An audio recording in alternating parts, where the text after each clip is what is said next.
Podium Audio presents Deadly Devotion, Book 1 of Avilov Bratva, written by Cat Steele, performed by Lance Greenfield and Cecily Foster.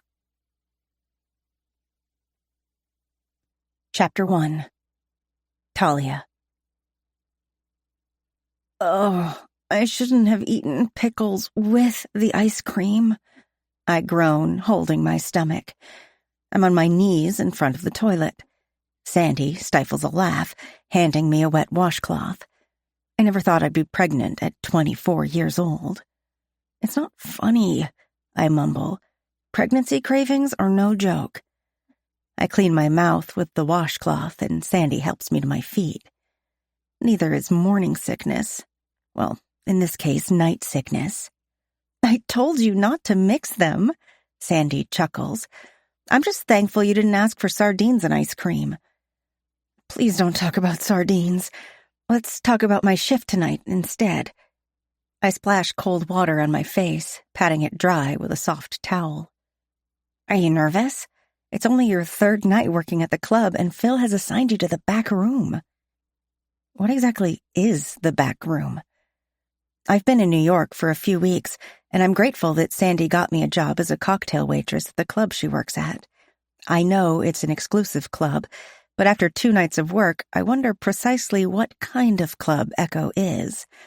It looks like a typical dance club in the front, but the room in the back is a whole different story. I've only worked in the back room a few times. I think all those guys are in the Mafia. Sandy says this so casually it catches me off guard. The Mafia? I squeal. You can't be serious. You're joking, right? Sis, I'm dead serious. Look at the facts. It's a secret back room in a club in New York City.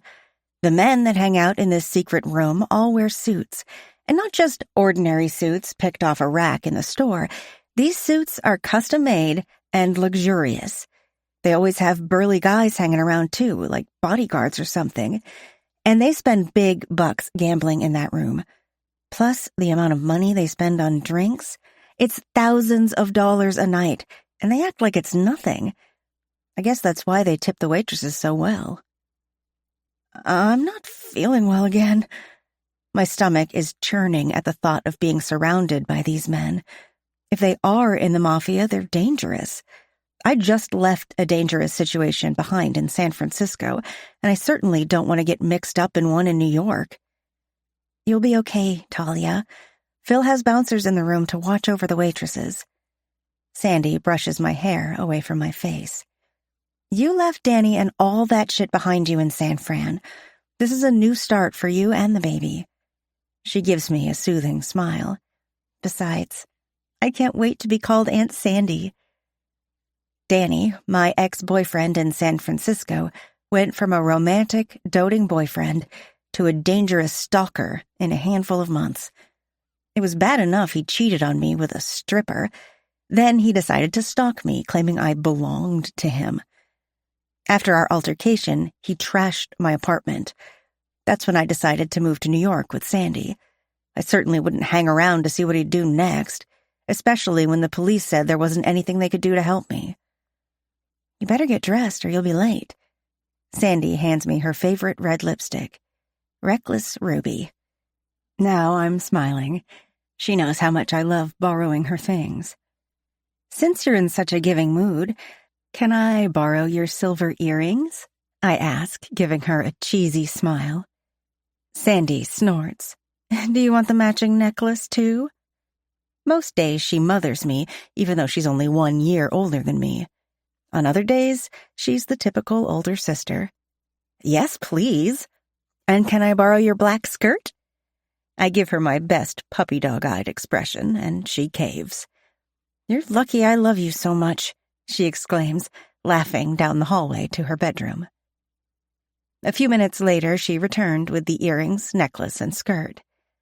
Have you given any more thought to finding Alexander and telling him about the baby? She put the toilet lid down and sat on it cross-legged. Braiding her strawberry blonde hair, she gazed intently at me.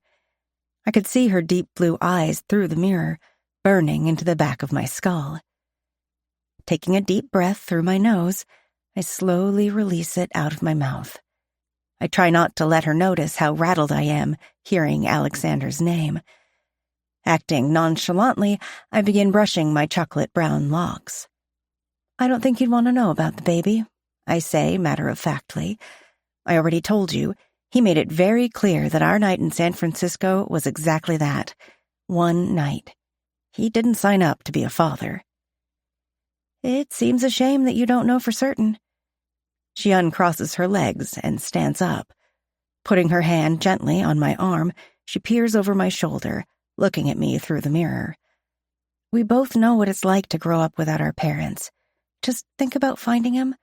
You still have plenty of time before the baby arrives." She gives me a quick hug and leaves. As I get ready for work, my mind conjures up images of Alexander and the night we spent together in the penthouse suite of the Paradise Heights Hotel in San Francisco. His intense, ice-blue eyes are forever burned into my memory. I can still feel his hands on my skin, exploring every inch of my body. And his tongue, that magical tongue, dragging orgasm after orgasm out of my pussy. It was indeed a night to remember. My hands drift to my stomach, cradling it gently. When I woke up in an empty bed the morning after our rendezvous, I assumed I'd never see him again. And now I'm carrying his baby. Maybe Sandy is right. Maybe I should track him down and tell him. I'm in New York. He's in New York. I know he owns an art gallery. I can find him and tell him. Maybe he'd be happy. Stop it. Nothing good comes from daydreaming. It's better to leave things as they are. He told me he was in San Francisco on business for just one night. He said he didn't have relationships. He said those words. There's no point in dreaming about something that will never happen. "It's just me and you, kid," I whisper to my stomach. "And Aunt Sandy.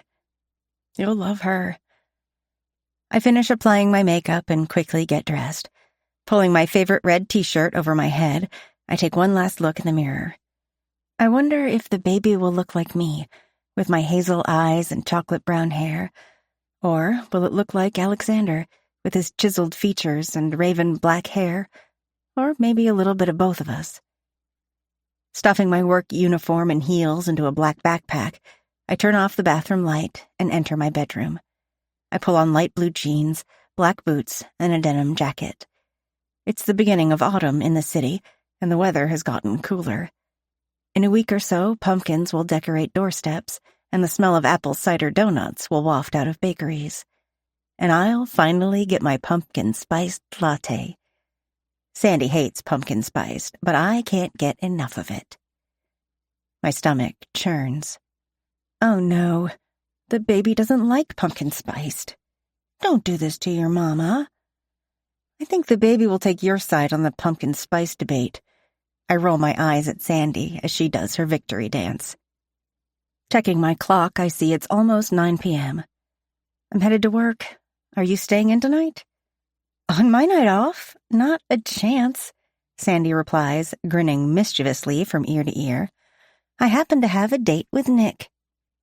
Nick? I gasped. Nick from the Italian restaurant on 44th Street? The one and only. He couldn't resist my charm. Sandy giggles, flipping her hair over her shoulder. Have fun, but not too much fun.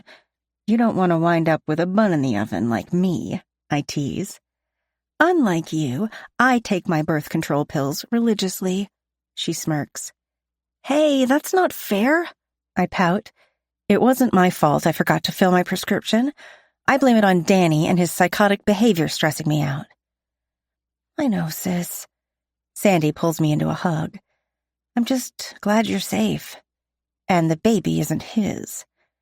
I couldn't agree more, I declare. Pulling out of the hug, I stuff my cell phone into my back pocket and head out the door. Chapter 2. Alexander. Brett, are you listening? Dmitri waves his hand in front of my face, catching my attention. His coffee-colored eyes narrow as he tries to figure out where my mind is. There is no way I'm going to tell him I haven't heard the last 5 minutes of whatever he was talking about. The truth is, I only have one thing on my mind. Or should I say, someone on my mind. Talia has occupied my thoughts since I left her naked in the penthouse bed in San Francisco. She is the most beautiful woman I have ever seen. Her hazel eyes with golden flecks captivated me from the moment she arrived at my table in the bar lounge. Thoughts of her long, silky hair wrapped around my hand as I plunged my cock deep inside her throbbing pussy bring me right back to that moment. Swiftly lifting her, I twist around, sitting down on the edge of the bed and impaling her on my cock. She gasps in surprise, arching into me. Slowly rocking back and forth, she develops a rhythm, pushing my cock deeper into her pussy. Her juicy breasts sway to the rhythm of the rocking. Sucking her nipple into my mouth makes her release a throaty moan. My tongue circles her nipple, my hands grip her hips, and I bury my cock balls deep into her tight pussy. Her insides are quivering as I drive into her faster and faster. Gripping my hair, her pussy spasms as she cries out from pleasure. I bury my face in her neck, breathing in her sweet scent and tasting the saltiness of her skin. "Brett, where are you right now?" Dmitri demands. "Are you still thinking about that waitress from San Francisco?" He laughs, shaking his head in dismay. "I've never seen you this wrapped up in a woman before. She must have been very good in bed." Giving him a death glare, I get up from my sofa and cross the room to stand in front of my penthouse's floor-to-ceiling windows. "I heard everything you said." My jaw clenches as my fingers rake through my raven hair. "So, you heard what I said about Mikhail?" Dmitri probes. I sigh deeply. The thing about Dmitri being my half-brother and my second-in-command is that he knows me too well. "No," I admit. "What's happening with Mikhail? He's MIA. I've called him 4 times since last night. The calls go straight to voicemail." Pouring 2 glasses of brandy, Dmitri walks over to the windows and hands me a glass. I take a sip, looking out at the city below.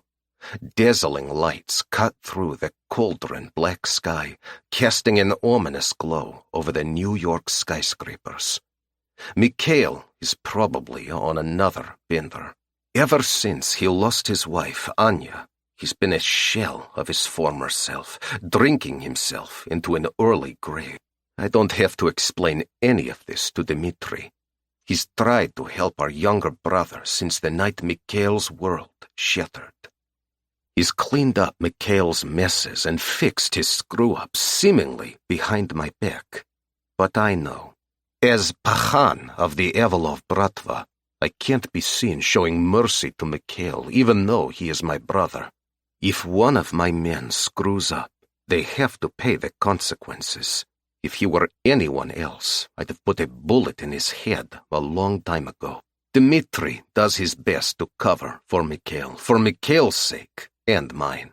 Yet, he's probably drunk off his ass gambling at that damn club again. We need to keep this quiet. I can't have the men thinking I condone this behavior. Let's head over to Echo and see if he's there. Before we go, I should tell you about Adachi. Adachi is a fucking thorn in my side. What happened now? Draining my glass of the last drops of whiskey, I take off my suit jacket and throw it over the back of the plush velvet chair that sits to the right of the white leather sofa. Waltzing over to the custom black granite bar, I refill my whiskey glass and drink it in one gulp. Angelo said Adachi's men gave him a message, and you won't like it. Dmitri drains his glass of whiskey and takes a seat on the sofa. Heat rushes up my neck as my temper rises. My eyebrows snap together as I spin around to face Dmitri. I feel the beast rising in my chest, ready to shred someone apart. What was the message? Angelo's man David was found in the parking lot of his warehouse with his throat slit and a business card sticking out of his pocket. It had the Yakuza symbol printed on it. Dmitri runs a hand down his face, keeping his temper in check. My temper, on the other hand, is as hot as wildfire. I throw my whiskey glass across the room as a string of Russian curses fly out of my mouth. The glass shatters against the far wall, pieces of it twinkling on the marble floor like diamonds. Dmitri sits calmly on the sofa, used to my temper. We can't let it go unanswered, but do you want to start a war with the Yakuza? Grabbing a new glass from the bar, I fill it with whiskey, taking a long sip.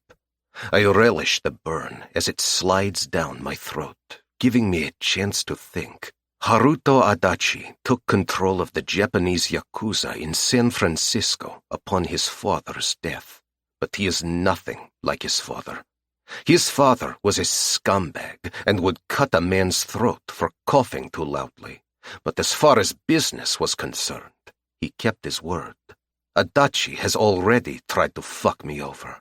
Dmitri and I flew to San Francisco to move forward with a deal for the Yakuza to handle the distribution of my art and drugs on the West Coast. We agreed on 20%, but then he decided 30% would be better. At the time, I thought it was a good idea to secure a second avenue of distribution after McHale fucked up and mouthed off to my New York distributor, Angelo Carvalho. In retaliation, Angelo raised the price of transporting paintings from my gallery to my dealers. In a situation like this, where I'm hiding the drugs in the frames of the artwork, I can't hire a regular delivery service. Angelo and his guys have been distributing my drugs to my dealers for years.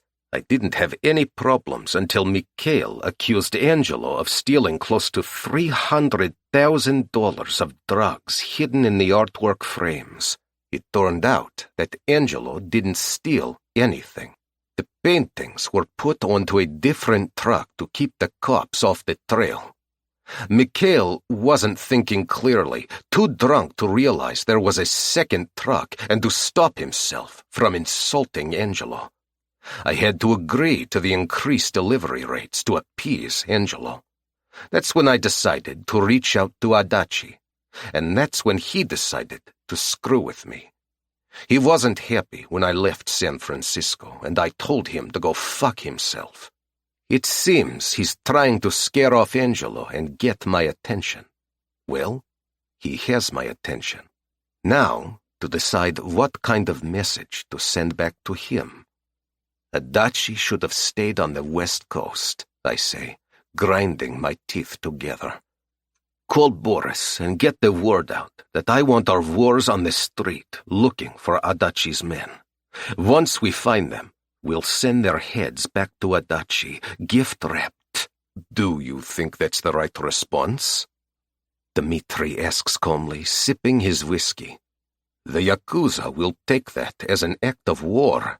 It's the only response, I reply, emptying my glass and setting it on the bar. I don't want a war, brat, but Adachi needs to understand that he can't fuck with my business or my associates. What about Angelo? Dmitri asks, finishing his whiskey. Send him $100,000 to appease him for the death of his men. Dmitri nods as I grab my suit jacket and pull it on. Let's get over to the club and deal with Mikhail. Dmitri grabs the car keys from the glass cocktail table. Pocketing his cell phone, we leave the penthouse, taking the elevator down to the garage. My black SUV is parked on the far side of the garage, away from the elevator. Before we reach it, Dimitri's phone rings. Answering it, he stops in his tracks. The color drains from his face, his eyes scanning the garage nervously. Ending the call, he ushered me quickly to the SUV. "Who was that? What's happening?" I press. "We have to get to Echo now," Dimitri snaps. Chapter 3. Talia. An hour earlier. Making my way through the crowded dance floor, I slip down the hallway and into the changing room. A few cocktail waitresses are chatting and changing into their work uniforms. Judy makes a beeline for me. "You have the back room tonight. What did you do to get that gig?" Judy asks snarkily. "I guess Phil wanted a waitress with class," I reply, smirking. Judy's face turns bright red as she stomps away. Flipping my hair over my shoulder, I open my locker and push in my backpack. It's only my third night of working at Echo, and Judy has been a pain in the ass for the first two. She hits on every customer, whether single or not, and tries to steal the other waitresses' tables. She tried that shit with me on my first night and quickly found out that I'm no pushover. She's been snarky with me since. I slip out of my street clothes and quickly change into my work uniform. Closing the top button of my black vest, I check my appearance in the mirror. My short shorts fit like a glove, and my breasts are voluptuous. I've always been blessed with more than a handful, and I can't imagine them getting any bigger as my pregnancy progresses. I slip on my black heels and close my locker. A quick touch-up of my lipstick, and I'm ready. I feel the music's bass vibrating off the walls the closer I get to the bar. Skirting around a group of women, sipping on the bartender's latest fruity creation, I squeeze through the crowd to get closer to the bartender. Joy was the bartender the last 2 nights, but I didn't see her tonight. A tall, thin, blonde-haired man is pouring drinks and chatting with a brunette cocktail waitress. I take her spot at the bar when she's finished loading drinks onto her tray. "Hi," I say loudly.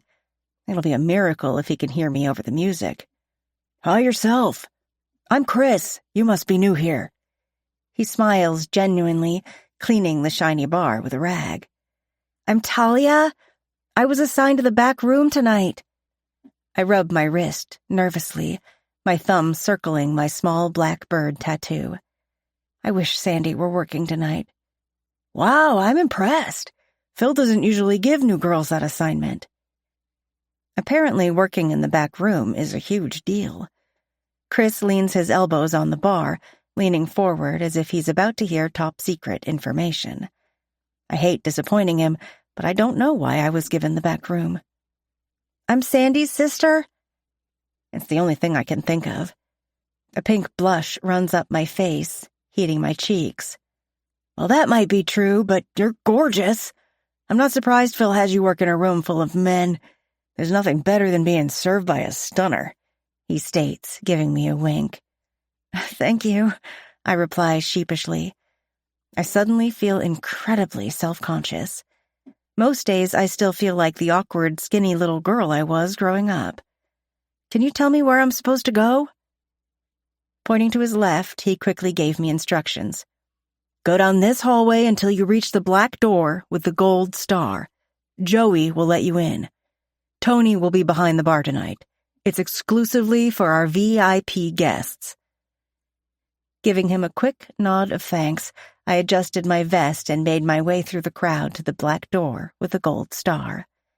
I feel like I'm about to walk into an alternate universe. Taking a deep breath helps steady my nerves. I push the doorbell button once, and a blue eye peers out of the peephole. "Name?" he asks in a gravelly voice. "Talia," I reply, wishing I felt as confident as I sound. A burly man opens the door, giving me a quick once-over. He steps aside to let me through the doorway. "Arms out," he instructs. Oh, okay," I stutter. I put my arms out as if I'm about to take flight. Starting at my shoulders, he pats his way down my body, feeling for weapons? What have I gotten myself into? Seeing the alarm on my face, he gives me a tight smile. "You're new here." "Yes," I mutter. Stepping away from him, I glance around the room. The walls are velvety black with minute silver specks. They look like tiny jewels sparkling in the night. 4 red leather oversized chairs sit on a faux white fur rug in a circular group. A round glass coffee table is set in the middle. A white leather sofa sectional is placed to the right, and a white marble bar is to the left. A hallway runs behind the bar to more rooms. "Everyone gets patted down," he states. "Phone?" he demands, holding out his hand. I pull my cell phone out of my back pocket and hand it to him. "I'm Joey. You'll be serving our VIPs. They'll be in the poker room down the hall. Tony is behind the bar. He'll hold your phone until your shift is over." I nod in understanding. Joey sits at the bar, sipping on a club soda and watching a football game on the oversized flat screen hung on the wall behind Tony. "Hi," Tony greets. He smiles broadly, showcasing a row of sparkling white teeth. "Is this your first night?" "No, it's my third," I reply, trying not to look frazzled. "But I'm not new to this kind of work. I waitressed in San Francisco." "The VIPs can be a little intense, but they're great tippers." I'm tempted to ask him if they're all mobsters, but I bite my tongue instead. "I'm sure I can handle them." "That's the spirit," Tony praises. "Head down the hallway to the third door on the left. If you need a quick break, there's a small kitchen on the right just before the office." "Thanks, Tony." Pulling my shoulders back, I adjust my cleavage and begin down the long hallway. To my immediate right are restrooms, and to the left is a small room with a gray leather sofa, a few plush velvet chairs, and a large cigar humidor cabinet flush against the wall. A few more steps down the hallway, I pass the kitchen and office before stopping in front of the poker room. Glancing toward the end of the hallway, I see it intersecting like a T with a more extended hallway. I see an emergency exit to the left and a few rooms to the right. It appears there is another hallway past those rooms. This space is much larger than I thought. I expected a single room for the VIPs, but this is like a second club. I head back to the poker room and put on my best waitress smile. As I open the door, I'm greeted by a spicy aroma similar to nutmeg with hints of black tea.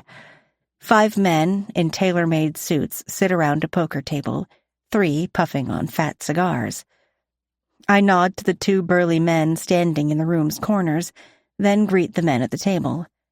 "Good evening. My name is Talia, and I'll be your waitress tonight. Can I get you gentlemen anything to drink?" "Gentlemen?" A fat, balding man laughs. "You must be new around here," he teases. "I might be new to this establishment, but I can see you need another glass of whiskey." I smile politely, picking up his nearly empty glass. A younger man with dark brown hair and a crooked front tooth narrows his eyes, glancing at me suspiciously. "How did you know he was drinking whiskey?" All of the men turn to look at me. You have a beer in front of you, and it looks like the man next to you is drinking vodka or gin since it's a clear liquid. These men don't have drinks in front of them, I state, pointing to the 2 men across the table. There's a nearly empty whiskey bottle on the table in the corner of the room. This is the only other glass on the table. It has a small amount of brown liquor, so I assumed it was whiskey. "Wow, beautiful and smart." An older man with silver hair compliments. "Thank you," I reply, masking my emotions to hide my insecurity. "What can I get you to drink?" "Vodka, neat." He is staring at my breasts and licking his lips like he's about to have me for dinner. A younger man with raven black hair and deep blue eyes sits beside the silver fox. He smiles and asks for a single malt bourbon in a sexy Russian accent. After taking the rest of their orders, I leave the room to get the drinks. After an hour of delivering drinks to the high rollers, hearing every pickup line you can imagine, and feeling like I'm the main item on the menu tonight, I need a break. Tony, I'm going to take a break. I wipe down the serving tray and leave it on the end of the bar.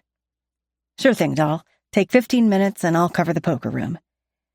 He gives me a wink and a smile, pouring himself a beer.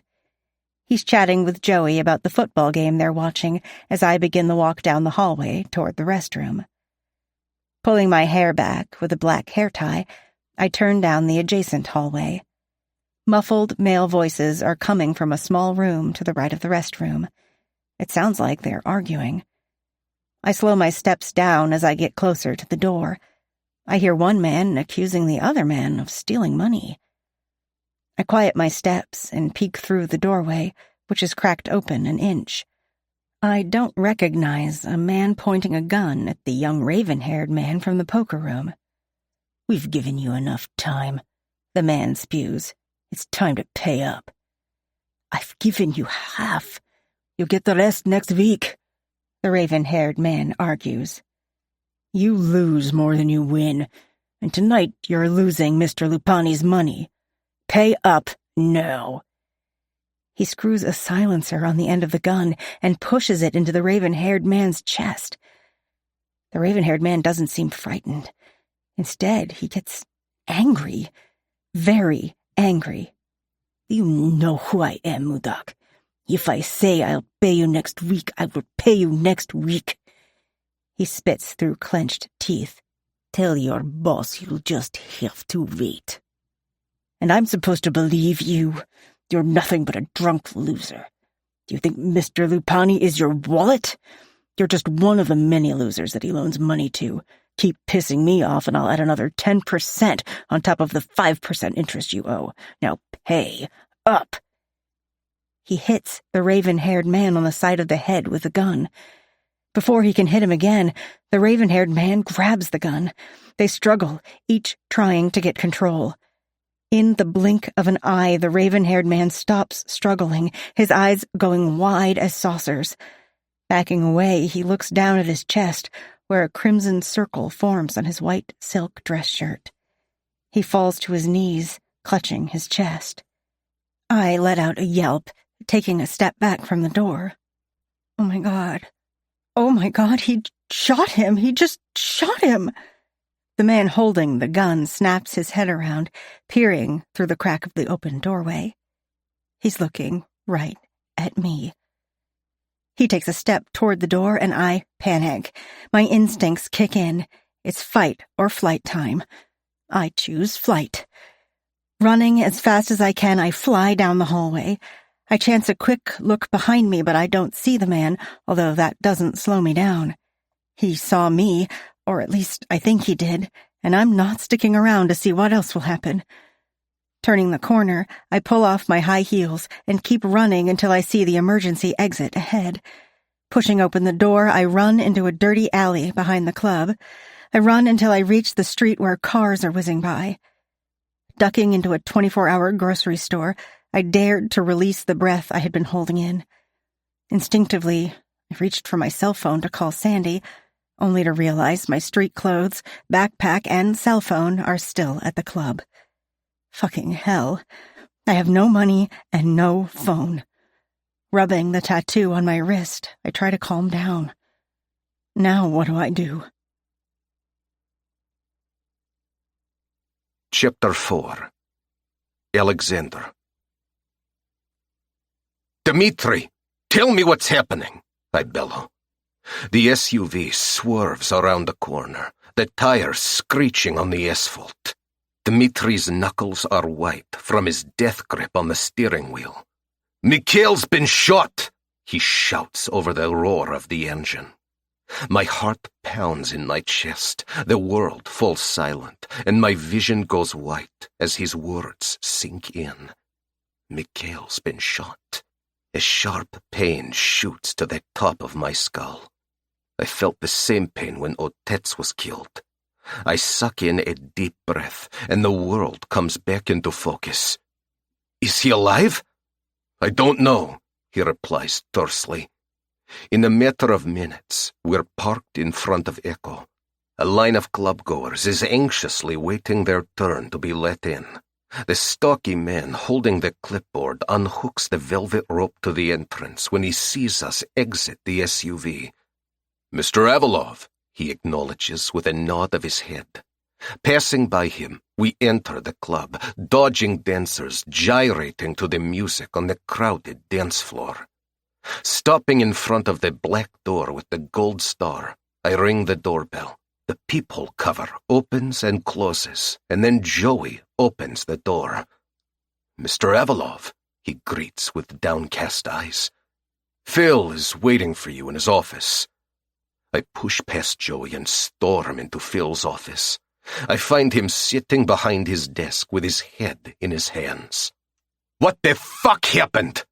I roar. "Where is my brother?" Phil lifts his head, a defeated look on his face. "I'm so sorry." I don't give him a chance to finish the sentence. I lunge across the desk, my knuckles connecting with his nose. A satisfying crunch tells me his nose is broken. Grabbing his face, he backs up as far away from me as he can. His mouth hangs open in shock as crimson blood seeps through his fingers. Dmitri grabs me from behind, pulling me away from Phil. Joey runs into the office, positioning himself protectively between me and Phil. "Mr. Avalov!" His words trail off as the ringing in my ears climbs to a deafening level. "Brat, take a breath," Dmitri urges, pulling me toward the doorway. Shaking him off, I take a deep breath through my nose, hold it for a few seconds, and release it slowly. "Where is my brother?" Joey looks hesitantly at Phil, then back to me. "It's okay, Joey," Phil mutters, cleaning the blood off his face with a white handkerchief. He walks around the desk to stand in front of me. "I'm so very sorry, Mr. Avalov. By the time we found Mikhail, he was dead. One of our waitresses found him." "How the hell did this happen?" Dmitri bellows, tugging on the ends of his short blonde hair. "You check everyone for weapons when they enter the VIP area. How did someone get a gun in here?" "I don't have an answer for you," Phil explains. "Everyone who entered the VIP area, including the staff, was patted down. Get every motherfucker that was here when it happened and put them in the poker room," I demand. "I want to speak with each one of them." Joey nods and leaves the room. Slipping off my suit jacket, I hang it on the back of the black leather sofa. No use getting any more blood on it tonight. I face Phil, my fists balled up at my sides. "Take me to my brother," I demand. Phil nods and leads us out of the office to a small supply room down the hall. He unlocks the door and then steps to the side of the doorway. I glance at Dmitri, his emotions masked behind a stone face. "Wait here," I tell him. He nods once, pulling a gun out of the waistband of his pants and standing guard. The room is dark and smells faintly of bleach. Paper goods and cleaning supplies line shelves along the left wall, and metal filing cabinets line the right wall. Straight ahead, there are more shelves lined up. Mikhail is lying on the floor, covered with a white tablecloth. Bending down next to him, I pull back the tablecloth to see his lifeless eyes staring up at me. "Brat, I'm sorry it ended this way. Now you can be in peace with Anya," I whisper. Stepping outside the room, I pull Dmitri aside to speak to him quietly. "Make sure the body is taken care of. Then call Dennis. Tell him we don't want the police involved and that we'll handle this ourselves. See if he's heard anything around the precinct. It has been invaluable to have my cousin Dennis infiltrate the police department. After he graduated from the police academy, he moved through the ranks to become a detective. He's a good cop, although he is loyal to the family. We have 5 of our men on the local police force.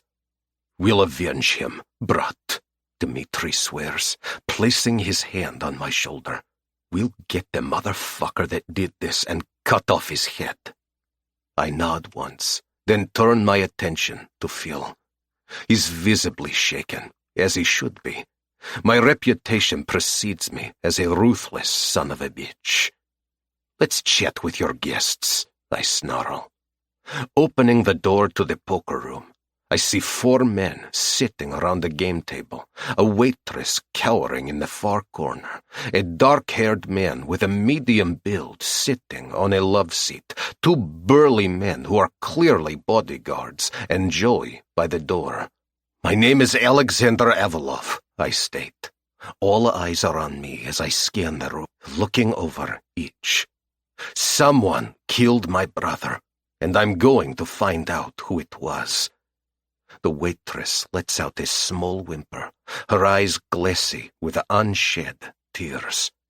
A fat, balding man shifts uncomfortably in his seat. A younger man with dark brown hair is nervously tapping his fingertips on the table. A silver-haired older man drains the glass he is drinking from and stands up. "Mr. Avilov," he says in a raspy voice, "we were playing poker when your brother got up to use the restroom. No one left the room." Narrowing my eyes, I look at each of the men. Then I address the waitress. "Is this true? Did any of these men leave the room after my brother left?" I don't know," she stutters. I raise an eyebrow in question. She lets out a small whimper. "Phil asked me to cover the room after the other waitress didn't return." "What other waitress?" I question through clenched teeth. Phil clears his throat, and my head snaps in his direction. "Maybe we should talk in my office," he suggests. "Bring her," I command, pointing at the waitress. "No one leaves this room," I tell Joey. Spinning on my heels, I storm out just as Dmitri is headed my way. "No one leaves," I instruct. "I will speak with them individually in Phil's office." Dmitri's tall, muscular build is quite intimidating, and his fighting skills are lethal. No one is getting past him. I make myself comfortable in the seat behind Phil's desk. Leaning back with my fingers steepled in front of my face, I scrutinize the waitress. She is a quivering mess standing before me. "What is your name?" "Lisa," she whispers. "Lisa," I repeat. "Who was in the poker room when you first entered it?" "The 4 men that are in there now," she replies, wringing her hands. "Oh, and the 2 big guys, the bodyguard guys." "What happened to the other waitress?" "I don't know," she answers quickly, looking over at Phil sitting on the sofa across from the desk. "Did you find my brother?" I ask, curbing the urge to flip the desk over. Looking down at her feet, she replies in a small voice. "Yes. I noticed the door to the supply room was open, and when I went to shut it, I saw him lying on the ground. I only took a step into the room before I saw that he had been shot in the chest." A stray tear rolls down her cheek. "Look at me, Lisa," I instruct. "Think carefully before you answer. Did you see anyone else in the VIP area before I arrived?" She hesitates, nervously shifting her weight from foot to foot, biting her lower lip. "Just Tony and Joey." The poor girl looks like she is going to faint. She clearly doesn't know anything. "You can go," I tell her. Relief washes over her, and she rushes out of the room. "What happened to the other waitress?" I asked Phil. "You don't think she did it?" he asks in surprise, wiping a bead of sweat off his forehead. "Where did she go?" I snap, slamming my palms down on the desk. "I don't know. he mutters. Tony said she took a break and didn't return. Bring him to me, I order. Phil jumps to his feet and scurries out of the office. A minute later, he returns with the dark-haired man from the poker room trailing behind him. You, sit, I growl, directing Tony to sit across from me. Given the circumstances, he appears relatively calm. Where did the other waitress go? I don't know, he replies. She was serving cocktails for about an hour, then came to the bar and said she needed a break. I told her to take 15 minutes, but she didn't return.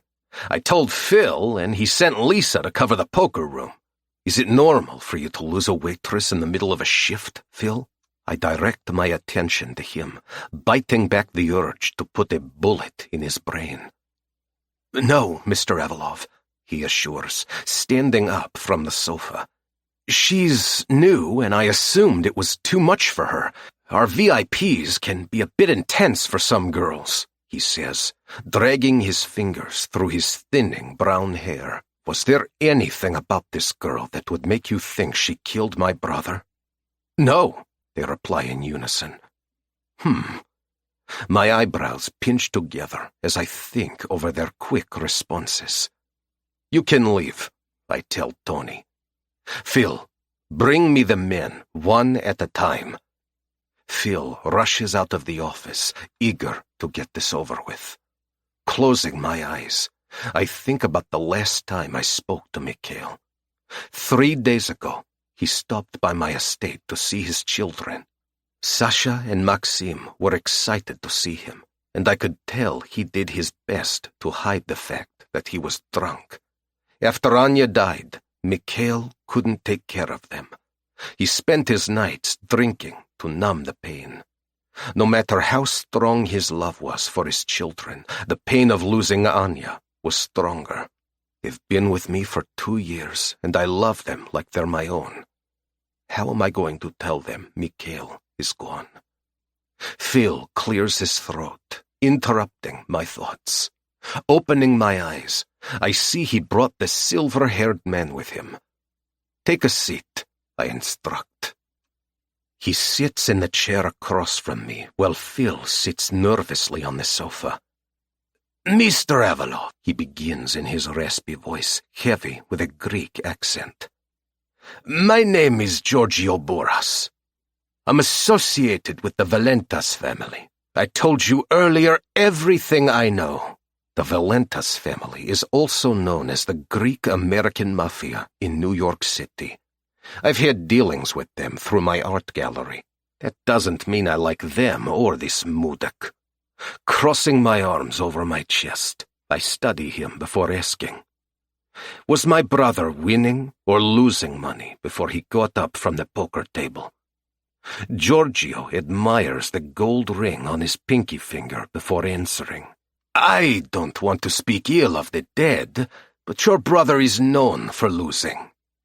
My temper is beginning to flare again, not because he's lying, but because my brother is dead and I need to hit something. Or better yet, maybe I should just shoot him between the eyes. That might take the edge off. I appreciate your honesty, I say dryly. Did he owe you money? No, he always paid up at the end of the night. He might have been known for losing, but he was also known for having plenty of cash on him for gambling and booze. He leans back in his seat, crossing his legs at the ankle. My gut tells me he didn't have anything to do with Mikhail's death. I nod toward the door without saying a word, indicating he may go. I speak with the other men and come to the same conclusion. They had nothing to do with Mikhail's death. Dmitri closes the door and sits on the sofa. What do you think? I ask, scrubbing a hand down my face. I don't know what the hell to think, he says, leaning forward with his arms on his knees. It wasn't anyone here, so that leaves 2 options. It was the waitress that disappeared, or someone snuck into the VIP area and killed him. I stand behind the desk to stretch out my legs. We need to find out more about this mysterious waitress. Let's go ask around the club. Someone must know something about her, Dmitri suggests. Chapter 5. Talia.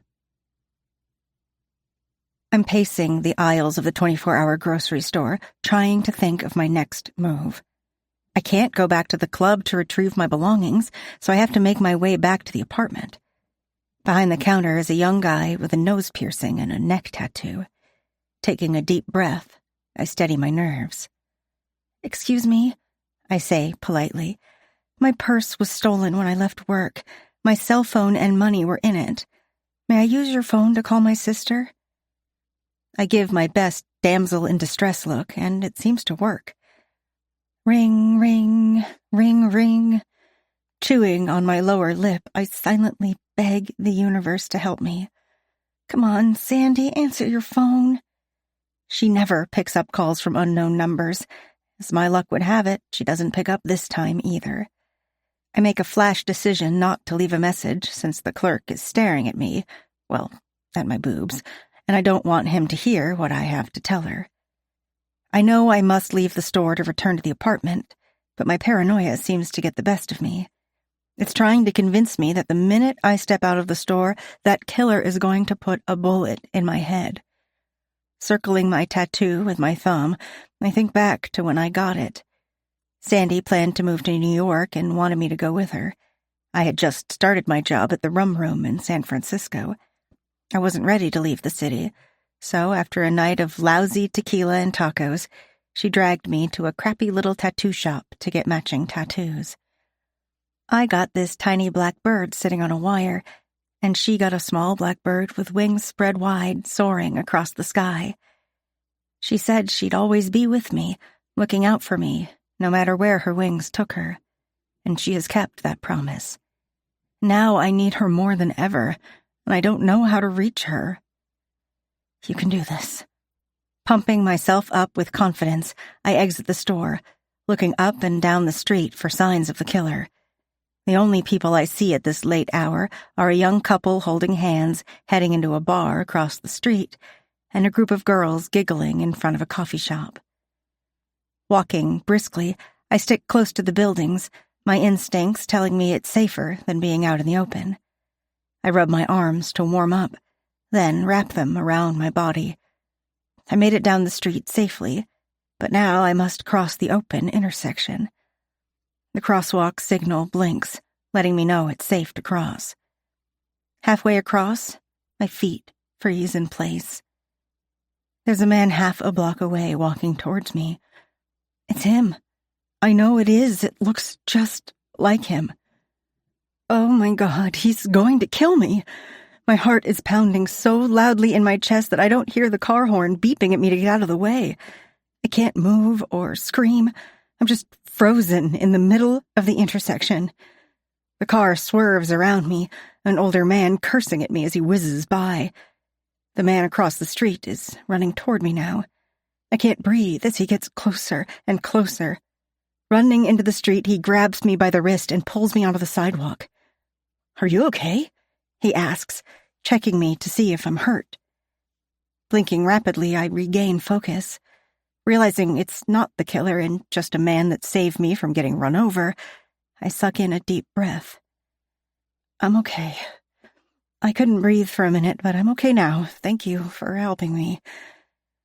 Turning away from him, I hastily walk down the street, leaving him there shaking his head in dismay. I travel 10 more streets before ducking into a laundromat. 2 college kids are making out while their clothes spin around and around in the washing machine. Sitting in the corner, I pull off my high heels and rub my sore feet.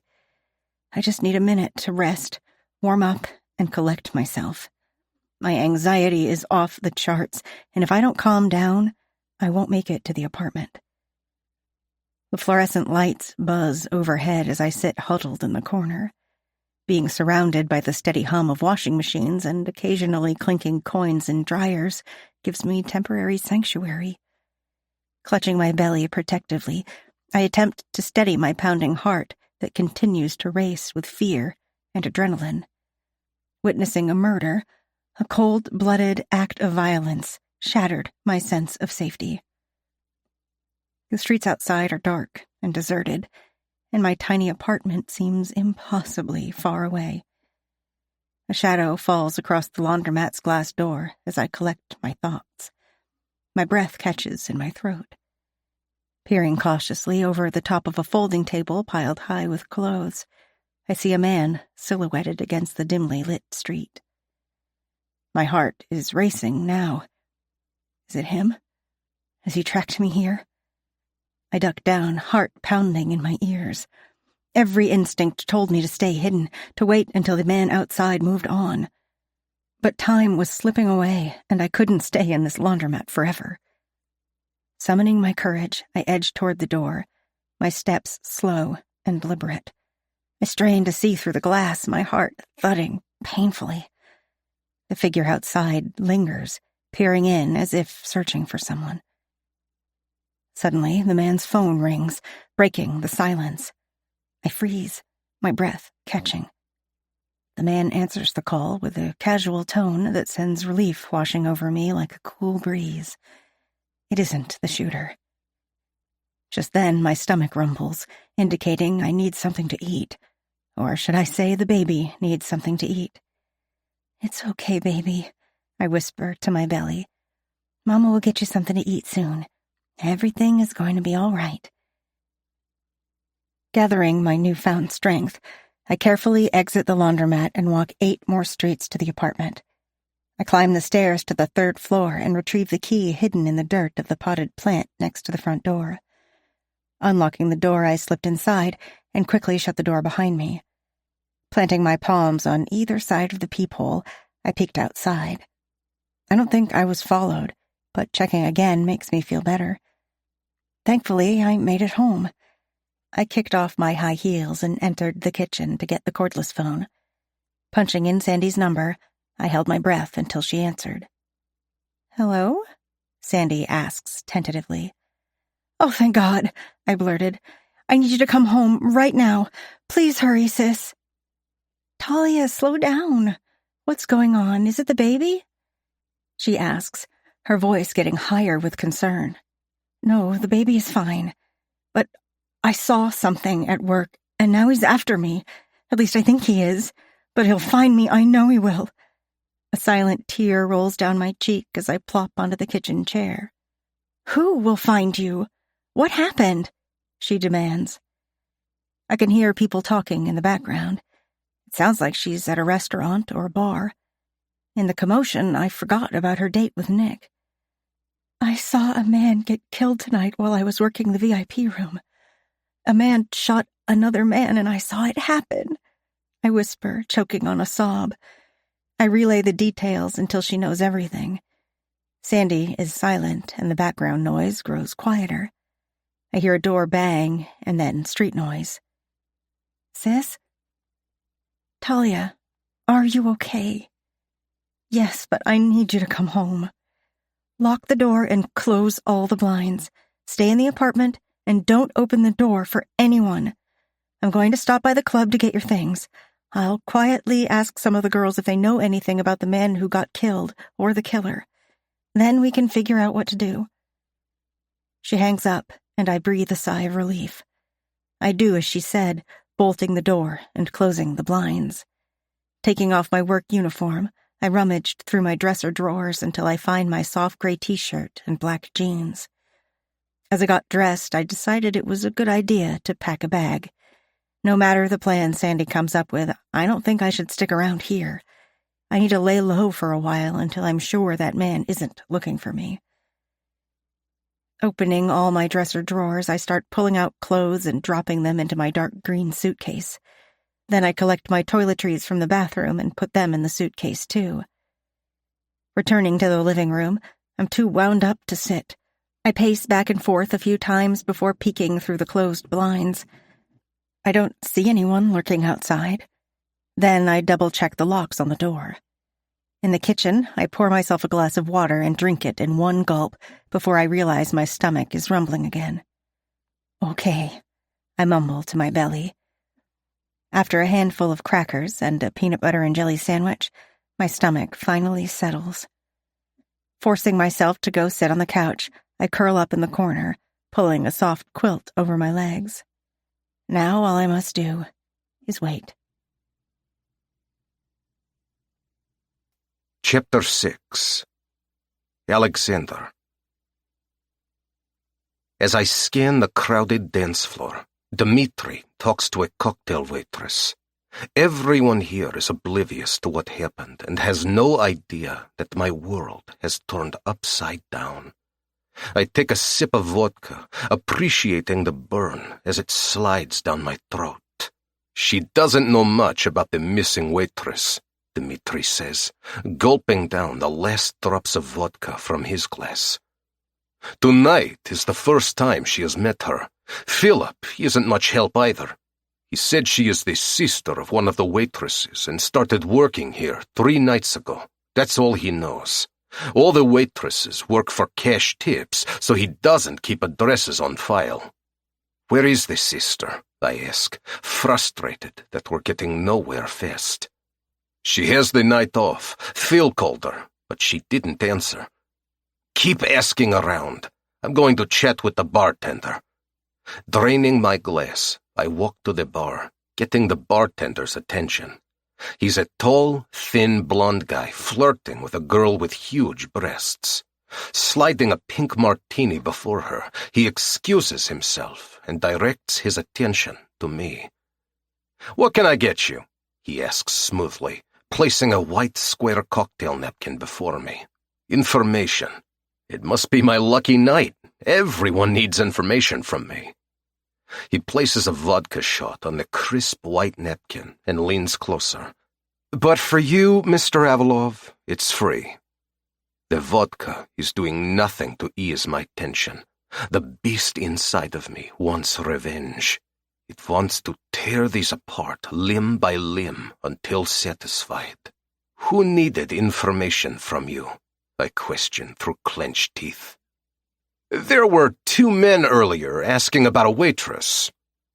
"Who were these men? Are they here now?" "No, they left after I told them I knew nothing about her.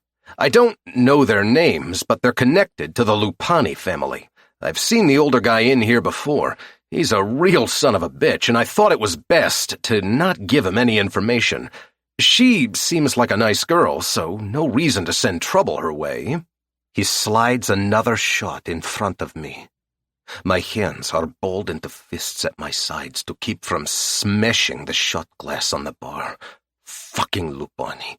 He's the greaseball son of old man Lupani, head of the Italian crime family. The old man is tolerable, though he doesn't leave his estate often due to his failing health. His son, Gio, is a real scumbag. Word on the street is he has a loan shark business that his father doesn't know about.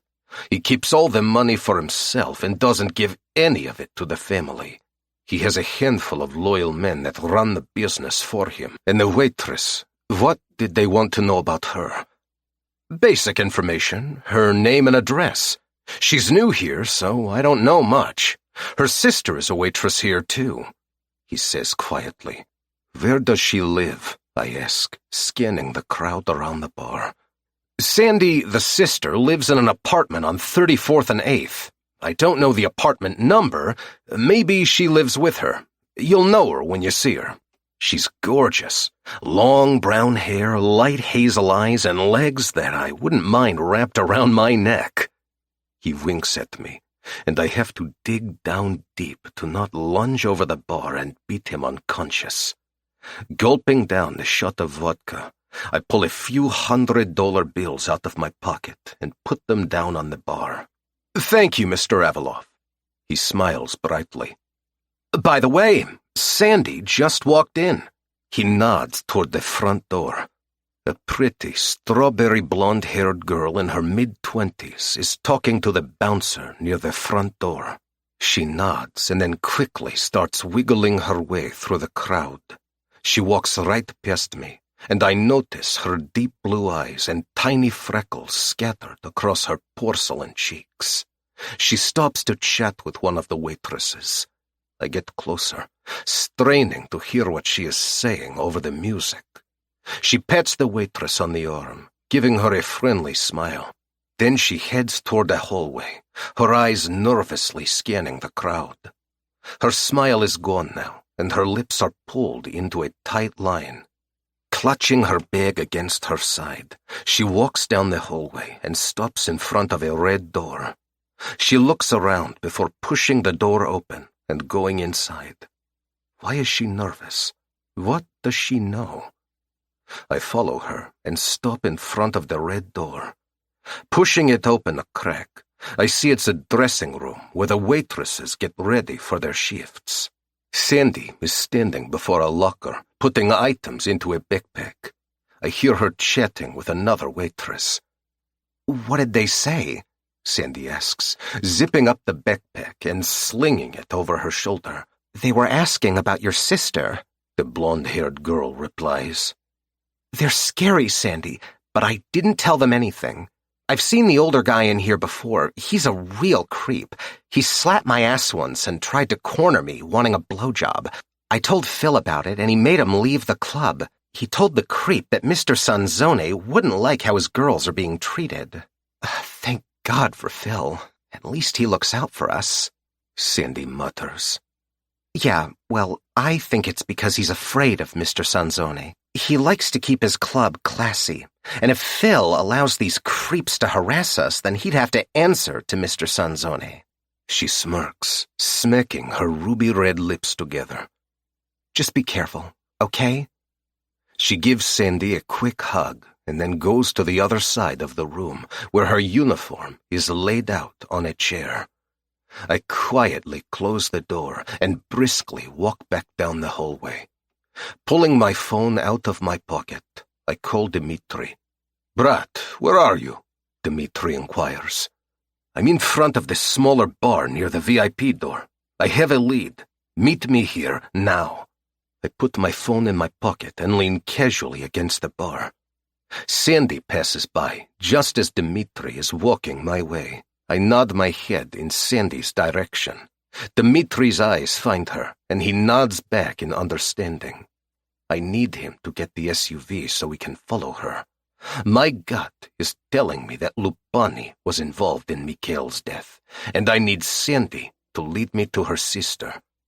If Lupani's men asked about the waitress, she must know something that scared her enough to flee the club earlier. I stay a few feet behind Sandy, watching her float around the club, chatting with a few waitresses and a dark-haired bartender with a handlebar mustache. Eventually, she exits the club, hailing a yellow taxi. Dmitri has the SUV idling in the valet area. I slide into the passenger seat, and we follow her through the dark city streets to her apartment building. The taxi pulls up in front of the building, and we watch as she punches in a code to open the glass door and then pulls it shut behind her. Dmitri parks the SUV and gets out, trying to open the glass door. I see him scanning the names on the apartment buzzers next to the door. He comes back to the SUV and gets in. "We can't open the door without a key or a code. There are 2 apartments with S listed as the initial of the first name, 2D and 5F, he announces, slipping back into the driver's seat. "How do you want to handle this?" "For now, let's just keep an eye on the door. I'm sure someone will buzz a delivery guy in soon enough, and we can slip in behind him." Chapter 7. Talia. The front door unlocks, and I jump to my feet. "Thank God you're here." I run over to Sandy and give her a tight hug. "What did you find out?" "First," Sandy says, pulling out of the hug, "are you okay? Is the baby okay?" She looks me over, her eyebrows pinched together. "I'm okay. We're okay." Instinctively, I cradle my belly. But my nerves are shot. Sandy leads me back to the sofa, and we sit down facing each other. She takes a deep breath and pulls her long hair back into a ponytail. No one knows anything about the man that got killed, but Dana said 2 men were asking about you. She sips water from the glass I left on the small coffee table. She said that one of the men is a real creep, but she didn't tell them anything. I stand up and start pacing around the small living room. If they were asking about me, then the killer definitely saw me.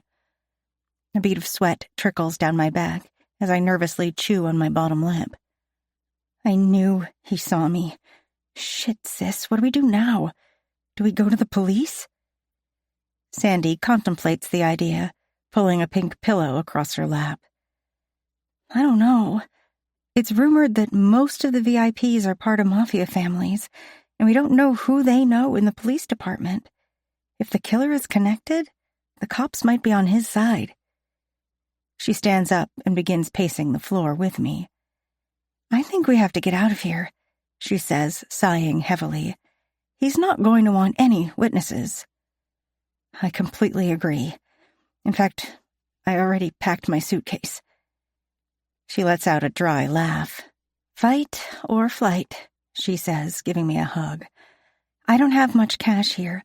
I'll go to the bank and withdraw as much as possible from the ATM. Pack my suitcase, and when I get back, we'll check into a motel until we figure out what to do next. I'll go out the back entrance, just in case. Giving me a quick hug, she grabs her purse and leaves. Rushing into her bedroom, I pull an old brown suitcase from her closet and filled it with her clothes and toiletries. Halfway through, I hear knocking on the front door. Freezing in place, I hold my breath, trying not to make a sound. What do I do? I look around Sandy's bedroom for a weapon, and my eyes land on a baseball bat leaning against the dresser. Taking the bat with me, I quietly creep to the front door. The knocking is getting louder now. Holding my breath, I peek through the peephole and see a tall, muscular man with ice blue eyes and raven black hair. This can't be happening. It's Alexander Avilov. How did he find me? He knocks again, louder and more insistently. Sandy, Alexander calls out. I need to speak with you, he says, banging on the door. I open the door and watch as his eyes go round with shock. Talia, he says in his sexy Russian accent. What are you? His voice trails off as he looks me over from head to toe. Alexander? How did you find me? I ask, gripping the bat in both hands. He's even more handsome than the last time I saw him in San Francisco. His spicy scent of cinnamon and clove sails across the threshold, enveloping me. His eyes focus on the bat, and his confusion turns into understanding. You're Sandy's sister, he states matter-of-factly. You're the waitress. He pushes past me and steps into the apartment, closing the door behind him. Blyat! His blue eyes burn into me as he steps closer. Nervously, I step back, with every step he takes forward, until I'm boxed in between him and the window. Why are you here? He demands. What do you mean? I stutter. Placing his hands on either side of me, he leans in until his nose touches the tip of mine. Why are you in New York? I moved here a few weeks ago. I needed a change of scenery, I say defensively. It's none of his business what happened with my ex-boyfriend, Danny. Were you at Echo tonight? He probes. That's none of your business, I snort, pushing him away. Grabbing my wrist, he pins me against the wall. My brother is dead, he hisses. It is very much my business. I feel the blood drain from my face as the realization hits. The man that got killed, the man I saw get shot, is Alexander's brother? Oh my God, I whisper. I'm so sorry. He was your brother. Placing my hand gently on his chest, I see a fleeting glimpse of pain in his eyes before he masks his emotions. Mikhail, His name is Mikhail. What do you know? Tell me what happened. He steps away from me, scrubbing a hand down his face. I was assigned to work the VIP area. About an hour into my shift, I heard two men arguing in a small room. When I got closer, I could see that the door was cracked open, and a man was pointing a gun at the other man, your brother. I began rubbing the tattoo on my wrist, wishing Sandy would hurry up and return. And? What happened next? He goes to the window, peeks through the blinds, and then turns his attention back to me. They were arguing about money, and then the man shot your brother. A tear rolls down my cheek, and I wipe it away.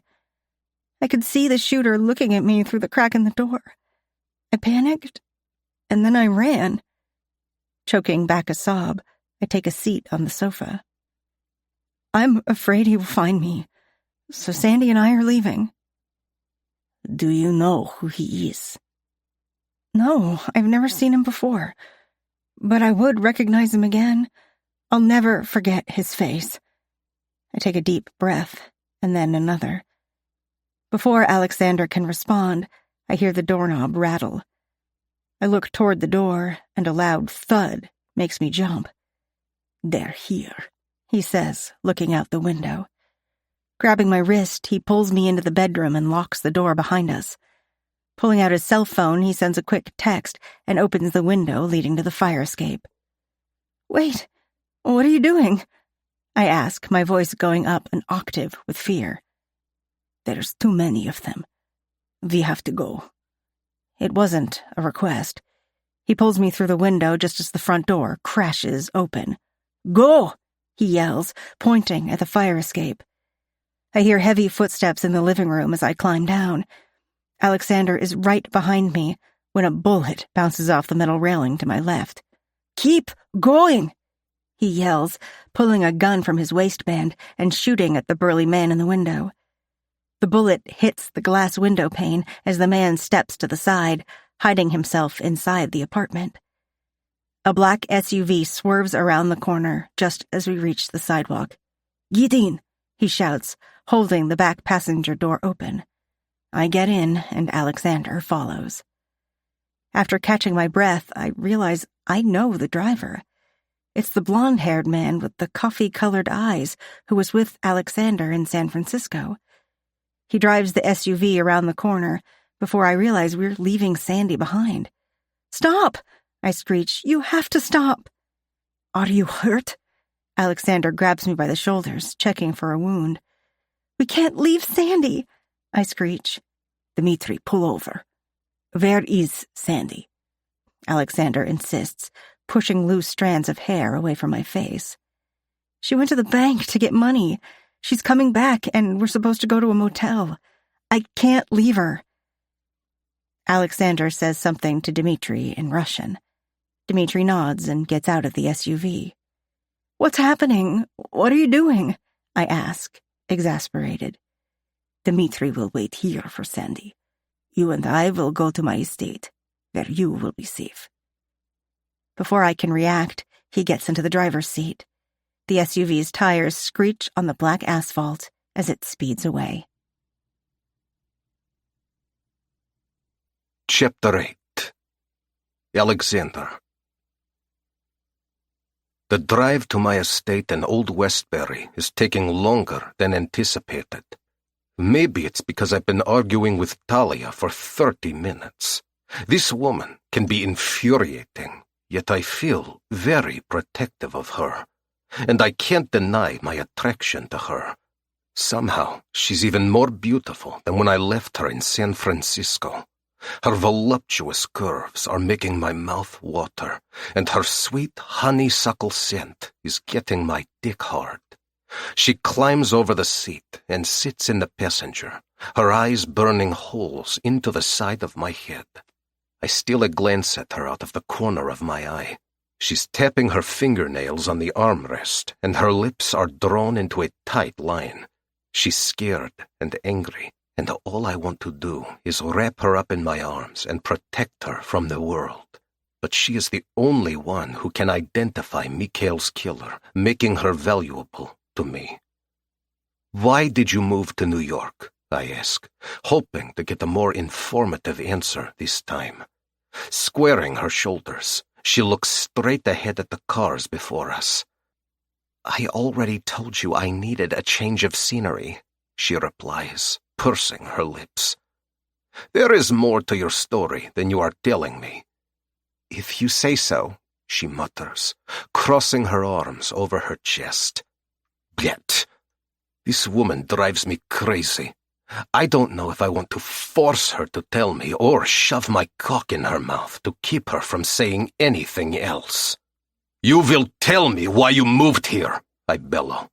"Were you looking for me, hoping I would rescue you from your drab little world and shower you with riches? That's not going to happen." Her face twisted in shock as she sucked in a deep gasp. "How dare you!" she screeched. "I didn't come looking for you. You knocked on my front door. I don't want anything from you. Let me out." She slammed her palm against the passenger window so hard I thought the glass would crack. She's feisty, and that's a huge turn-on. "Stop this car right now and let me out, you asshole!" Her face is beet red with anger. I slow down the SUV, steering it to the side of the road. She tries to open the passenger door, but I don't give her the chance. Grabbing her wrist, I pull her toward me, my lips slamming down on hers. The kiss is full of anger, lust, and desperation. My fingers tangle in her silky brown hair, holding her in place. My tongue explores her mouth, savoring her taste and desperate for more. Her nails dig into my shoulders, but she's not pushing me away. She's pulling me closer, forcing my tongue deeper. The chemistry between us explodes. My mind fills with the images of her soft, supple body pressed against mine as I drive my hard cock into her tight, wet pussy. A low whimper escapes her lips, and then she pushes me away. Her lips are red and swollen, and her eyes are wide with shock and desire. "I want to call my sister," she whispers between heavy breaths. "We have to go back." "No, Dmitri will take care of her," I explain, running my fingers through my hair. "We're going to my estate where I can protect you. After all, you are the only person who can identify my brother's killer, and I'm not letting you out of my sight until you do." I pull the SUV back onto the road, and that ends the conversation. She spends the rest of the trip absently rubbing the little black bird tattoo on her wrist and looking out the passenger window.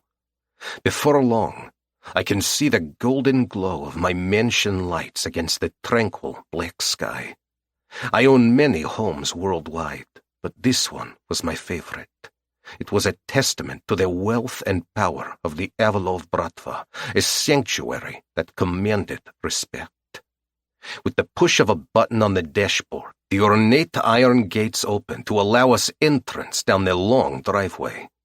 Rows of perfectly trimmed hedges lined each side, and a grand circular fountain stood at the entrance. We were greeted by Anton, the head of my security team. "Boss, the grounds are secure," he states, his voice smooth and composed. Walking around to the passenger side, he offers Talia his hand, helping her out of the SUV. Awe flicks across her face as she watches the cascading water flow from the top of the marble fountain down through the mouths of the lion figures stationed around the base. Her expression changes to hesitation as we ascend the marble stairs to the grand foyer. "Good evening, Mr. Avalov." Abram, my house manager, greets us in the foyer. "Christian has retired for the evening, sir. May I warm you up some dinner?" Abram waited while I directed my attention to Talia. Her stomach rumbled at the mention of food. Her embarrassment was evident when a light pink tinged her cheeks. "Yes, thank you, Abram. I'm going to show Miss Martin around the mansion. You will be in the dining room shortly." Taking her by the elbow, I escorted her through the grand entrance hall. "You'll be safe here. I have the best security team, a state-of-the-art alarm system, and cameras throughout the mansion and adjoining grounds." "What about Sandy?" she inquired. "Will Dimitri bring her here too?" Her thumb rubbed small circles again over her wrist tattoo. "She cannot come here. Dimitri will take her to a hotel and check her in under a false name. He will watch her tonight, and then I will assign another man to watch over her tomorrow." "I need to speak with her. I'd like to call her now." "Dimitri will call when he has retrieved her." "But if you just let me—" "That is final." I cut her off before she could complete the sentence.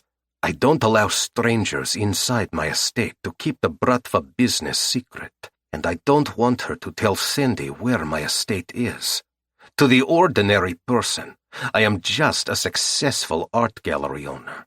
To my enemies in the criminal underworld, I am a target they would like to bring down, along with the entire Avilov family." Walking through the mansion, I watched Talia's gaze wander over the marble floors, crystal chandeliers, and expensive paintings. The grand staircase and ornate arched doorways hint at the elegance and sophistication of the estate design. Continuing the tour, I point out various rooms until we enter this spacious living room. The elegant decor enchanted her, although she kept her guard up.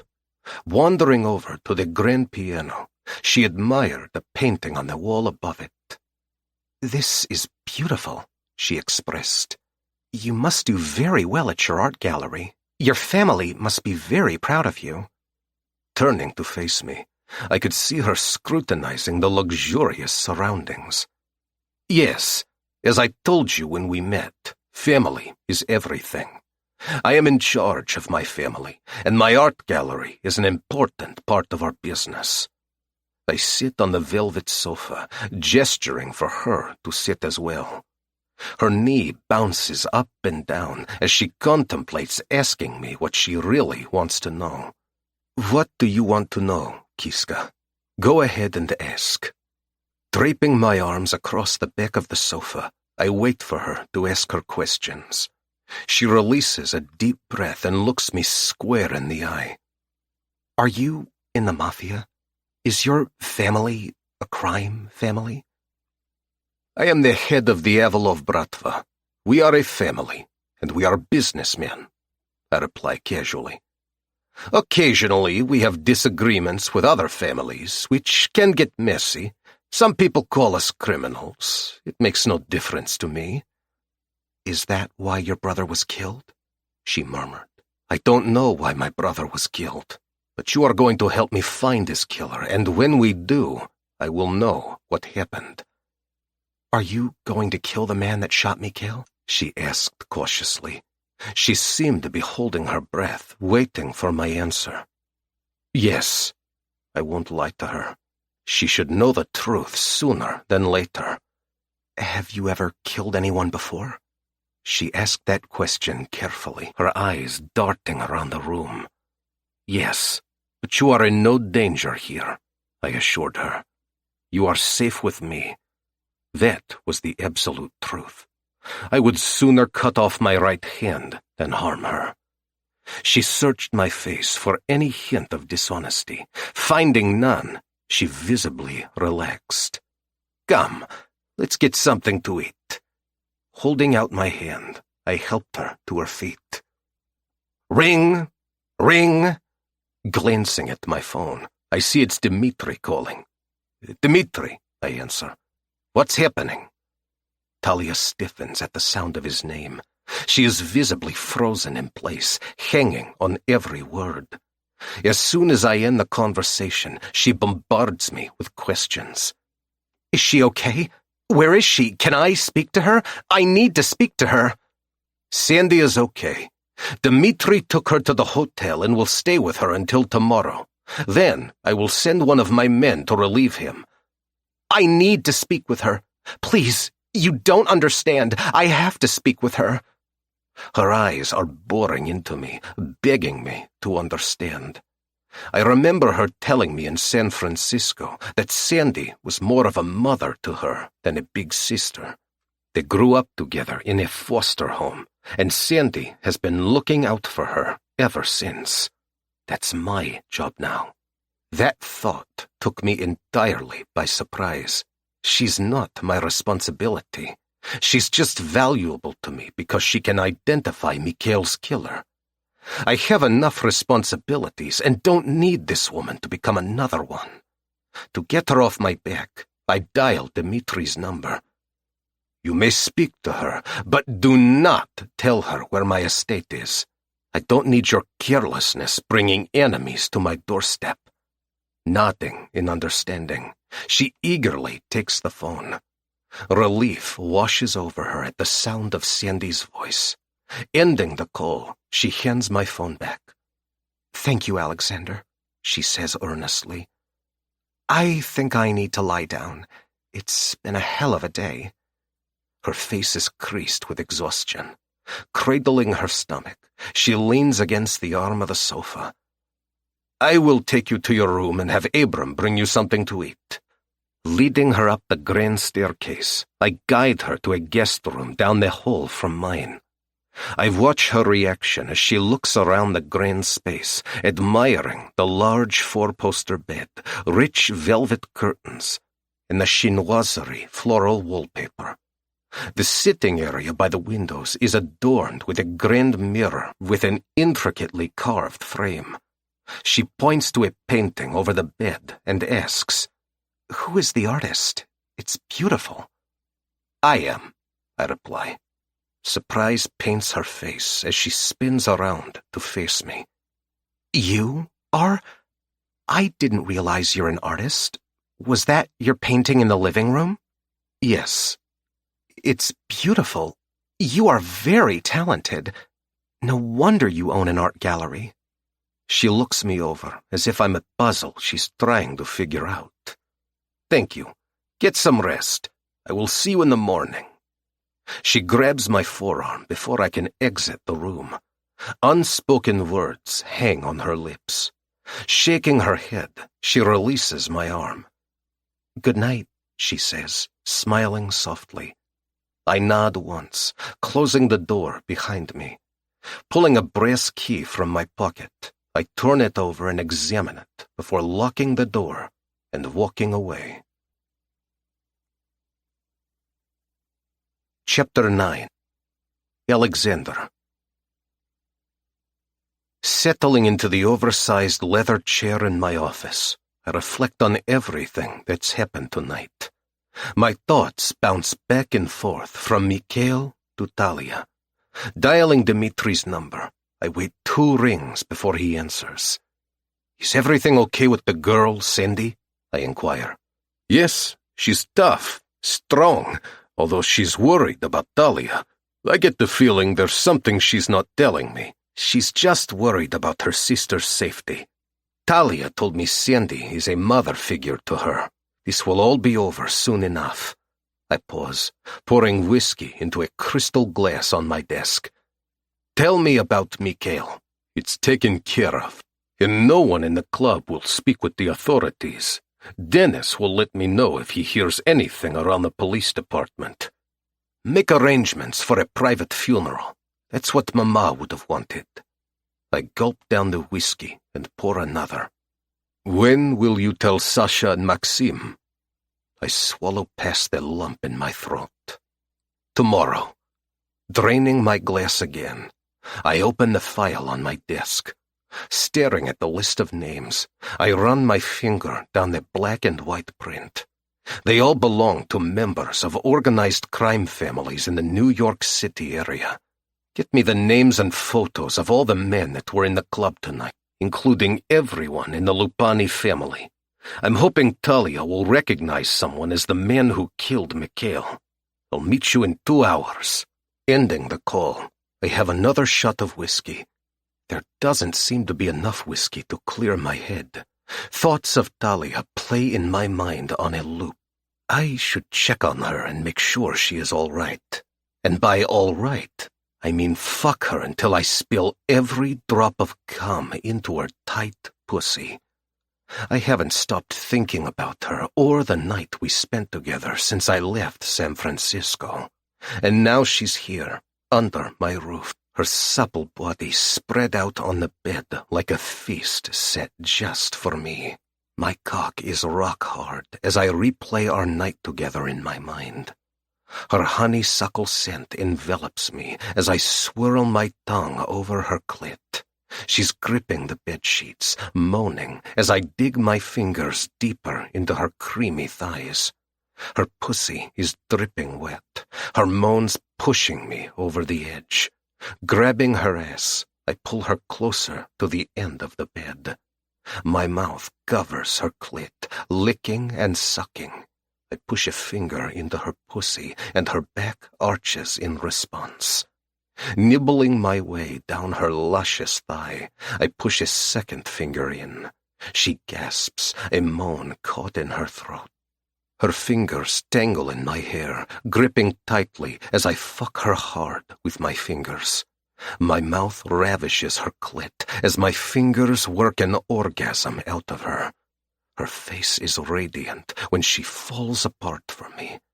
I don't give her a chance to catch her breath. Wrapping my arms around her knees, I lift her ass off the bed, thrusting my cock into her. She cries out, digging her nails into my forearms. I don't have the willpower to take it slow. My cock is the hardest it's ever been, my balls ready to explode. The desire is overwhelming, creating cracks in my control. She's so tight, so hot, so perfect. Fuck. I push harder, faster, sinking my cock balls deep. I fuck her even faster, cupping her ass in my hands. Her insides are on fire. Throwing her head back, she cries out, sobbing from pleasure. Her pussy ripples around my cock as she rides out her orgasm. She falls back on the bed, her limbs limp and lip trembling. I've never experienced that type of chemistry before, and I never thought about a woman as much as I've thought about her. Fuck them and leave them. That's how it's always been. No desire or time for a relationship. Being pajan of the family and caring for Sasha and Maxim has been enough for me. Mama tried convincing me to take a wife, but her words fell on deaf ears. It's been over a year since she died, and I miss her nagging me. I miss everything about her. She loved her children fiercely. I wonder if Talia could use a drink. Maybe she'd like some whiskey with a side of cock. Blech! This woman has me under a spell. She is in my home for one reason, and it's not to bounce up and down on my cock. I will keep her under lock and key until I find Mikhail's killer and avenge him. Pushing thoughts of Talia out of my mind, I open my laptop. Typing in my passcode, I check my business accounts and review today's transactions. I notice that Boris transferred $100,000 into an offshore account.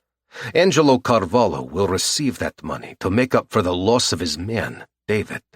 Fucking Adachi. It's bad enough I have Mikhail's death to deal with, not to mention Talia, Sasha, and Maxim. I don't need this situation with the Yakuza to explode. Grabbing my phone off the desk, I quickly message Anton. 10 minutes later, he's sitting in my office chair across from me. Any word on finding Adachi's men? Not yet, Anton replies.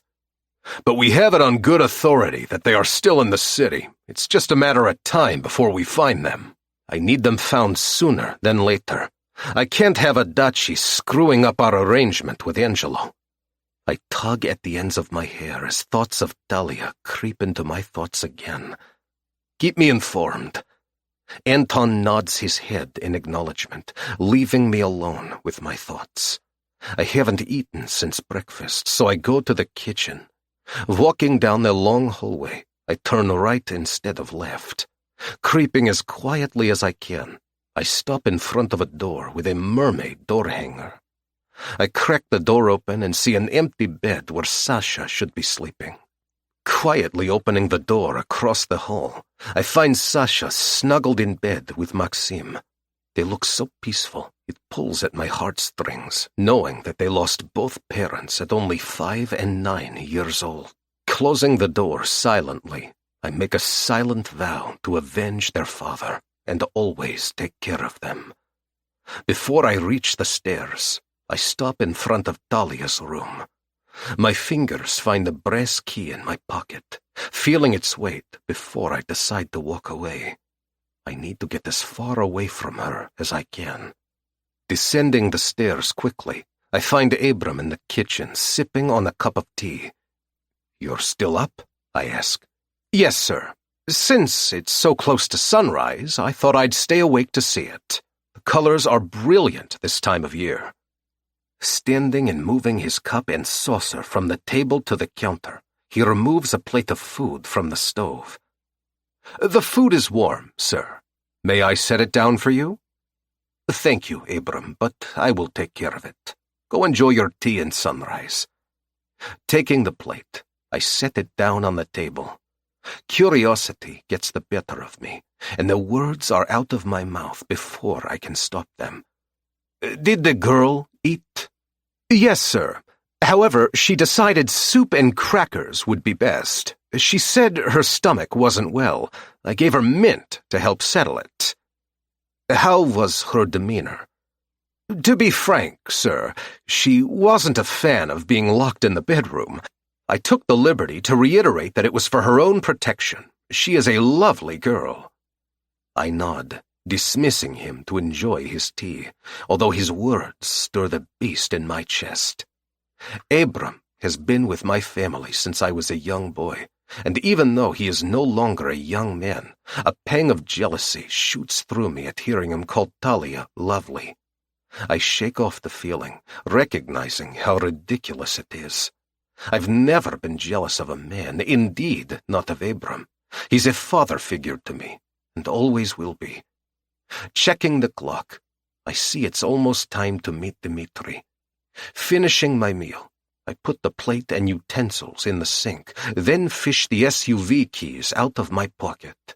I scribble a quick note, letting the nanny know I must speak with Sasha and Maxim in the morning.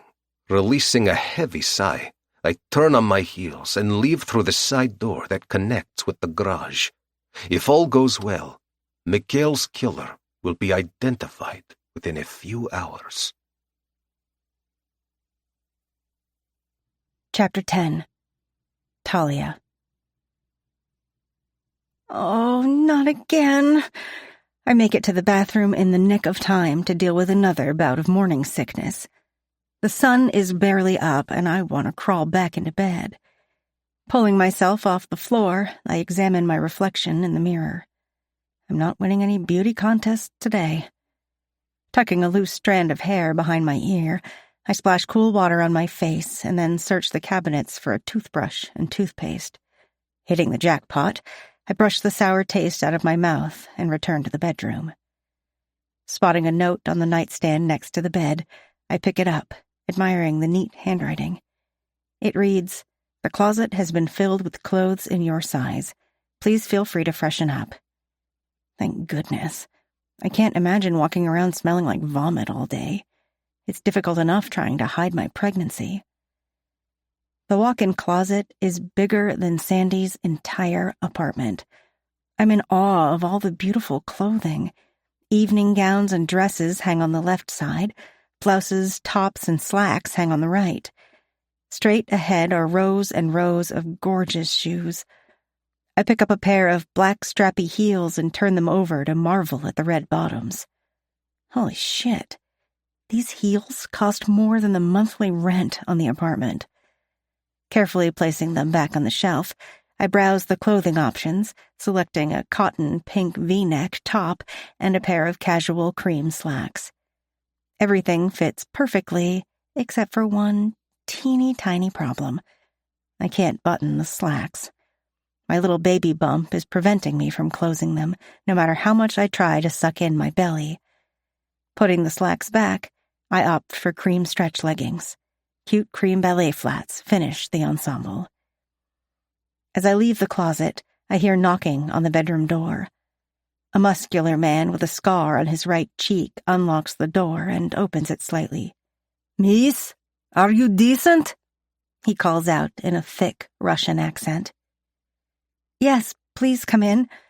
Hi, I'm Talia." I hold my hand out for him to shake, but he just stares at it. "I am Nikolai. You come, I take you to breakfast." He gestures toward the door, and I obey.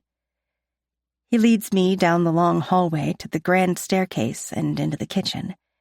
Abram is speaking with the chef, and I see an older woman and 2 young children sitting at the table. The little girl has long blonde hair and green eyes, and the boy has raven-colored hair and the same ice-blue eyes as Alexander. "You're pretty," the little girl says, jumping up from her seat to greet me. "What's your name?" she asks, bouncing on the balls of her feet. Before I can answer, the older woman scolds the girl. "Sasha, where are your manners? Sit down and finish your breakfast." She guides the girl back to the table and then faces me. "I am Olga Popov, the children's nanny. This is Sasha and Maxim. Will you join us for breakfast?" She motions to an empty chair at the table. "Thank you." I sit in the empty chair across from the boy, Maxim. "Hello," I greet. Narrowing his eyes, he looks me over before deciding to reply. "Hi.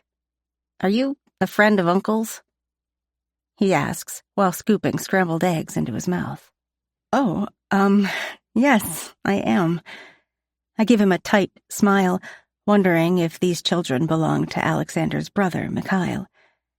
"Are you visiting your uncle today?" "No, silly," Sasha giggles. "We live here."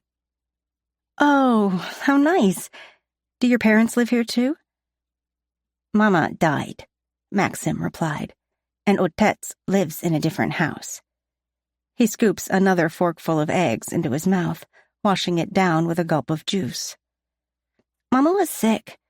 I don't remember much about her because I was too little when it happened." Sasha pushes eggs around her plate while munching on a strawberry.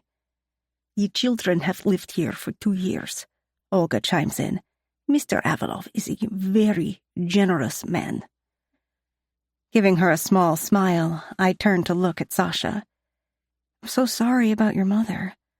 I lost my mother when I was little too." Without realizing it, I begin rubbing circles around my wrist tattoo, thinking about my parents. The only thing I have left of them is an old photo. "You know, Maxim, you have the same color eyes as your uncle," I remark. "I know," he smiles.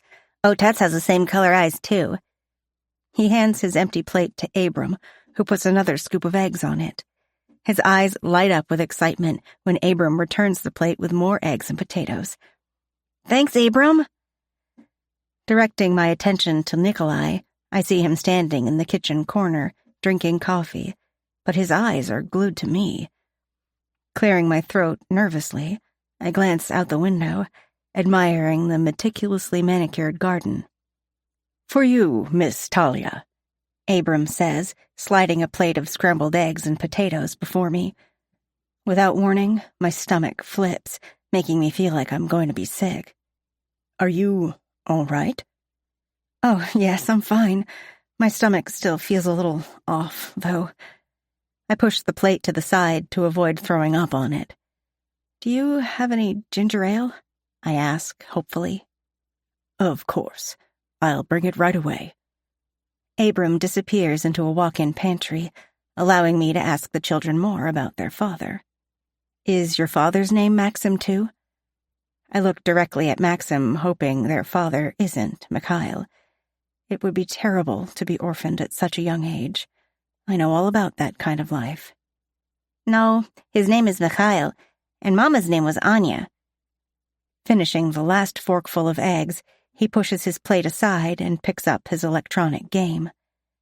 My heart sinks thinking about Mikhail. It's clear they don't know their father is dead, and I'm not about to tell them. I gaze out the window, listening to Olga and Sasha talk about swimming in the pool today. Miss Talia. Abram puts a crystal glass in front of me, filled to the brim with ginger ale. May I get you some toast or crackers? Crackers would be wonderful.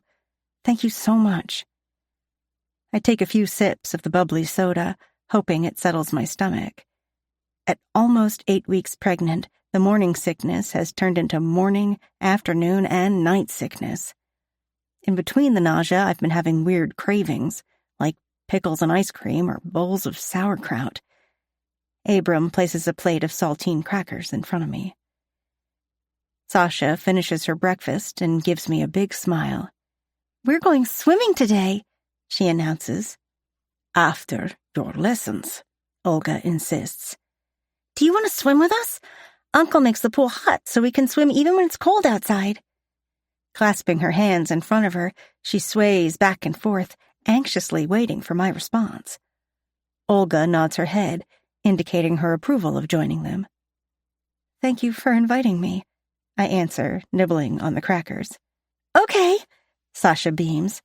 Nanny Olga, may we show Talia the pool? And can we show her the library and the theater too? Da, Olga agreed.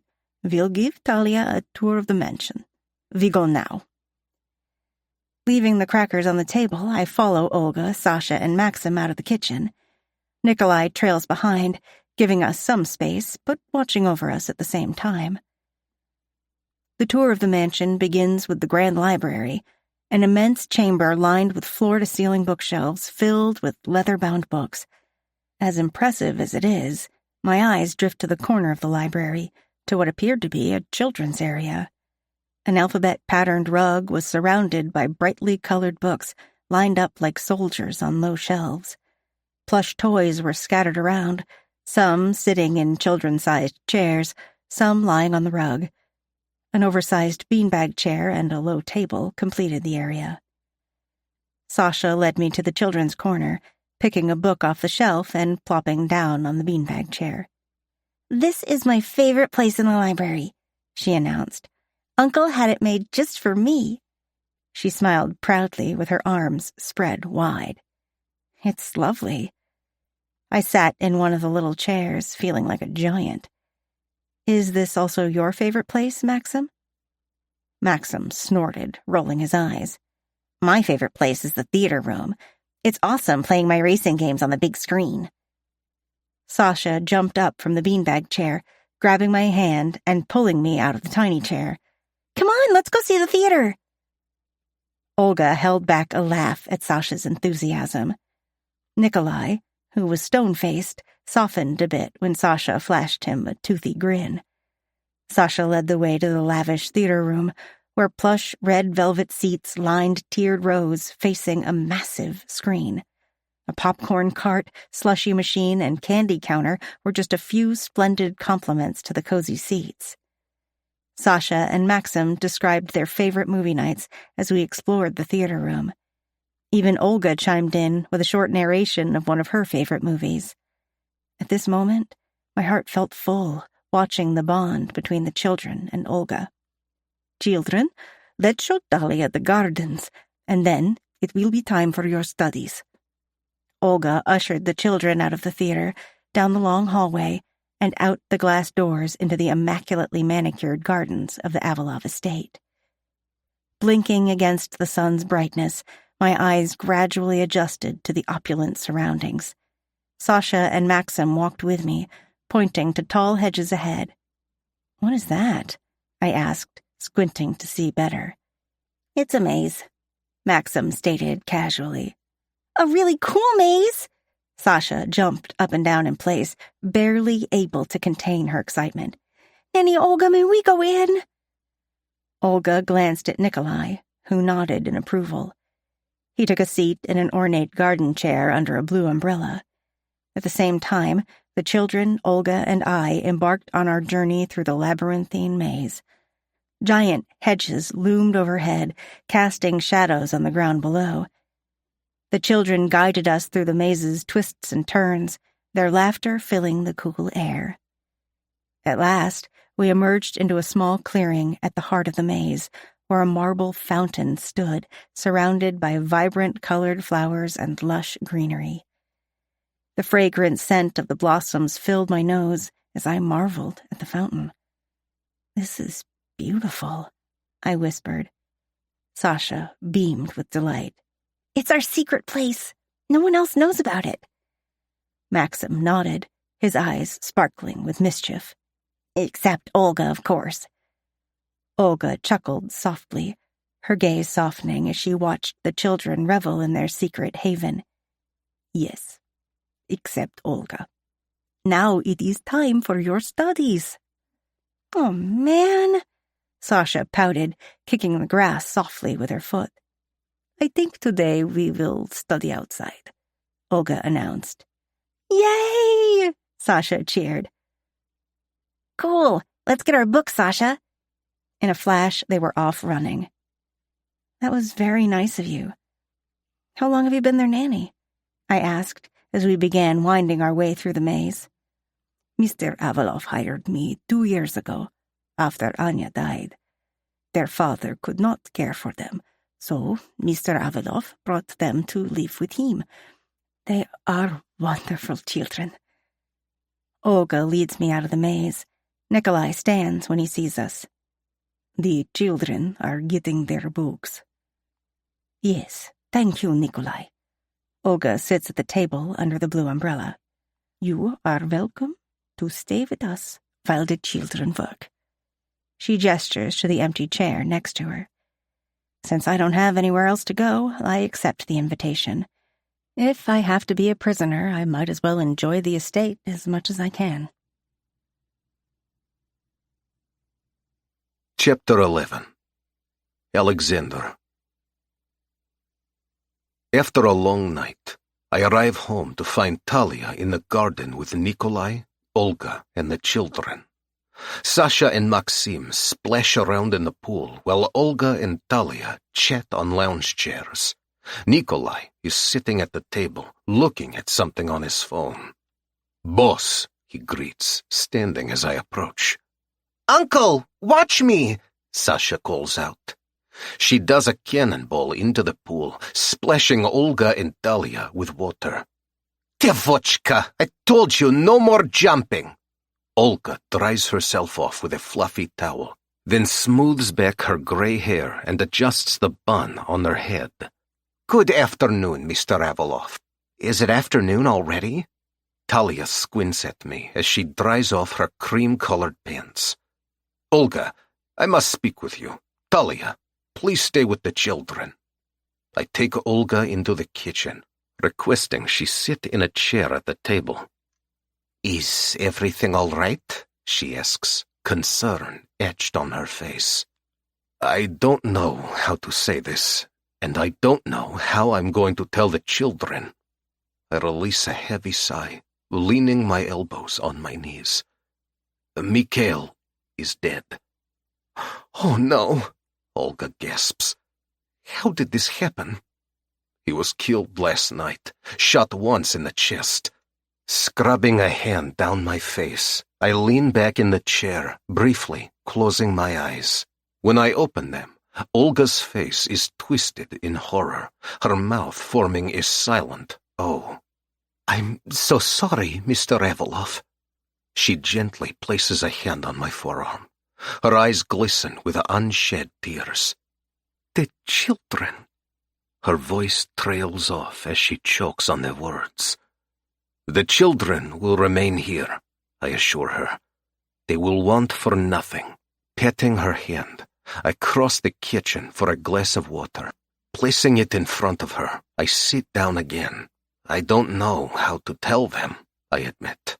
"It's a delicate situation. I think less is better." She takes a sip of water and then stands abruptly. "I will tell them." "No, I will tell them. He was my brother, so the burden is on me."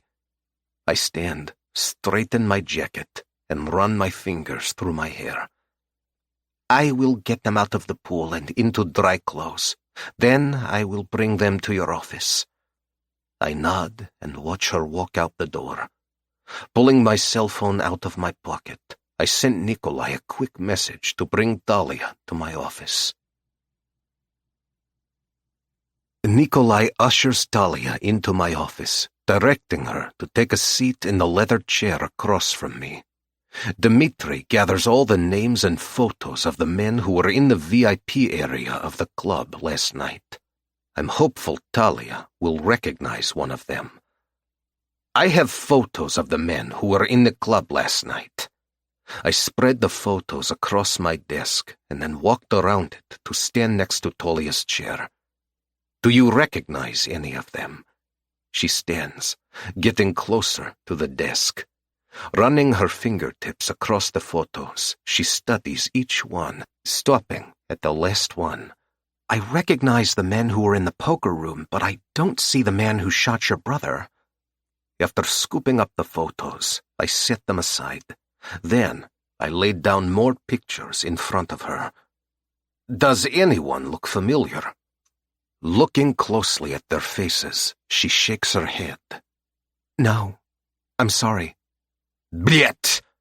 I slam my fist on the table hard enough to make Talia jump backward. I was sure you'd recognize that scumbag Lupani. Lupani? She asks. I heard the man say that name before he shot Mikhail. You're sure? I ask, hope rising in my chest. Yes. He said something about Mikhail taking Mr. Lupani's money.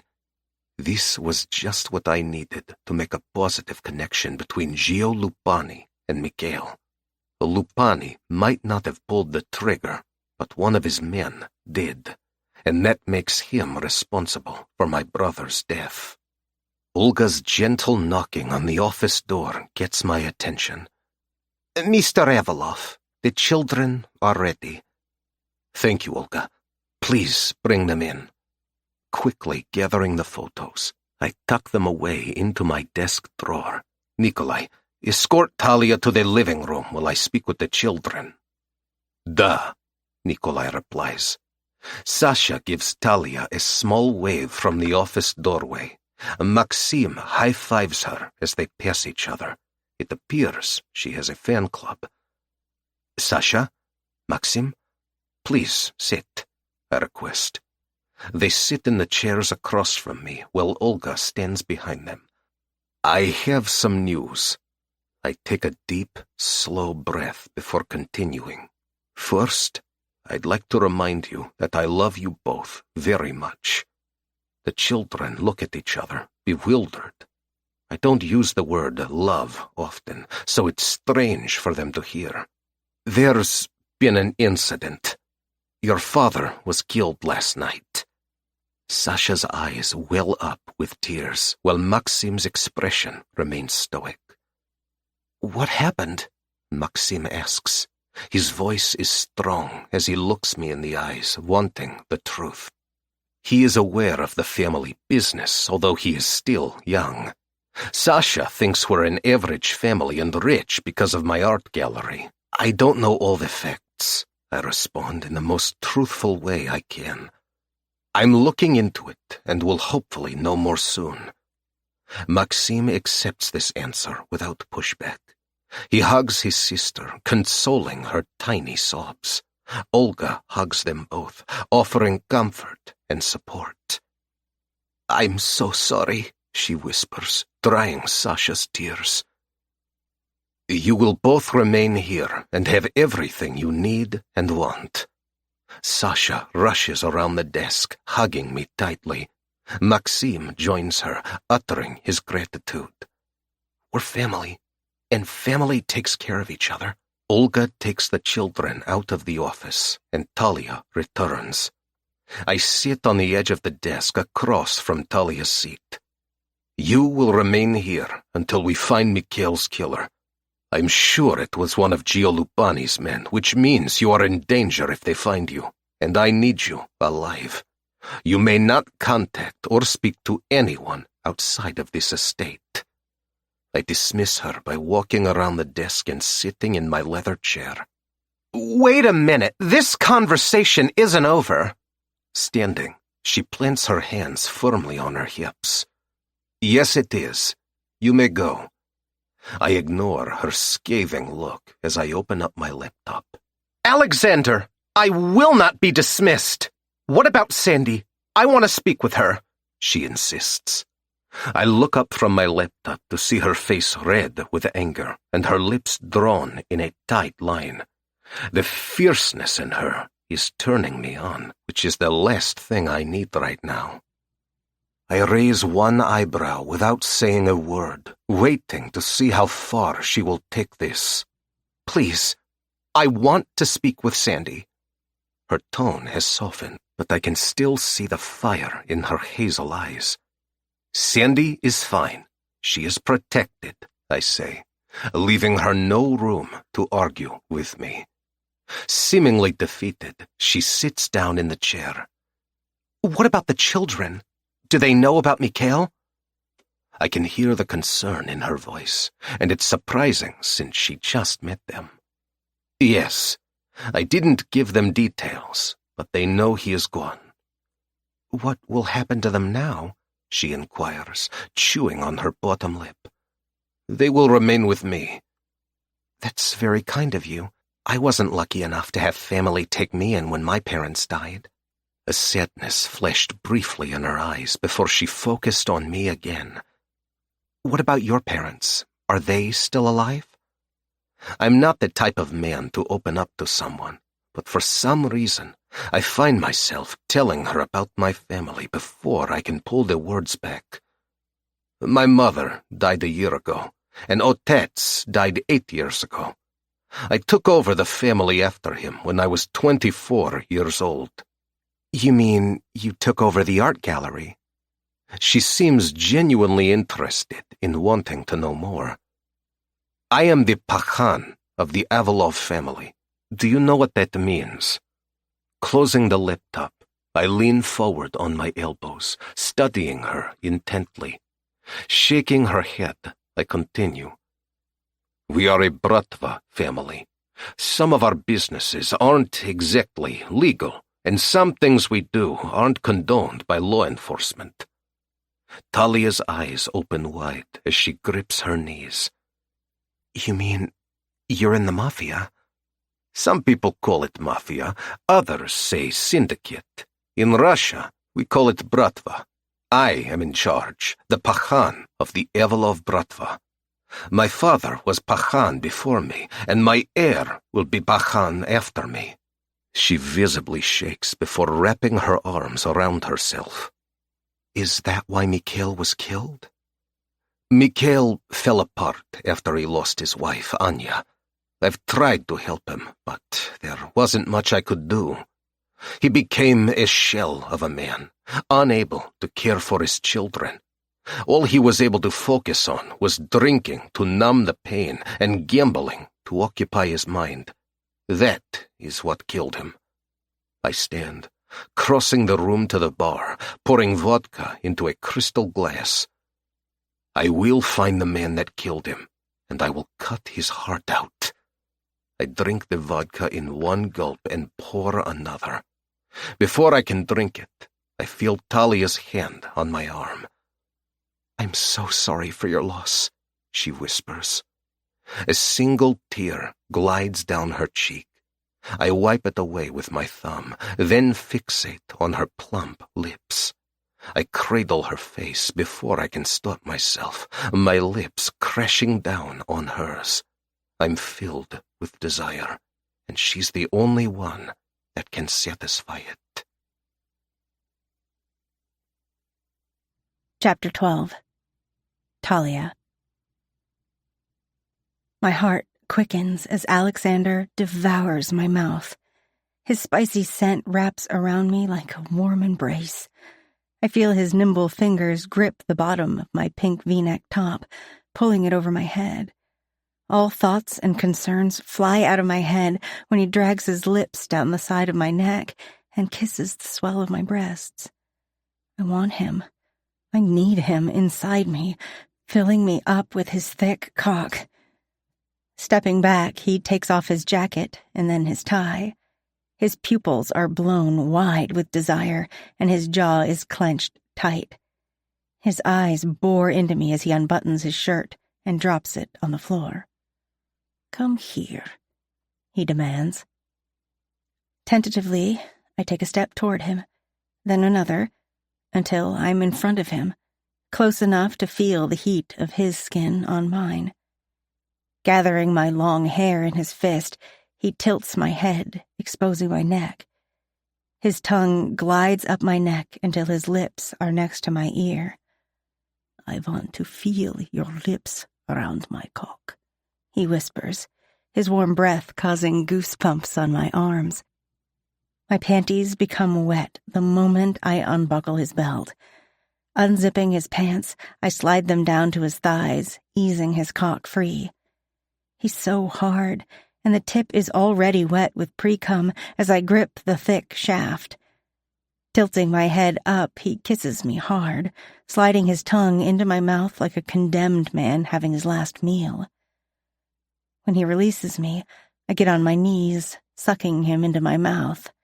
I swirl my tongue around the tip while running my fingertips over the shaft. He sucks in a gasp, digging his fingers into my hair. "Kiska," he moans, pushing his cock deeper into my mouth. His cock throbs against my tongue as I lick and suck at a steady pace. His balls are heavy as I massage them in my hand. Tilting my head back, he guides his cock deeper into my throat.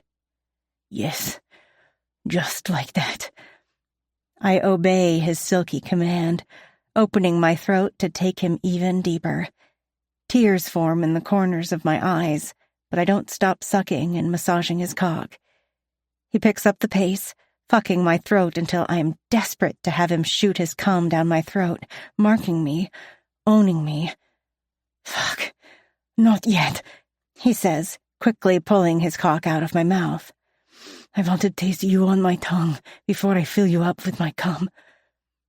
It's not a request. Pulling me to my feet, his fingers find the waistband of my cream-colored leggings and strip them off me. Clasping my hands, he takes a step back, admiring my silhouette in my white lace bra and panties. "You're so beautiful, Dushenka." A blush creeps up my neck, tinging my cheeks pink. He's seen me naked before, but the way he looks at me makes me feel like a shy schoolgirl.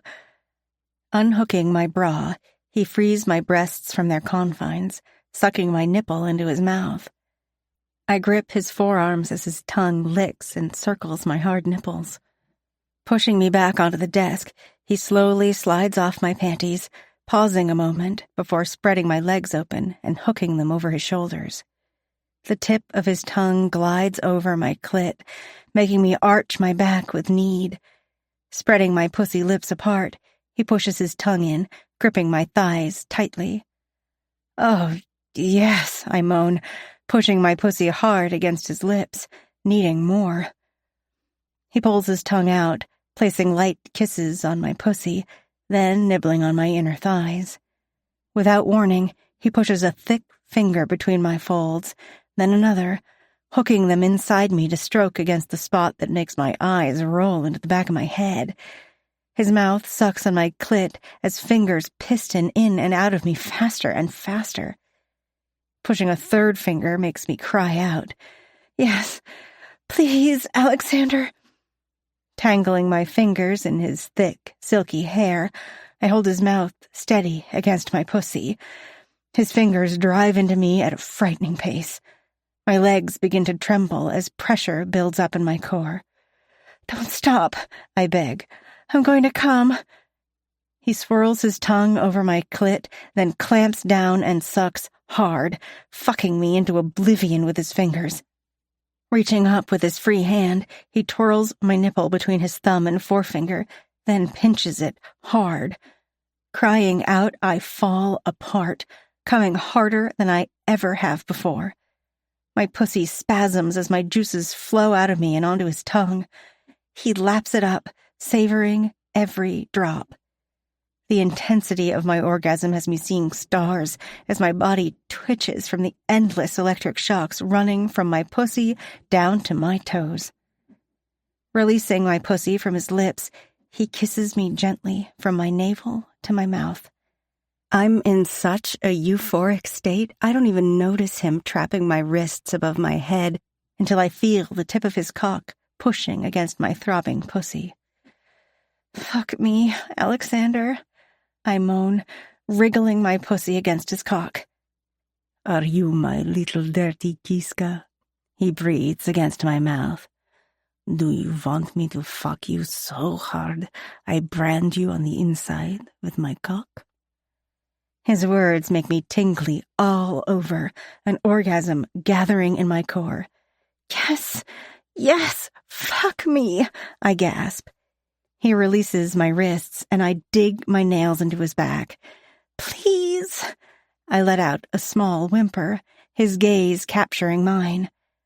The heat behind his ice-blue eyes is too much for me. Sliding my hands down to his ass, I try to force his cock inside my pussy. Flipping me over, he lays himself across my back, pinning me to the desk. Sliding his foot between my legs, he spreads them apart, rubbing his cock against my ass. He dips his fingers into my wet pussy, pulling them out and sucking on them. You're so sweet, he says, gathering my long hair in his hand and holding it at the base of my neck. Alexander, I whimper. He pushes the tip of his cock to my pussy, pushing apart my soaking wet lips. This is too much. It's like torture. I need him in me now. Alexander, please, I cry out. That gets him moving as he thrusts forward, pushing his cock balls deep in one motion. My pussy stretches to take all of him, stinging lightly from his girth. It's bliss, and I want more. Pushing my ass back against him, he slaps it hard, leaving a bright red mark on my cheek. Drilling into my pussy, he gives me exactly what I want. It's rough and hard, animalistic in the way he's claiming my body. Sliding his hands underneath me, he lifts me up slightly, grabbing my breasts and pinching my hard nipples. But all I can feel is his massive cock slamming into me over and over as the fire in my belly heats up every inch of me. Oh, God. Yes, yes, I beg him. I'm on the verge of another orgasm when he pulls my hair hard enough to make my scalp tingle. You will not come until I tell you to come, he orders, smacking my ass again, harder than the last time. Do you understand, Kiska? Yes, I whimper, tears prickling my eyes.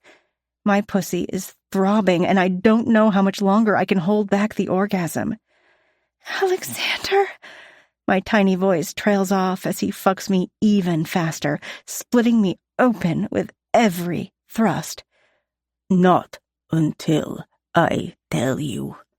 His voice is deep and raspy as he fucks me harder and faster. His arms are still wrapped around me when he lifts me off the desk, pulling my back flush against his chest. Grabbing my breasts, he squeezes, plunging into my pussy balls deep. Now, he commands, crashing into me one last time, releasing streams of hot cum deep inside me. My pussy clenches violently around his cock, my release an explosion setting my body on fire.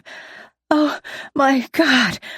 I gasp for air as electrical shocks shoot through my pussy and my juices flow down his cock. Releasing my breasts, he falls on top of me on the desk, both of us limp and gasping for air. We stay like that for a few moments before he pulls out of me, flipping me over and kissing me gently on the lips. While his cum is still running down my thigh, he gathers up our clothes. He hands me mine and dresses himself quickly.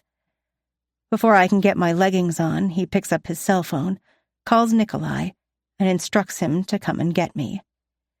I hastily finish dressing, confused about what is happening, when Nikolai enters the office. Take her to her room, Alexander orders. He sits at his desk and opens his laptop without saying anything else. I'm so shocked I can't speak. He's dismissed me as if he didn't fuck me raw moments ago. It's as if I was a toy to be used, and now he's lost interest in it. Anger boils under my skin, and I stomp out of the office with Nikolai trailing behind me. Chapter 13. Talia.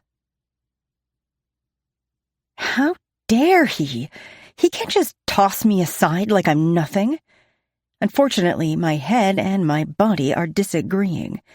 I'm pissed off at him in my mind, but my body is still tingly from the best orgasm I've ever had. Flopping down on the bed, I clutch the soft pillow, hugging it close. Nikolai stands in the doorway, looking as if he wants to say something, but holding back the words. Finally, he clears his throat and says, "If you need anything, dial 0 on the phone, and Abram will bring it to you." Closing the door, he leaves me alone to sort through these conflicting feelings. I don't hear the door lock, but with all the security in the estate, I'm basically Alexander's prisoner. Sitting up, I pick up the phone and listen for a dial tone. I dial Sandy's number, but the call doesn't go through. Damn it. How do I get an outside line? I try pressing 9 before dialing Sandy's number, but that doesn't work either. I hang up the phone in frustration. He's such an asshole. And the worst part is he's the father of my baby. If I thought that telling him I was pregnant with his child would help me out of this situation, I'd tell him. Unfortunately, I think telling him will just make it worse. I do realize there is a crazy amount of chemistry between us. Still, I don't think springing a child on him is the best idea, especially since he has Sasha and Maxim to take care of. He never agreed to have a child with me, and I don't think he'd think of this as a happy surprise. Like he said, he needs to keep me around to identify Mikhail's killer. Once I do, he'll be done with me. Sighing, I cradle my stomach, whispering to the baby, "It's okay, little one. I'll always be here for you and keep you safe. It's you and me, kid." Just then, my stomach rumbles from hunger. It's not dinner time yet, but the baby doesn't care. Picking up the phone, I dial 0. "Miss Talia, what can I get for you?" Abram's voice is comforting and soothing. He's like the grandfather I never had. "Can I have something to eat?" I ask. "Of course. Would you like a snack or something more substantial?" "A sandwich would be great." My stomach rumbles so loudly I wonder if he can hear it through the phone. "And maybe an apple? If you have pickles, will you please add them too?" "I'll bring it right up," Abram replies. I clean myself up in the bathroom before Abram brings the food. After wiping myself down, I select new clothes from the closet. Whoever picked them has good taste. I pair comfy gray sweatpants with a soft blue cable-knit sweater. Abram knocks on the door, brings a food tray, and places it on the table next to the chaise lounge. "Ring me if you require anything else." "Thank you, Abram," I say sincerely. Just looking at the delicious sandwich makes my mouth salivate. Sitting on the white velvet chaise, I take a bite out of the sandwich and then the pickle. I contemplate my escape, trying to figure out the best way to leave the estate unnoticed. Once I have a plan, I'll get a phone and call Sandy. She'll know what to do after that. We can leave the city for a while and leave Alexander, Mikhail's killer, and all the drama behind. Once the coast is clear, we'll return and resume our lives as usual. I was lost in my thoughts, so I didn't hear the door creak open. Sasha was standing in the middle of the room before I noticed her. "Hi," she says sadly, looking down at her tiny feet. "Can I sit with you?" "Yes, of course," I tell her, brushing sandwich crumbs from my fingers. "What's wrong?" "My daddy died," she sniffles. "I'm so sorry, sweetie. Can I give you a hug?" Nodding, she nestles into my arms, letting out a small sob. "Shh, it's okay." I run my hand down her soft, blonde hair, consoling her. "I lost my daddy when I was little, too," I tell her. She peeks up at me from underneath her lashes, her green eyes shiny with tears. You lost your mommy and your daddy? Just like me? She sniffles. Yes, I did. But I didn't have an amazing uncle and brother like you do, or the best nanny in the world. Everything will be all right. They'll take good care of you. You were all alone? She asks innocently. At first, but then I met my sister Sandy. We're not related, but we became as close as sisters. A soft smile hikes up my lips as I think about Sandy. She looks out for me and takes care of me. She's the best sister I could have ever gotten. Where is she now? Sasha asks, twisting the ends of my long hair between her delicate fingers. She's not far away, but I can't see her right now. A soft sigh escapes my lips, and Sasha looks up at me with concern. Do you miss her? Yes, very much. I wish I could speak to her and ensure she is okay, but I don't have my cell phone, and the phone here doesn't work. I can get you a phone, Sasha whispers, her face lighting up enthusiastically. Then you can call her. What do you mean? Get a phone from whom? I sit up straight, anticipating her answer. Alice, the maid. She cleans my room every day, and I know where she keeps her cell phone. Oh, no, sweetie, I can't let you do that. You'll get in trouble, and then that would make me very sad. I can do it. She's cleaning the living room right now. I can get the phone and put it back when you're done. Jumping to her feet, she runs out of the room faster than I can stop her. This isn't a good idea. What if Alexander finds out? He'll be furious, and I can't let him get angry with Sasha. I'm pacing in circles when Sasha returns with the cell phone. Sasha, you shouldn't have done that. I grab her, hugging her tightly. Don't worry, I won't get into trouble. Uncle loves me very much. He said so. Her innocent little smile warms my heart. Here. She thrusts the phone into my hand and stands guard at the door. I'll let you know if anyone is coming. I'm still not convinced this is a good idea, but the need to speak with Sandy outweighs my fears. I dial her number and then hold my breath until she answers. Hello? Sandy answers. I release the breath and began speaking as quickly and quietly as I could. Sis, it's me. Are you okay? Please tell me you're okay. Yes, I'm fine. I'm at the hotel with a very large man watching guard outside my door. Are you okay? She asks quickly. Yes, I'm okay, although I'm basically being held prisoner. Alexander won't let me contact anyone or leave the estate until he finds the man who killed his brother. I had to sneak this call without him knowing about it. Have you heard anything at work about the murder? I chew on my bottom lip, pacing in front of the bed. I haven't gone to work. Dimitri said it was safer if I lay low until this was over. He said the killer might find out we're sisters and come after me to get to you.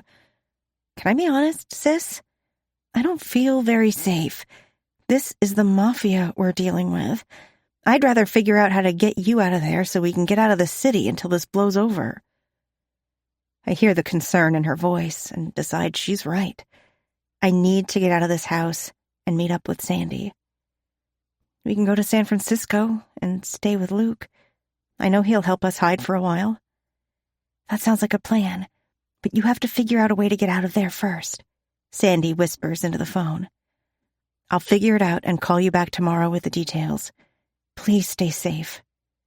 You too, sis, Sandy says, ending the call. I rush over to Sasha and give her back the phone. Thank you, Sasha. Thank you so much. Now go and put the phone back. Hurry. She gives me a quick hug and then scurries out of the room. Taking a seat on the bed, I cradle my stomach. We have a plan, but now I must find a way out. I silently pray that I will figure it out by tomorrow. Chapter 14. Alexander. The scent of fresh paint mingled with the faint aroma of cigar smoke lingered in the air as I gathered my senior wars for a meeting in my art gallery. These are my most trusted men, my inner circle. It has been a long time since I called the council to discuss Bratva business. The low murmur of their voices echoed through the spacious gallery, each of them understanding the importance of this meeting. "We're ready," Dmitri announces. The room goes silent, and all eyes are fixed on me. "I'm sure you have all heard about Andrei," I begin, anger simmering in my chest. "He was one of my most trusted wars, and my cousin. His death will not go unavenged." I hold up my glass of whiskey, and my men follow, honoring Andrei. The weight of his loss hangs heavy in the air, a shadow that darkens the gallery's distinguished ambience. I have contacted Dennis and reviewed the surveillance footage. Last night, 4 men broke into the gallery, injuring 2 of the guards and killing Andrei. This was a targeted attack, and we have identified the men as part of the San Francisco Yakuza, led by Haruto Adachi. Just saying the name leaves a sour taste in my mouth. His men have stolen 6 paintings. There was more than $3 million of heroin hidden inside the frames. My anger morphs into a full-blown firestorm.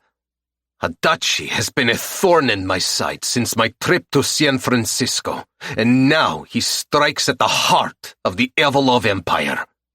I slam my fist on the table, visualizing Adachi's smug face. "He seeks to challenge us," Dmitri says, his voice tight with restrained rage. "To seize control of our territory since you denied him a piece of it." The Vors nod grimly in agreement. "He's a thief and a coward," one of the men calls out. "Slice his throat and be done with it," another mutters. "He wants to control distribution from New York to San Francisco with or without your approval," Anton chimes in. "Adachi has made a grave mistake, one that he will soon come to regret," I mutter, my voice a cold whisper. "I will show him the price of betrayal." Directing my full attention to my wars, I formulate a plan. I want all of our men tracking down the Yakuza scum that dared to enter these walls. Contact our network of informants and spies in the city.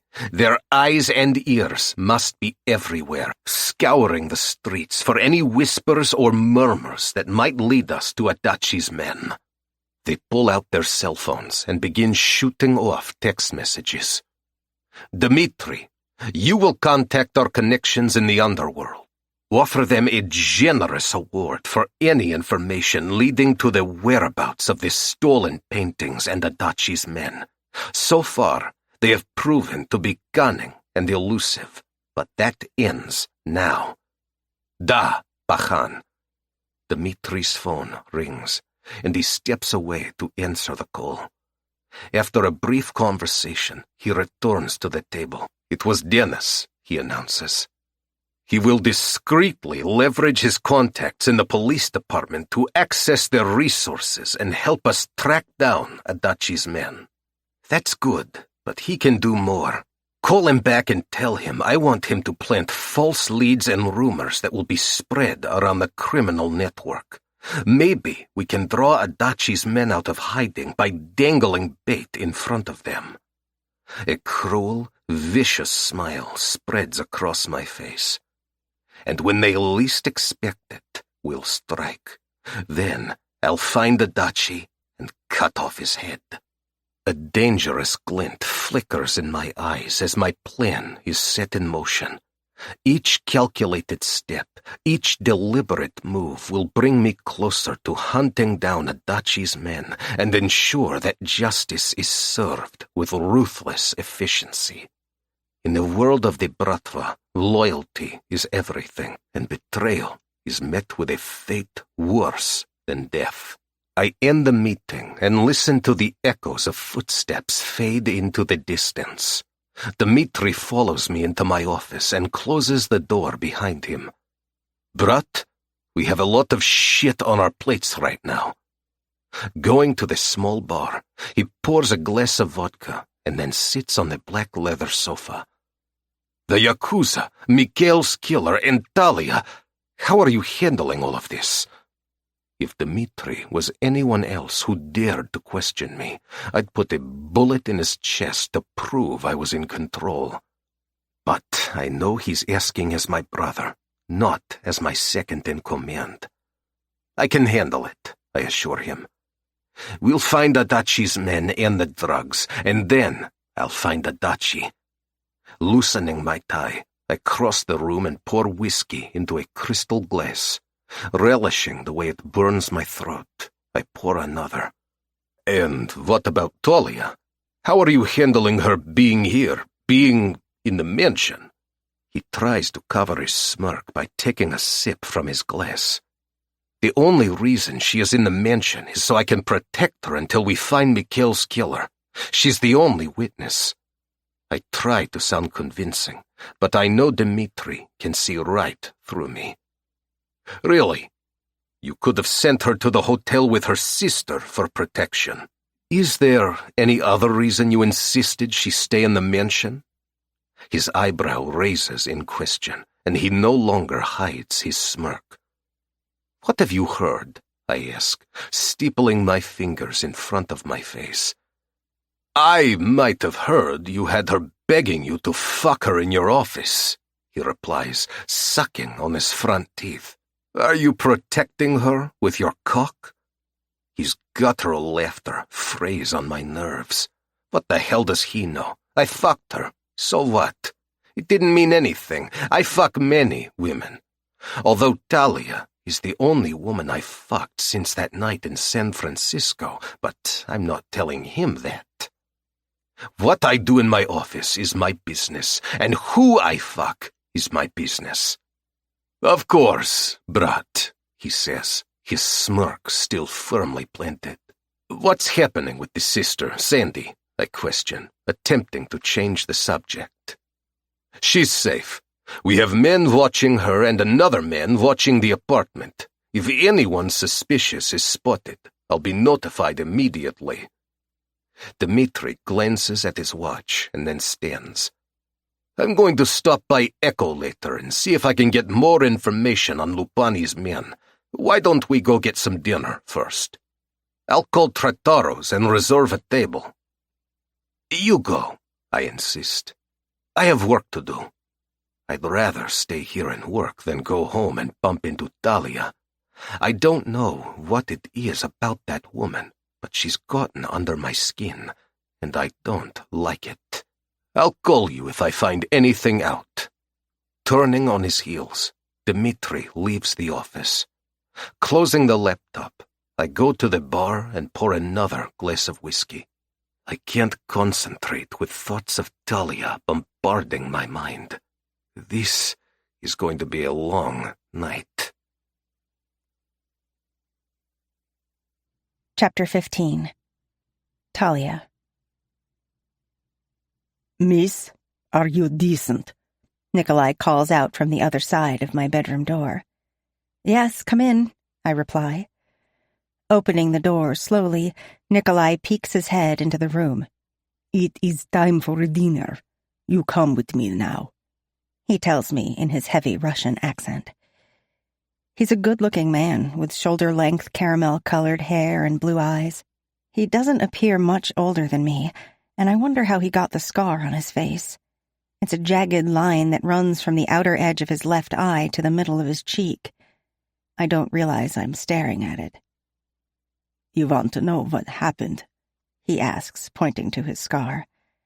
My cheeks flush pink as I look away quickly. Oh, no, I'm sorry.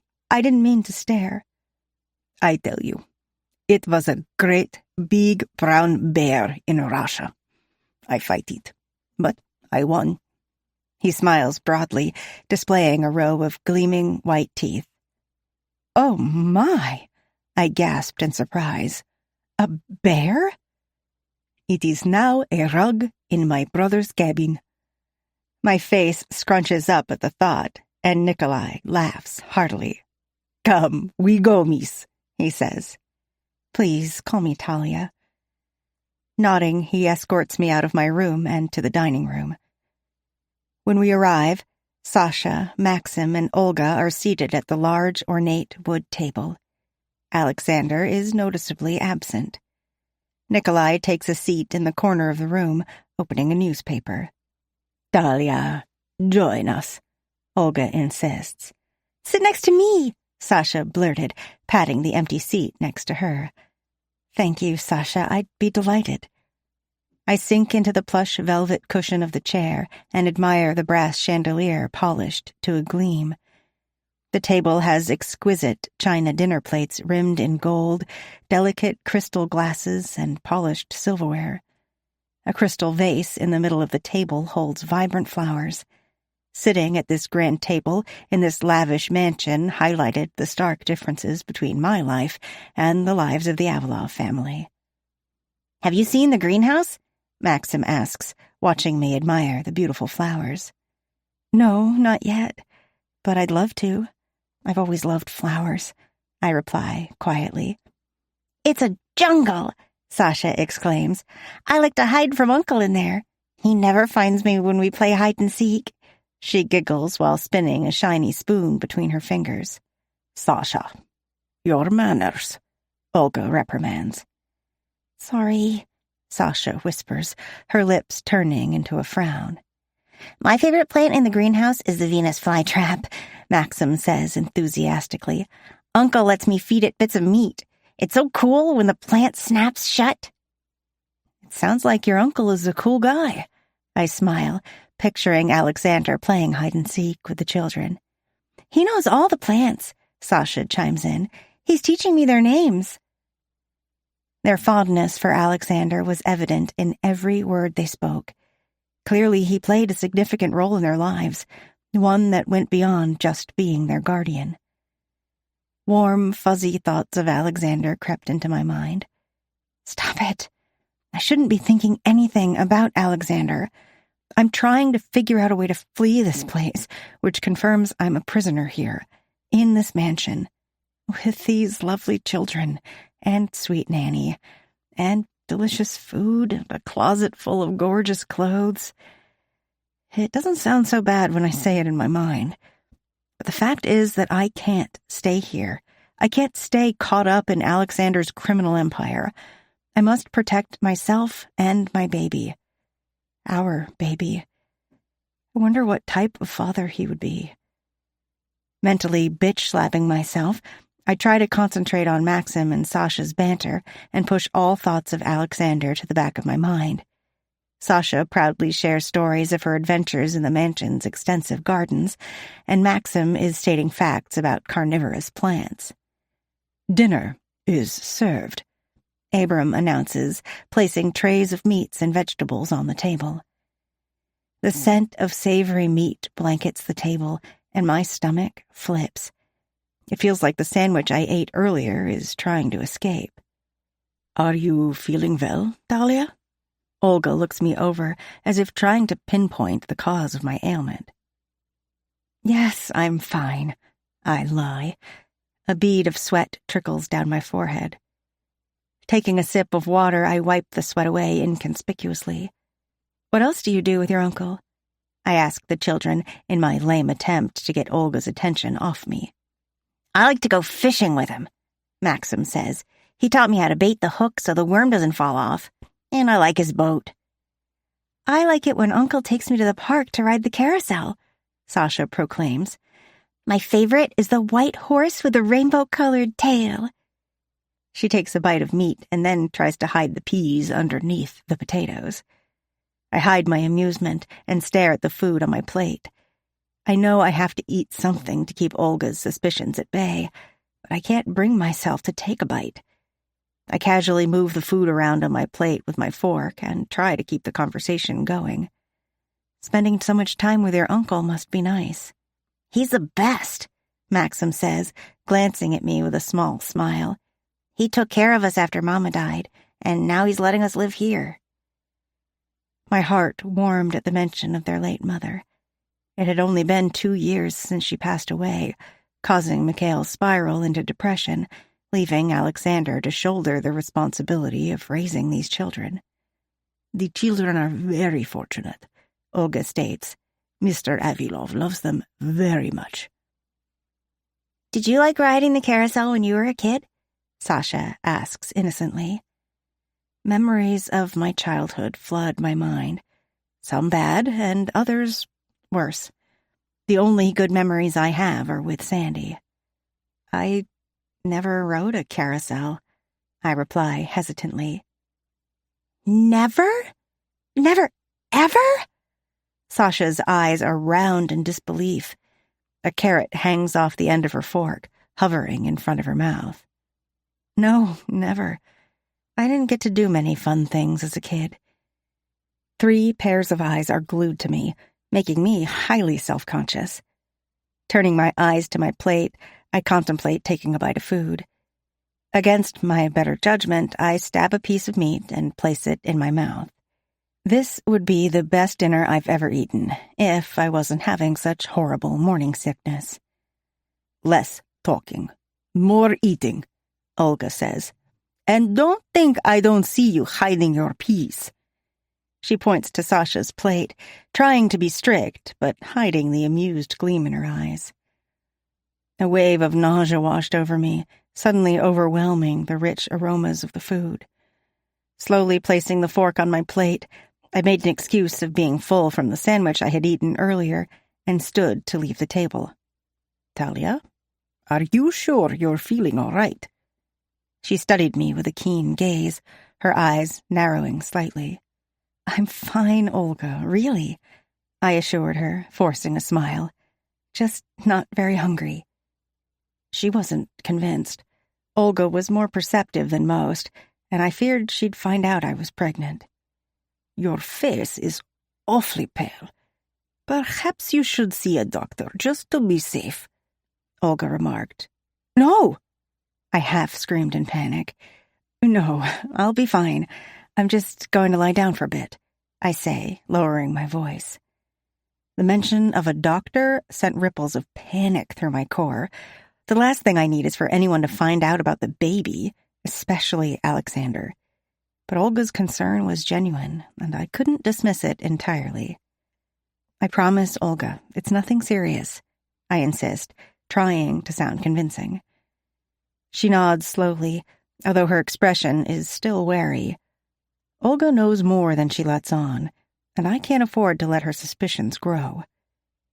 Excusing myself from the table, Nikolai escorts me to my room.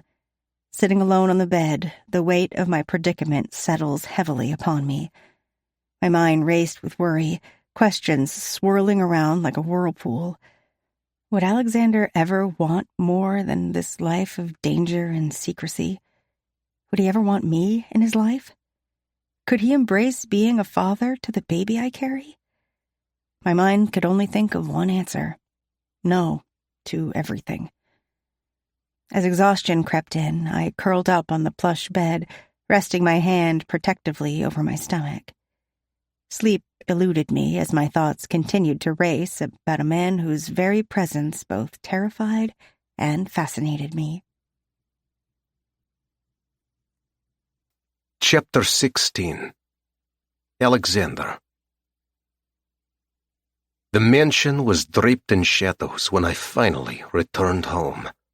As I drove my SUV through the security gate, I could feel the weight of the day's events hanging heavily on my shoulders. Stepping through the door, I shed my coat and removed my tie with a sigh of relief. The usual buzz of activity in the mansion had quieted down for the evening, giving my thoughts free rein to echo through the still air.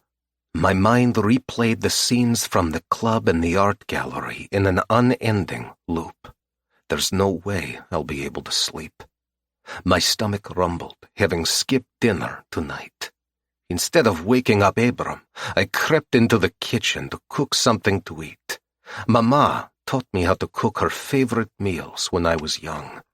Our special time together was when Dmitri was out chasing girls and Mikhail was playing cards with Otets. The kitchen was dimly lit, the soft glow of the stove casting a warm light across the room. Filling up a pot with broth, I stirred slowly, adding spices and chicken. Lost in my thoughts, a light noise pulled me back to the moment. Talia emerged from the hallway, startled by my presence at the stove. She looked weary, and the color washed out of her face.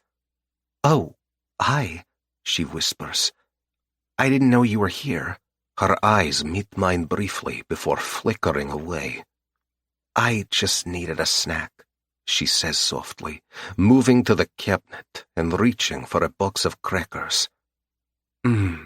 That smells wonderful," she murmurs, passing by the stove to sit at the counter. "I didn't know you could cook." "Now you know," I reply curtly. Talia shakes her head, releasing an agitated sigh. "I'm not the enemy, Alexander." She stands to leave, but I catch her by the wrist and sit her on the stool. "Stay." I ladle the soup into a bowl and place it before her. "Thank you," she replies politely. I watch her plump lips as she blows on a spoonful of hot soup. My cock stirs in my pants, and I sit across from her to hide my forming erection. Even weary, she's the most beautiful woman I've ever seen. Glancing up at me, she opens her mouth to say something, then hesitates. "Is everything all right?" I ask, my voice laced with genuine concern. Her words tumble out in a rush, tinged with anxiety. I want to help find Mikhail's killer, but I don't know where to start. And I can't shake this feeling of being unsafe for Sandy and myself." She stares at her soup, chewing on her bottom lip. My heart clenches at the vulnerability in her voice.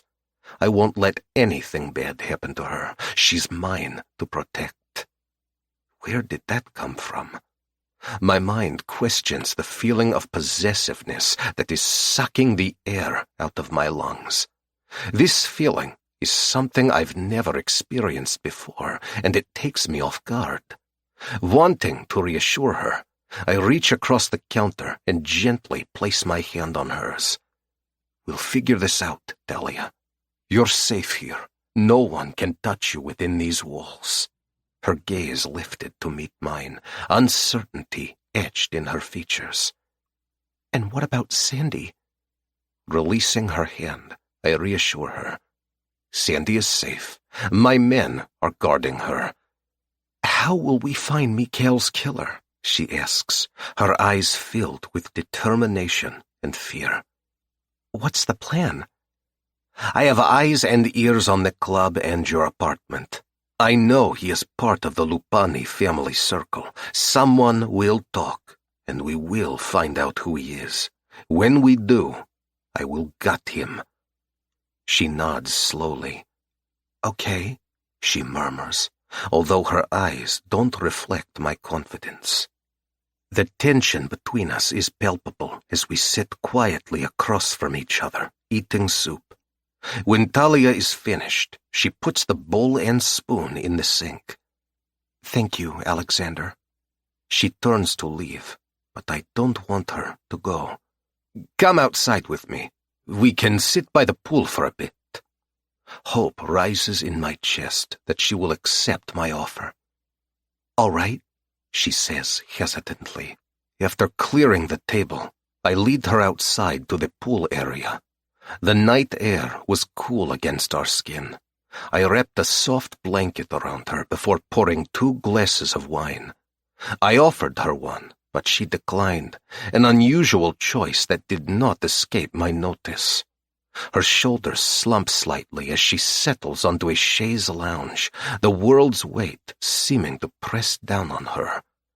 Without thinking, I move behind her, my hands instinctively finding their way to her tense neck and shoulders. My touch is gentle, yet purposeful, as my fingers work their magic, Kneading away the knots of tension, Talia lets out a soft sigh. Her long, silky hair shines underneath the moonlight as I tangle my fingers in it. I gently tilt back her head and pepper soft kisses along her smooth neck. My hands travel from her shoulders to her waist, lifting her up and turning her around to face me. She lets out a soft gasp, then stills entirely in my arms. Her eyes find mine as anticipation builds between us. Her body melts into mine. Her soft curves are against my hard lines. She's so beautiful, staring up at me with her hazel eyes, so vulnerable in my arms. I have no right to want this woman, to want to own her, but I can't stop myself. My lips find hers, and I steal a kiss, forcing my tongue inside her mouth to savor every inch of her perfection. I swallow her gasp as I greedily take more of her, kissing her deeply until she's gasping for air. She's mine.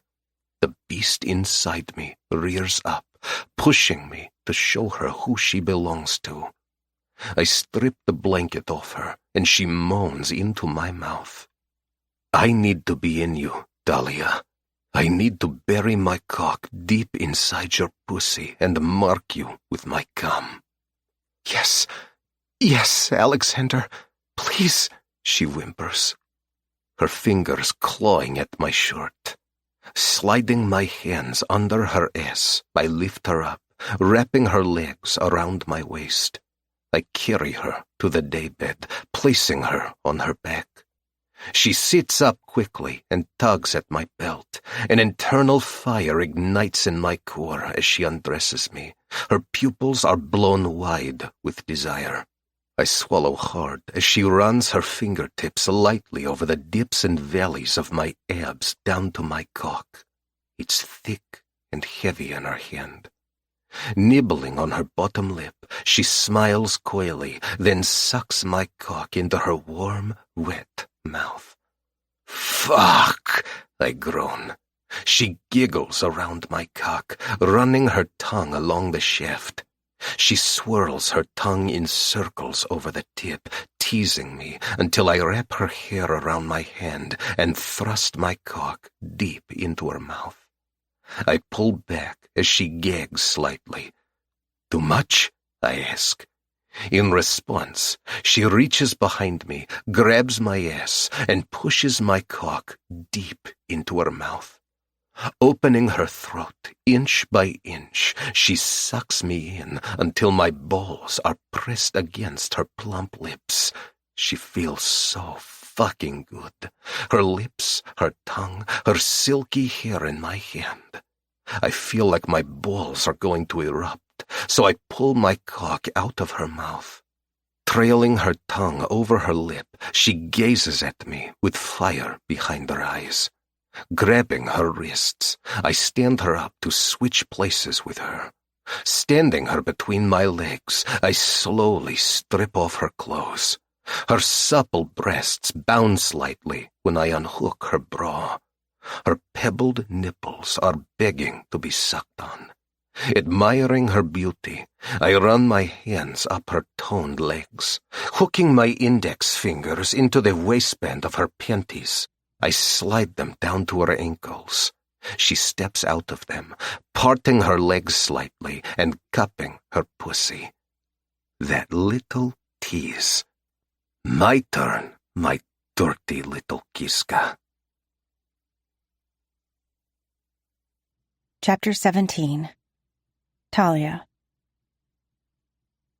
Alexander's words sounded like a threat and a promise, and it was just what I needed to hear. My pussy is already wet, and his silky, smooth voice has me teeter-tottering on the edge of an orgasm. I never thought it was possible to come from words alone, but it might happen tonight. Spinning me around, he bends me at the waist over the daybed. I'm leaning on my forearms when he pulls my ass into the air and spreads my legs apart. I'm already imagining his thick cock sliding into my pussy, stretching me open. when he shocks me by running his tongue up my slit. This is new. I'm not a prude, but it's safe to say my sexual interactions have been a bit bland until Alexander. His smooth tongue runs up and down my slit, making me weak in the knees. He pulls open my slit with his fingers, dipping into my pussy with his tongue. Oh, I can't control my moans as he dives deeper with his tongue. Replacing his tongue with a thick finger, he fucks my pussy slowly.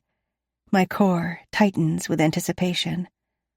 Faster, I beg. His throaty chuckle makes my pussy even wetter. You want more? He asks, pushing in a second finger. Yes, just like that. He fucks me faster with his fingers, making my pussy impossibly wet. I feel an orgasm building in my core as I push my pussy deeper onto his fingers. Instead of continuing to fuck me, he pulls his fingers out and shoves them into his mouth. You're so sweet, Kiska, sweeter than honey on my tongue. Squatting down, he wraps his lips around my clit, flicking it with the tip of his tongue.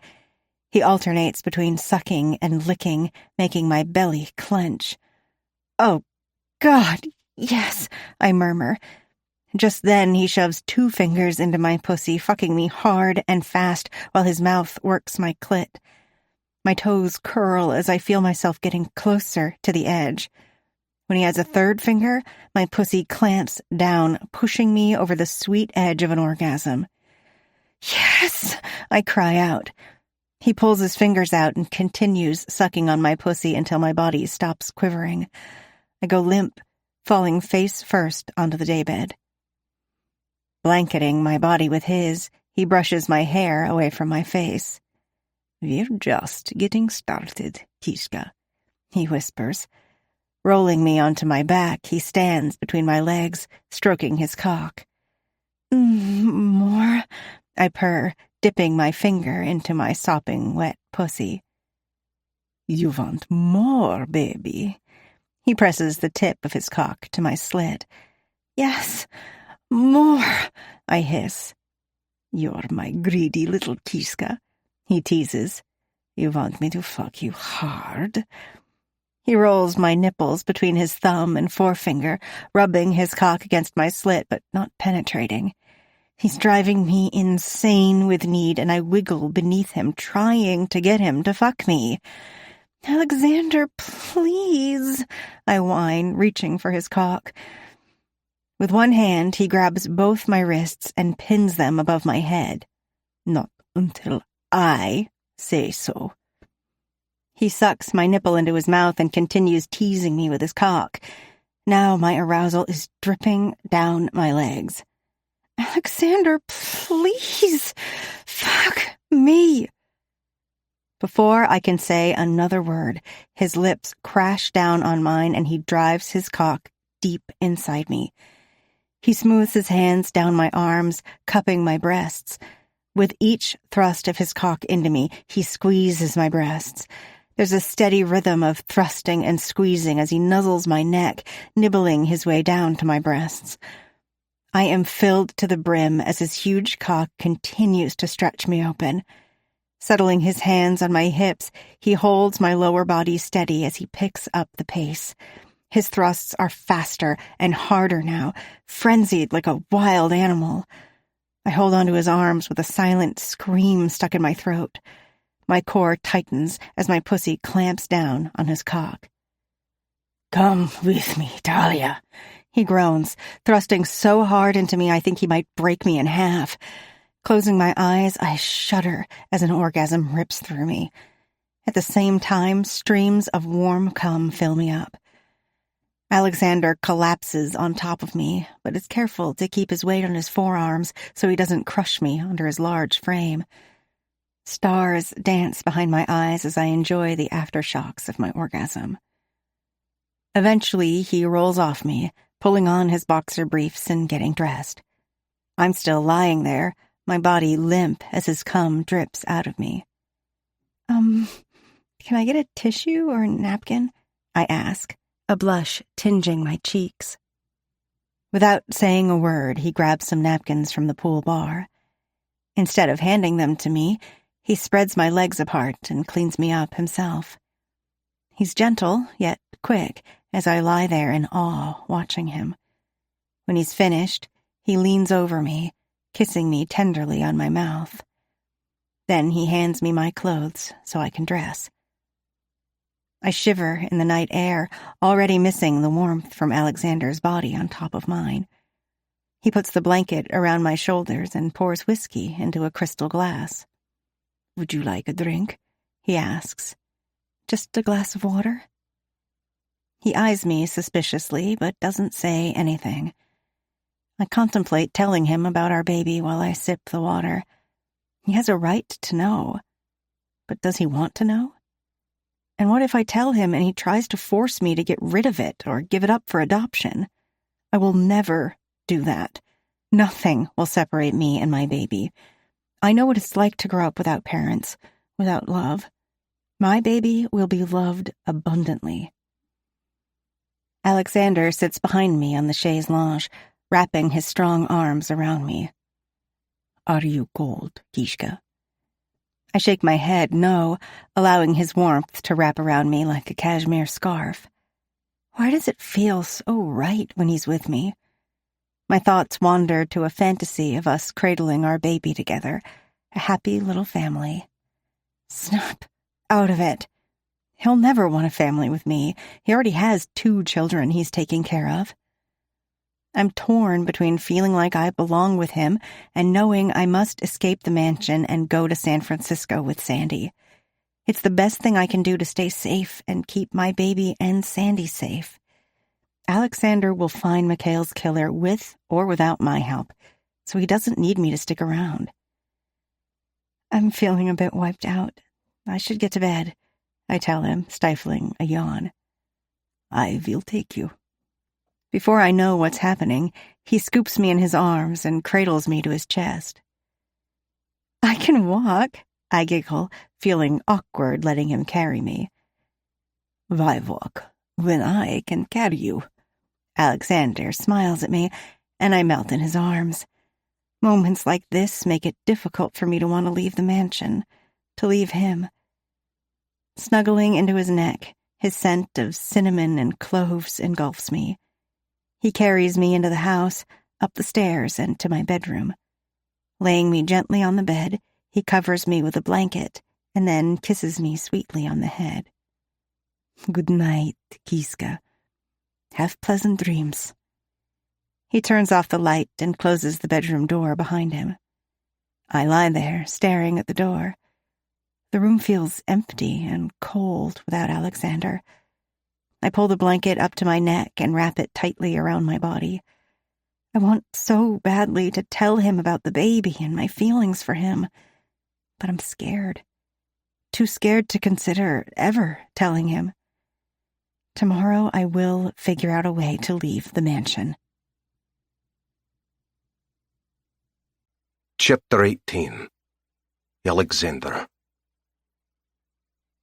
Sleep eludes me tonight, just like every night since Mikhail's death.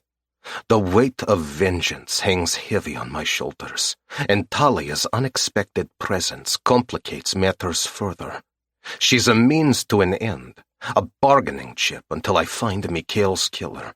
But my heart, traitorous as it is, yearns for something more with her. A connection I dare not entertain.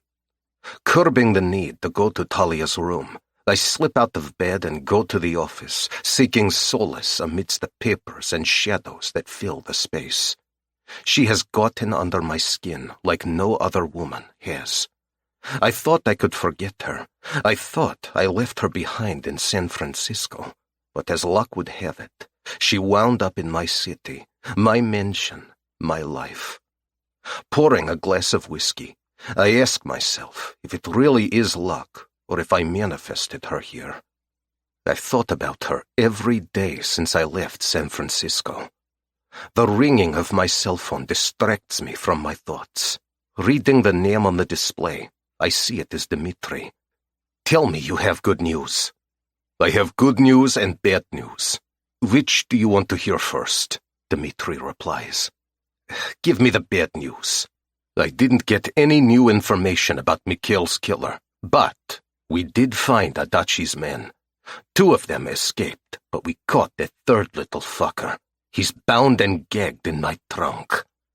Finally. I'm glad to hear our plan worked. Take him to the dungeon. I command over the phone, my voice low and unwavering. I'll meet you there in an hour. The dungeon is a relic of our darker past, buried deep in the mansion's basement. It's a special place where I get information from people unwilling to share it. An hour later, I descend the stairs into that cold, stone-walled chamber. The captive's eyes widen with fear as I enter. Interrogation is an art, one that demands precision and patience, but tonight my patience wears thin. Adachi's man is tied to a chair in the middle of the cold room. There are no windows and only one door at the top of the staircase. The only illumination comes from a single light fixture hanging over the chair. Old, dried blood splatters stain the walls and floor. A steel table is flush against the wall in the corner of the room. Instruments of torture are laid out neatly on the table. Pulling out my gun, I push the barrel against the captive's forehead. He blinks rapidly, focusing on the gun between his eyes. "Do you know who I am?" I ask. Yes, he sputters. "If that's the case, then you know I'm a man of few words. Tell me where my drugs are." I don't know," the captive lies. His wide-eyed stare bounces wildly between me and Dmitri. I push the gun harder against his forehead. "I swear," he squeals. "I don't know where they are." I pull the gun away from his forehead and strike him with the butt. He spits out blood and a tooth. "Talk," I instruct. "Adachi doesn't tell us anything. I don't know where he's keeping the drugs." He coughs, and blood dribbles down his chin. "Wrong answer." I point the gun at his foot and pull the trigger. He howls in pain as blood pours out of the bullet hole. "It would be in your best interest to tell us everything you know," Dmitri advises in his thick Russian accent. He leans against the wall, lights a cigarette, and then passes it to me. I take a long drag of it, blowing smoke in the captive's face. He coughs a few times, shaking his head. "No.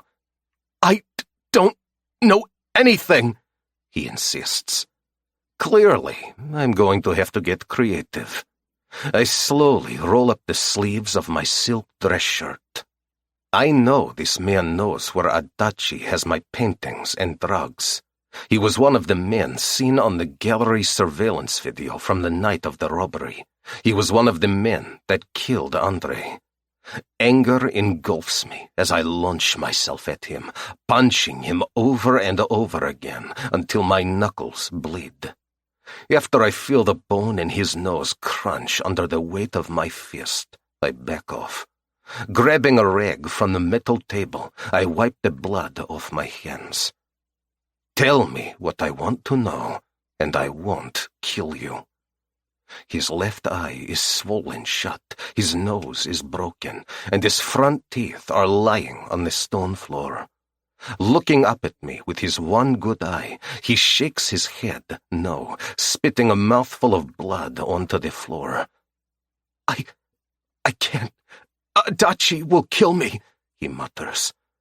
I casually run my finger along the shiny metal instruments on the table. Selecting a thin, long knife, I walk over to him and jam the blade into his thigh.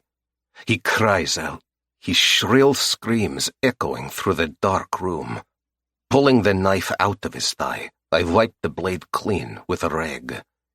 "If you don't tell me, you won't have to worry about Adachi killing you." I thrust the knife into his other thigh and watch as he chokes on his own screams. "You won't kill me?" he questions.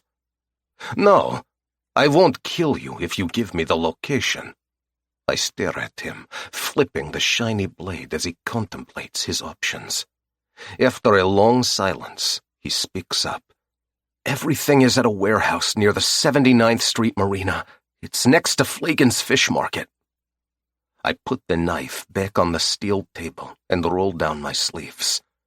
I'm done here, I tell Dmitri. Dmitri pulls out his gun and points it at the captive. Wait! The man screams, his good eye round with terror. You said you wouldn't kill me. Correct. I'm not going to kill you. Dmitri is. I turn my back on him and ascend the stairs. As I reach the top step, I hear the muffled sound of Dmitri's gun shooting a bullet. Have someone clean up this mess, then meet me in my office in half an hour. Duh, Dmitri replies. I strip off my bloody clothes and step into the shower, washing away the evidence. I stand in the steady stream of hot water as thoughts of Talia consume me. My cock hardens at memories of her tongue sliding up and down on the shaft. Thinking of the way she swirls her tongue around the tip has my cock at full erection. I can't stop thinking about her. All I want is to go to her room, climb into her bed, and bury my cock deep inside her. She's everything I want in this life, but precisely what I can't allow myself to have. I rub soap over my body and fantasize about Talia being here with me. I think about how I would lather sweetly scented shampoo in her long chocolate locks and meticulously clean every inch of her luscious body. Picturing her in my mind makes my cock throb and my balls tighten. Images of fucking her by the pool possess me. Grabbing hold of my cock, I pull and tug, jerking off to the images of Talia in my mind.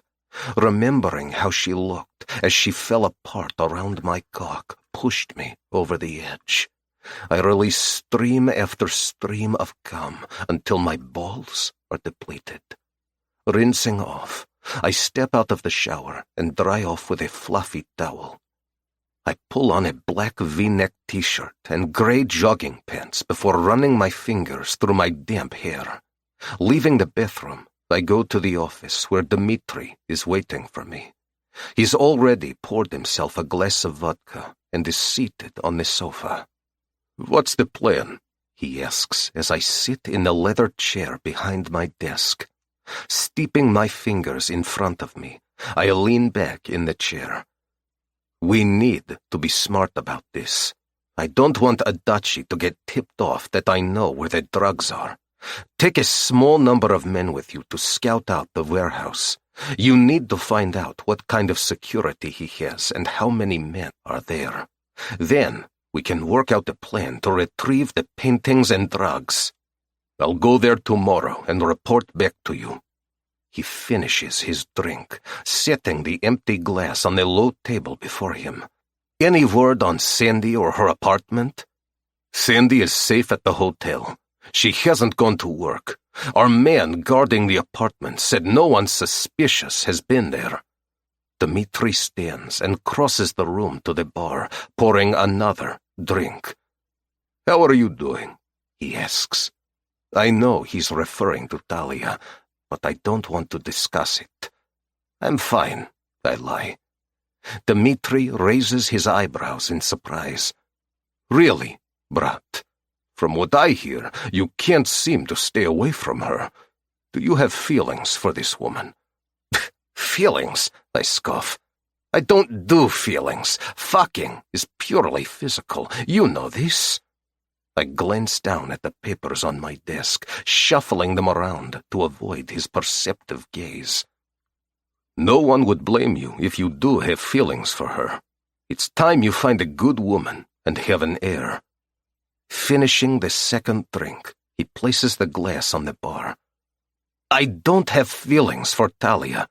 She's only here so I can protect her until she identifies Mikhail's killer," I reply adamantly. Dmitri sighs and shakes his head. Whatever you say, brat. Try to get some sleep. I'll call you tomorrow. With that said, he leaves the office. I pass by Talia's door on my way back to my bedroom. Putting my ear to the door, I listen for any sounds of movement. There's nothing but silence. I'm tempted to go in and wrap her up in my arms, but that is a temptation I cannot afford. I stand there, inches from the polished wood, imagining her on the other side, sleeping soundly, or perhaps haunted by her own demons. My resolve hardens, and with a sigh, I turn away. Alone in my room, I sit on the edge of the bed, my thoughts a tumultuous sea. The night is filled with regrets and desires that cannot be. Tomorrow will come with its own battles, and tonight I will wage war against the shadows of the past in solitude. Chapter 19. Talia. The morning light filtered through the kitchen window as I sat at the table. Nikolai sat in his usual place in the corner of the room. He picked up a newspaper and looked over the black and white print while sipping coffee. "Good morning," Abram greeted. "Would you like a cup of coffee?" "Yes, thank you," I replied, comforted by his grandfatherly demeanor. I barely slept last night, consumed by my thoughts of Alexander and the baby. I need to speak with Sandy. I told her I would figure out how to escape the mansion, but now I have second thoughts. Maybe there's a chance that Alexander will be happy about the baby. Maybe we can be together. And maybe pigs can fly. I know it's a long shot, but don't I owe it to my baby to have their father in their life? I grew up without a father, and I don't want that for my baby. My father was killed in prison when I was 3 years old. I don't remember him, but I went to the library years ago and found newspaper articles about him. He found out my mother was having an affair with the next-door neighbor. When he confronted the neighbor, they got into a fight, and my father beat him to death. He went to prison and was killed by another inmate not too long after that. The neighbor's wife accused my mother of being the reason that she lost her husband and her son lost his father. She was able to turn most of the people in town against my mother, which led my mother to start taking drugs. Between the betrayal of my father and the guilt of the neighbor being killed, she became a full-blown addict. She died of an overdose when I was 5 years old. I know what it's like to grow up without parents and be bounced around from foster home to foster home. I want my baby to have the life they deserve, full of love and contentment. As I dwelled on memories, Abram placed a plate of scrambled eggs and fruit before me. Then he brought me a cup of freshly brewed coffee. They sure do treat me nicely for being locked up in this mansion. Thank you, Abram. It smells delicious. I'm glad to see you're feeling better today. He smiles kindly and then leaves me to enjoy my breakfast. The tranquility of this moment was interrupted by a faint rustle that drew my attention. Turning my head, I found Sasha standing at the kitchen entrance. She held out Alice's cell phone with a mischievous grin playing on her lips. Tucking it into her pants pocket, she waltzed into the kitchen. "Good morning, Sasha," Nikolai greeted. "Are you behaving this morning?" He winked, causing her to giggle. "I always behave," she replied firmly, "except when I'm getting into trouble." She grins from ear to ear and plops down in the empty seat next to me. "What you eatin'?" she asks, licking her lips. "Eggs and fruit. Would you like some?" I push the plate in front of her. She picks out a juicy strawberry and takes a big bite. That's good," she says. Strawberry juice dribbles down her chin as she takes another bite. "I have something to show you in your room," she says, blinking and patting her pocket. "Why are you blinking?" I whisper. "I'm winking at you," she whispers back. "Oh, I see. We'll go to my room as soon as we finish eating." Abram places a plate of scrambled eggs and bacon in front of Sasha. She shovels the eggs into her mouth, chewing and swallowing quickly. After a few bites, she puts the fork down. "I'm finished," she announces, jumping up from her seat. Grabbing me by the hand, she pulls me to my feet. "Come on, let's go!" she whisper yells. Nikolai follows us back to my room. Sasha puts her hand out and stops him in the doorway. "No boys allowed," she declares. He nods and leaves us to enter the room without him. Pulling the cell phone from her pocket, she thrusts it into my hand. "Here, you can call your sister now." "Sasha, you shouldn't have taken the phone. You can get into big trouble with your uncle." "But you need to call her so you don't worry," she says, frowning. Squatting down, I give her a hug. "Thank you for being so kind. But this is the last time I want you to take Alice's phone." "Okay," she says, jumping onto the bed. I dial Sandy's number and wait for her to answer. "Talia?" Sandy's voice came through the line, filled with urgency. "Sis, what's wrong?" I ask, my heart sinking with dread at the tone of her voice. "Our apartment was broken into and ransacked, although nothing was taken. I've called the police, but they can't do much without evidence," Sandy explained, her voice tight with worry. My stomach clenched. "Are you okay? Where are you?" "I'm at the hotel now. Dimitri took me to get some of my belongings from the apartment. He insists that I stay at the hotel for my own safety. Have you figured out a way to sneak out of the mansion?" I hesitate before I reply. "Not yet, but maybe I should tell Alexander about—" I pause, glancing at Sasha. "About the bun I have cooking?" "You mean about the baby? Why can't you say it? Is someone there with you?" Sandy rambles. "Alexander's niece Sasha is here with me," I reply, smiling at the little blonde girl hiding beneath the bedcovers. "Do you think it's the right time to tell him? An awful lot is going on, and I think staying with Luke in San Francisco is the safest thing we can do. I mean, Alexander won't even let us be together." Sandy sighs heavily, her frustration evident. "I'm not sure what to do. I can talk to him again about letting you stay here. I miss you terribly." "Okay, see what he says. But don't get stressed out with worry. It's not good for you or the baby. Besides, I'm safe enough. Alexander has men guarding me 24 hours a day. I am concerned about the apartment, though. If I don't return to work or get some money to pay the rent, we'll lose it." I can hear Sandy pacing around in the hotel room. "Okay, sis. I'll call you back tomorrow. In the meantime, please be careful if anything happened to you." My voice cracks as the thought of losing Sandy sends chills up my spine. "I'll be okay, sis. Take care of yourself and the baby." Sandy reassures me, though I can hear the strain in her voice. I'm left trying to figure out what to do. Do I tell Alexander about the baby? Do I ask him to allow Sandy to come stay here with me? Do I forget all that and figure out how to get out of the mansion so we can get to San Francisco? Before I can fully consider it, Sasha pops out from under the covers and jumps on me, hugging me tightly. "It's okay," she says, her face buried in my neck. "Uncle is the best. I'm sure he'll let your sister stay here. He won't want you to be sad." Pulling away, she looks at me intently while cupping my face in her tiny hands. "Uncle loves you," she whispers. I feel like I just got sucker punched in the gut.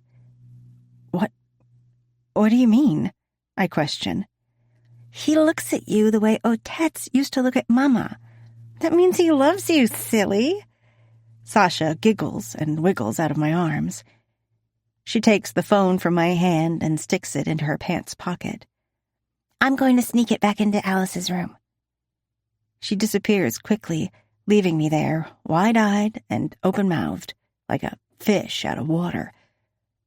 He loves me? Kids say the darndest things. I gather my thoughts, knowing I need to decide what to do. Before long, Nikolai appears, informing me that Alexander wishes to see me in his office. My nerves flutter as I follow Nikolai through the halls to Alexander's office.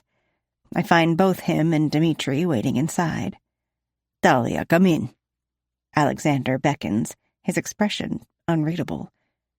Good morning, I greet, attempting to keep my composure, despite the weight of the situation.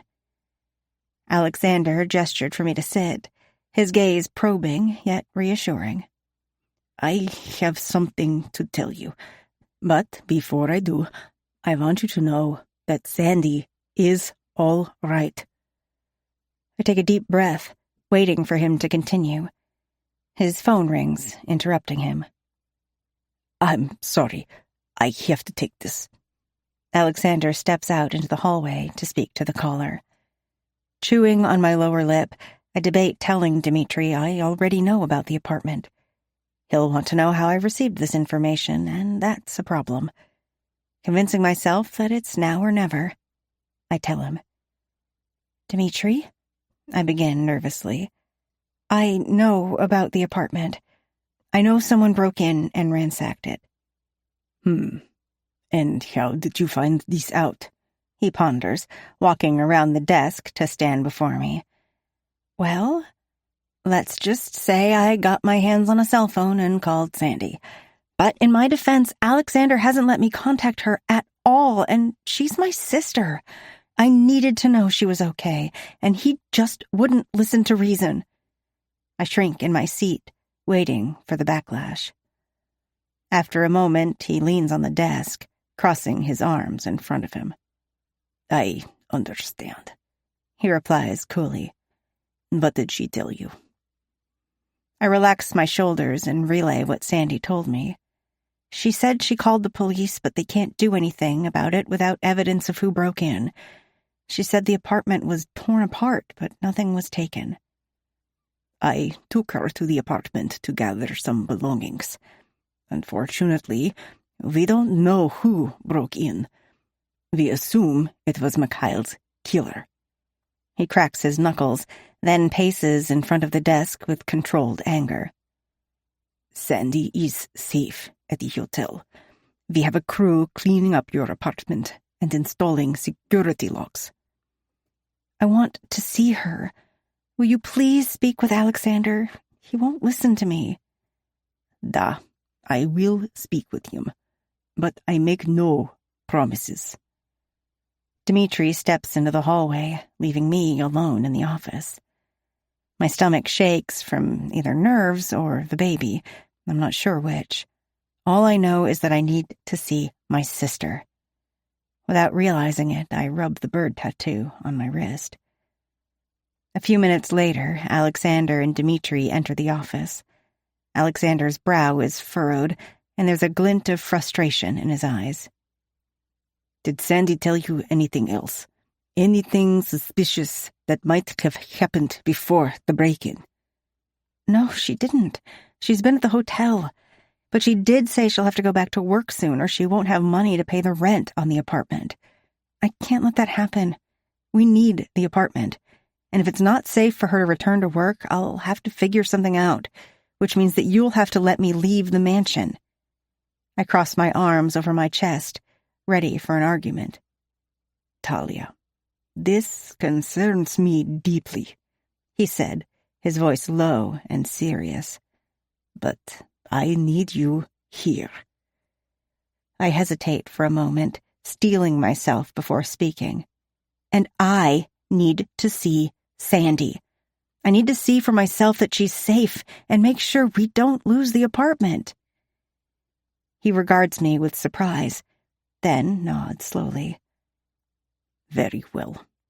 I will pay the rent for the apartment and then take you to her.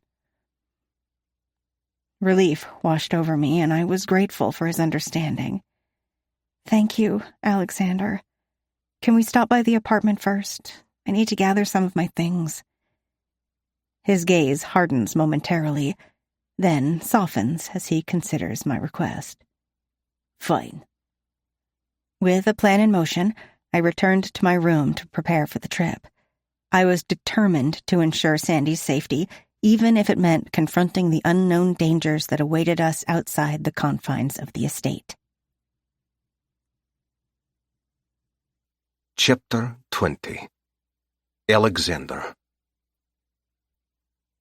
Talia's apartment felt like a fragile refuge amid the sprawling chaos of the city. Its walls seemed to pulse with tension, shadows dancing across the dimly lit rooms. My men stationed discreetly outside kept watch, their presence a muted reassurance amid the uncertainty that engulfed us. Inside, Talia moved about, gathering her belongings with quiet determination. I've watched her from the doorway of her bedroom, leaning against the frame with my arms crossed over my chest. She moved gracefully, her chocolate-brown hair cascading over her shoulders as she packed. But then her steps faltered, her complexion paled, and I sensed something was wrong. "Are you all right?" I asked, pushing off the doorframe and stepping closer. Her response was a weak smile, a hand pressed to her stomach. "Just a bit queasy," she replied, her voice strained. "Maybe you should sit down," I suggested, my eyes narrowing with worry. "I'm fine, really," she insisted, though I sensed her discomfort. Before I could press further, she excused herself, disappearing into the bathroom. The sound of retching echoed faintly through the apartment. I hesitated, then approached the closed bathroom door. "Talia?" I called out, my tone softening. She emerged moments later, a faint flush on her cheeks. "I'm okay," she said, wiping her mouth with the back of her hand. "Must have been something I ate." "Come, sit down," I instructed, leading her to the sofa in the living room. "I'll get you a glass of water." She sat on the sofa, pulling her legs underneath herself. "It's amazing how quickly your crew cleaned the apartment," she noted. I glanced around, impressed at how neat the apartment looked. In a matter of hours, my cleaning crew had turned a ransacked apartment back into a livable space. "I appreciate what you've done for me and Sandy," she says, peeking at me from underneath her long lashes. "And I appreciate that you agreed to take me to see her." I nodded, sitting across from her on the sofa. "You're not how I expected you'd be when you told me you're the pahan of a Russian Mafia family." She slowly sips the water, waiting for my reaction. "Oh, and what did you expect?"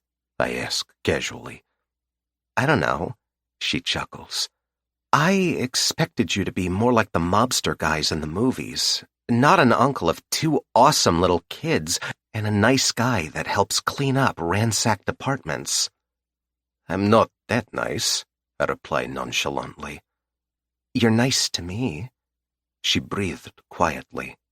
Her mouth opened and closed, as if she were going to say something else, but then she simply smiled.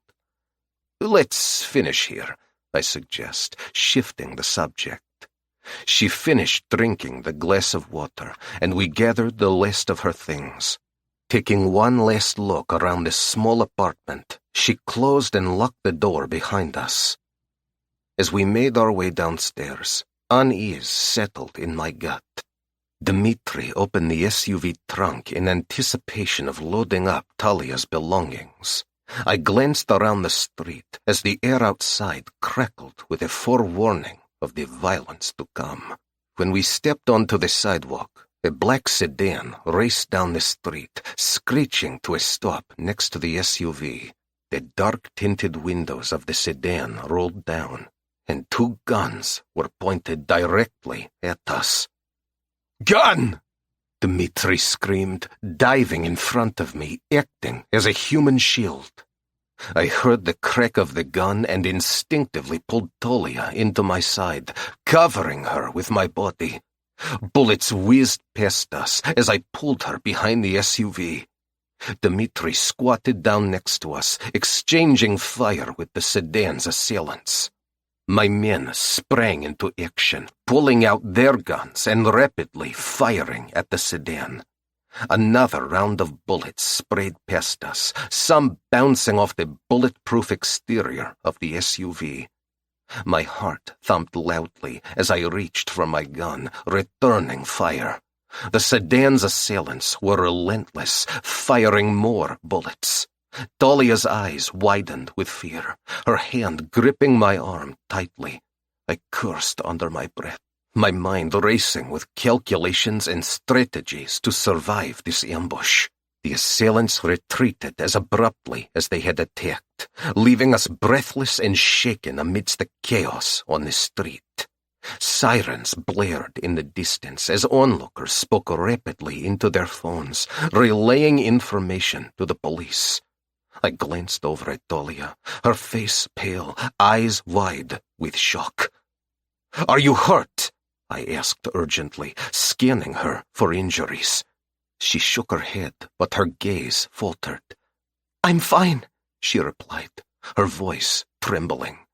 Then I saw it.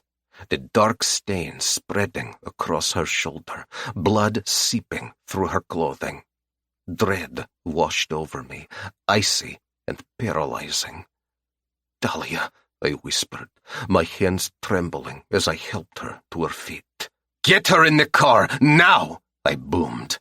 Dmitri jumped into action, helping Dahlia get into the back seat of the SUV. I slid into the seat next to her, keeping her cradled against my chest. Holding a rag against the shoulder wound, I hoped to slow down the bleeding. Her eyes were glassy and unfocused as Dmitri drove us to the mansion, unconcerned with traffic lights or the posted speed limit. "Dahlia," I whispered against her silky head, "stay with me, baby. You're going to be okay." Her skin was cold, and her eyelids fluttered closed. I shook her gently, and her eyes opened again. She was looking at me, but not focusing. "Alexander," she whispered, struggling to keep her eyes open. I have to tell you something." Her body went limp in my arms. Bile rose in my throat as I tried to wake her up. "Baby, please wake up." I held her closer, wheeling my body heat to warm her up. "Dahlia?" Her breathing was shallow, but she was breathing. "Hurry, brat!" My voice was laced with urgency as Dmitri's eyes met mine through the rearview mirror. "I can't lose her." He understood without having to hear the words and stepped on the gas pedal, propelling the SUV forward even faster. The drive seemed to last for hours, although in reality it was less than 30 minutes.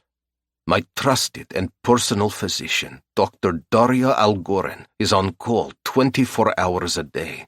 She's also an attending physician at the local hospital, which works out great since she can handle medical emergencies from the makeshift hospital room in the mansion or the local hospital. Having a personal Bratva doctor on call helps to keep the police at bay and questions about our illegal activities to a minimum. As we burst through the doors, Dr. Daria was already waiting. She took charge immediately, ushering Dahlia into the nearby examination room. Holding out her hand, she stopped me in the doorway. "Stay out here," she ordered, not giving a shit that I'm the Pajan. Her lips were pulled into a thin line, and her hands were placed firmly on her hips. She stood no taller than 5 feet 4 inches, but her presence was formidable at this moment. "Dmitri, keep him out of this room. I don't need any distractions." Dmitri nodded, then stood guard next to the door, crossing his arms over his muscular chest. "The doctor will help Dahlia, brat. Just give her time." I paced outside the room, my nerves taut with anticipation. When Dr. Daria finally emerged, her expression was contemplative. "Thankfully, the bullet missed any major arteries," I was able to stop the bleeding and remove the bullet, but she's going to need a lot of rest. Relief flooded through me, but it was short-lived. Dr. Daria hesitated, then met my gaze squarely. "There's something else," she said, her tone measured. "It's a sensitive issue, and I think we should speak privately." "Dmitri, stay here and watch over Talia," I ordered. "Doctor, we can speak in my office." Guiding her to my office, I closed the door behind us. "What is it?" I asked impatiently. "Talia is pregnant." The world seemed to tilt on its axis. Pregnant. The word echoed in my mind, leaving me stunned and disoriented. "Pregnant," I repeated, my voice barely a whisper. Dr. Daria nodded solemnly. "Yes, my educated guess is she is about 2 months along, but an ultrasound will be more precise." Did she know? A steamy image of Talia's naked body flashes in my mind. Fire burns in my eyes as I fantasize about gutting the bastard that got her pregnant. I wonder if it's the asshole ex-boyfriend from San Francisco. "I don't know," Dr. Daria replies. "She's still unconscious." "I need to see her," I hissed. Dr. Daria nodded, leading me to where Talia lay, pale and fragile, on the examination table. I felt an overwhelming need to protect her and her baby. Shaking it off, I turned to leave. "Move her to my bedroom to rest." Dr. Daria's eyebrow lifted in surprise, but she didn't utter a word. "Dmitri will help you." I left them to take care of Talia while I retreated to my office. I was determined to find out who ordered the ambush. My gut says it was Gio Lupani, but I must find out for sure. I made a few phone calls and announced that whoever brought me the information I needed would be paid handsomely. Dmitri knocked lightly on the doorframe. "Brat, Talia is resting in your bedroom. Olga is with her. Dr. Daria will be back to examine her again tomorrow." He sits in the chair opposite me, running his fingers through his blonde hair and tugging at the ends. "Do you think it was Lupani who ordered a hit on Talia? Or possibly Adachi trying to take you out?" "I think it was Lupani," I respond, tapping my fingertips on the mahogany desk. "I made a few calls to our associates. Anyone that brings us information will be paid." Crossing the room, I take a vodka bottle and 2 glasses from the bar. Setting them on the desk, I pour 2 drinks and hand one to Dmitri. "Call Boris. Ask him to pull the video from any street cameras near Sandy's apartment. We might be able to identify the assailants as part of Lupani's crew." "Got it. I'll call him now." Dmitri pulls out his cell phone, but pauses before dialing. "You might want to change your clothes. Walking around the mansion with Talia's blood all over you will certainly frighten the children." I nod, leaving Dmitri alone in the office. Chapter 21. Alexander. Olga sat in a chair next to the bed, watching over Talia. She had her prayer book open, mouthing prayers silently in Russian. "How is she?" I inquired, peering at Talia resting in the king-size bed. "She opened her eyes once, but then closed them again." "Go take care of the children. I'll sit with her for a while." Nodding, Olga patted Talia gently on the hand, and then left to take care of Sasha and Maxim. I sat in the chair for an hour, consumed with thoughts of Talia being pregnant and fuming with the need to exact revenge on the person who dared to harm her. Stretching my legs out in front of me, I stood up and began walking slowly around the room. Talia slowly regained consciousness, her delicate features softening into awareness. Her eyes fluttered open, a mixture of confusion and fear swirling within them. Standing beside the bed, my gaze steady upon her. Where am I?" Her voice was barely a whisper, raspy from sleep. "You're safe," I replied evenly. "You're in my home." Recognition flickered across her face, followed swiftly by alarm. Clutching her belly, she tried to sit up, then flinched in pain from her shoulder wound. "Wait a minute, Dushenka. Not so fast." I gently guided her back onto the bed, placing my hand on her arm. "What happened?" she asked, studying the sling on her arm. "You were shot in the shoulder. My personal doctor took care of you. She removed the bullet and stitched you up." "Your doctor examined me?" she asked cautiously. "Yes," I said, choosing my next words carefully. "She mentioned that you're pregnant." I watched her closely, waiting to see her reaction. "Did you know?" She stared down at her lap and nodded.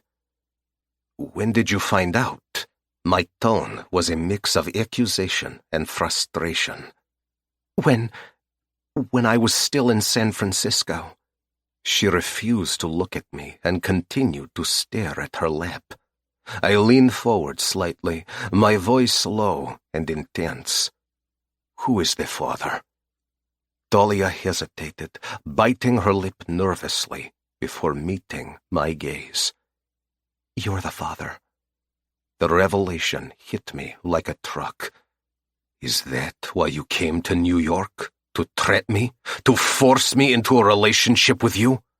"No," she protested, her voice cracking. "You've known all along you were pregnant, and you said nothing?"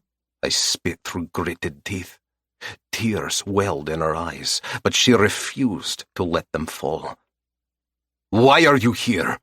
Tell me!" I demand, my fists clenched. Fear shadowed her features, but she met my eyes defiantly. "I'm here because I had to get away from Danny. He's dangerous, and I feared what he might do."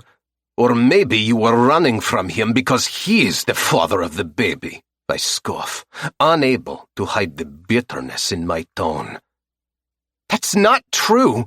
I ran from him because he was stalking me. He confronted me at the hotel and then trashed my apartment." A single tear ran down her cheek as she choked back a sob. "You're the father, Alexander." Emotions I couldn't name surged within me, mingling with fear and fierce protectiveness. If this is true, she is carrying my heir. "What do you want from me?" I exploded, my control slipping. Talia's eyes flashed with hurt. "I don't want anything from you. I came here to start over, to get away from Danny. Sandy and I don't need anything from you or anyone else." She turned away from me, focusing on a non-existent spot on the wall. "But you'll get it," I retorted, my temper flaring. "You say you're carrying my child. That makes you my responsibility." Her resolve hardened. "I will raise this child on my own," she stated, her chin lifting defiantly. The mere thought ignited a fierce possessiveness within me. "If this child is mine," I declared, "you will never leave this mansion. You belong to me now." Dahlia's shoulders sagged and her lip trembled. "I want to call Sandy." "What you want is none of my concern." I stormed out of the room, the weight of my conflicting emotions bearing down on me. Dahlia's words echoed in my mind as I paced the hallway, my fists clenched in frustration. I was bound by duty and the responsibilities of my position within the Bratva. Consumed by a tumultuous storm of desire and duty, I struggled with the realization that despite my resolve, I could not let her go. I wouldn't let her go, not just because she was carrying my heir. Alone in the room, Talia grumbled. Tears stained her cheeks as she realized the enormity of her predicament.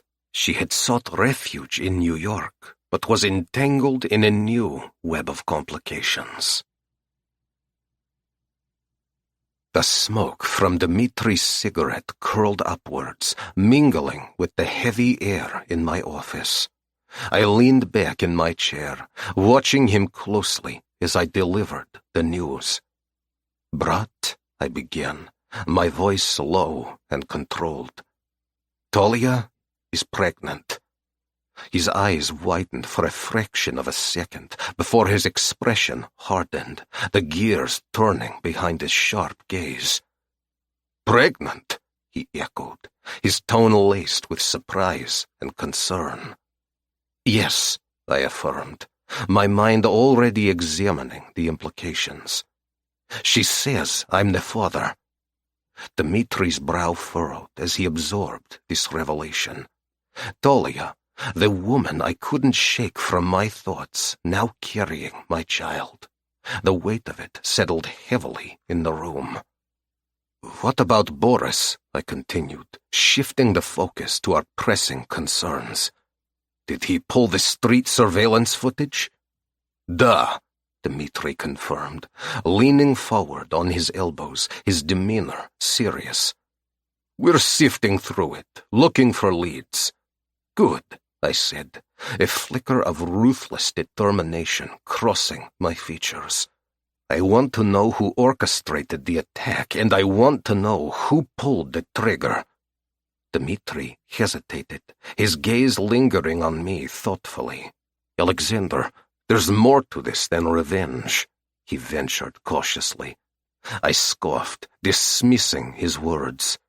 "There's only one thing on my mind right now, the safety of Talia and my child." He shook his head, the smoke from his cigarette swirling around him like a ghostly shroud. "What about your feelings for her?" I waved my hand dismissively, my jaw tensing. "Feelings are a luxury I can't afford." Dmitri's eyes narrowed, but he didn't press further. Instead, he nodded once, acknowledging my resolve.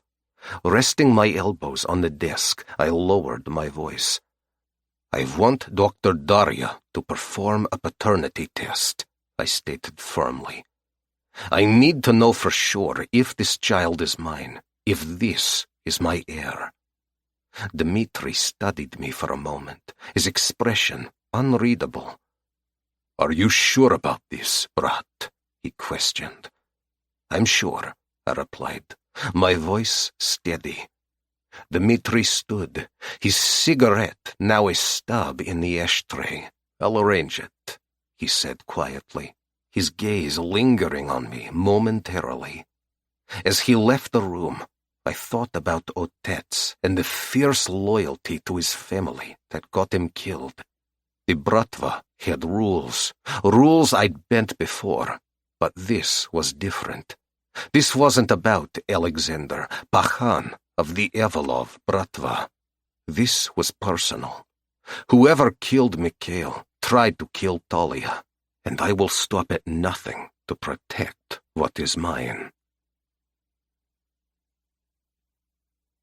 Chapter 22. Alexander.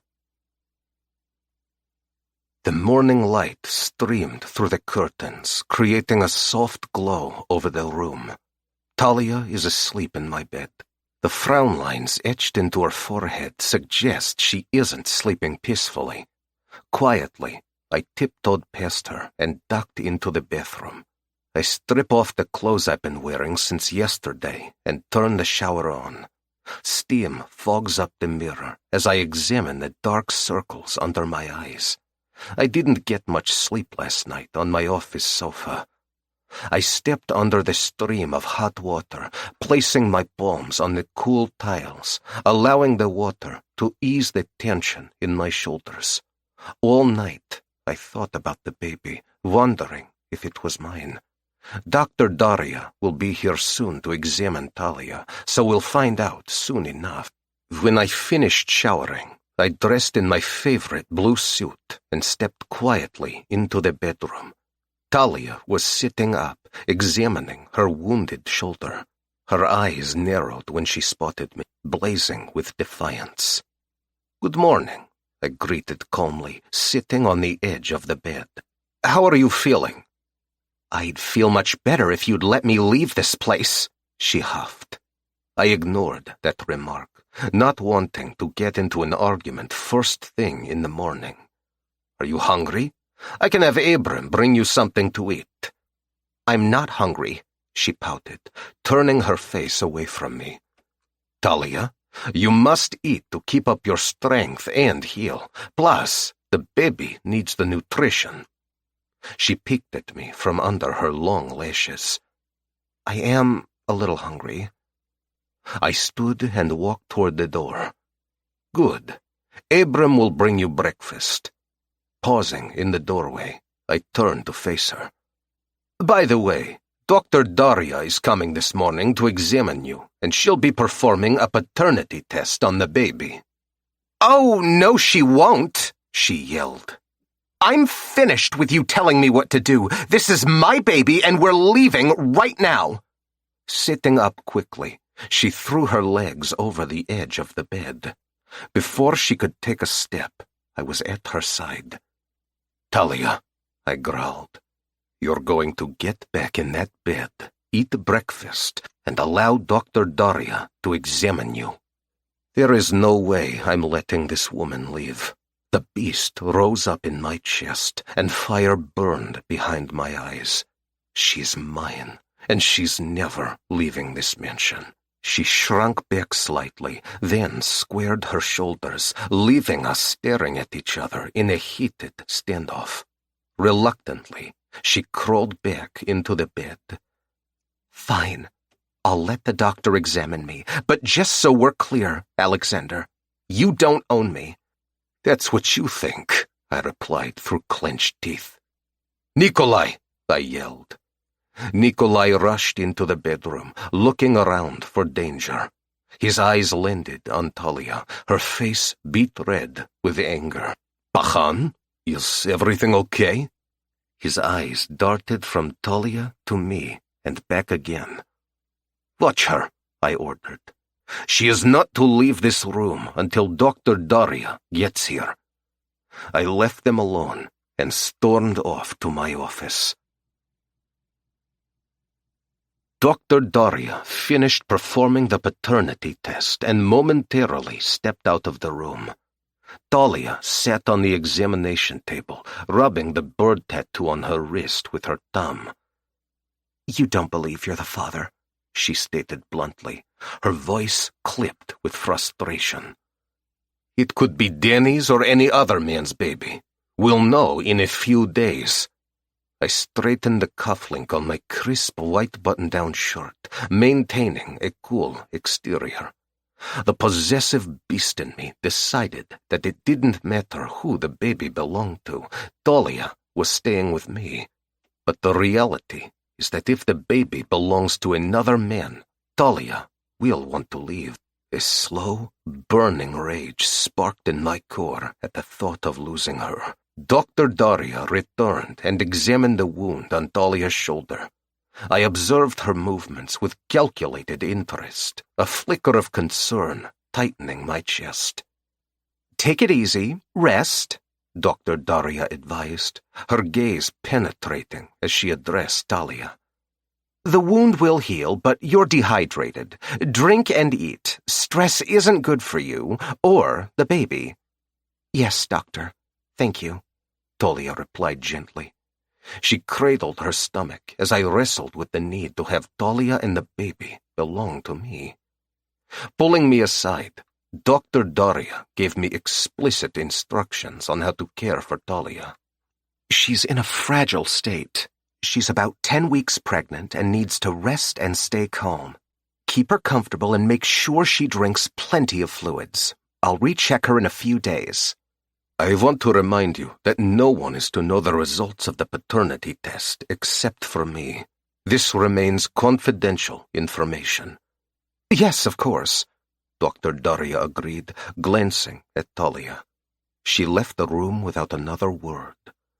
Let's get you back to bed, I encouraged, helping Talia off the examination table.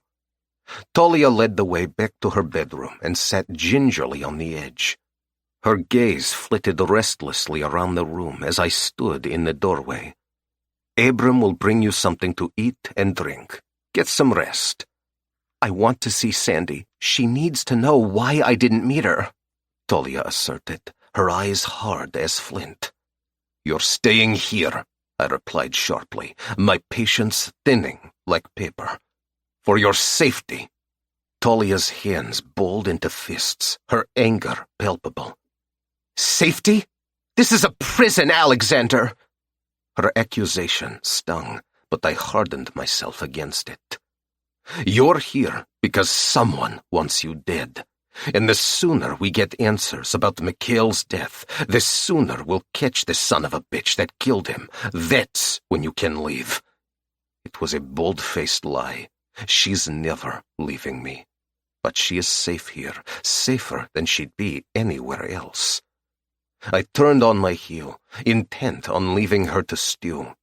The sound of the TV remote shattering against the wall punctuated her frustration. The scattered fragments lay in a pile at my feet.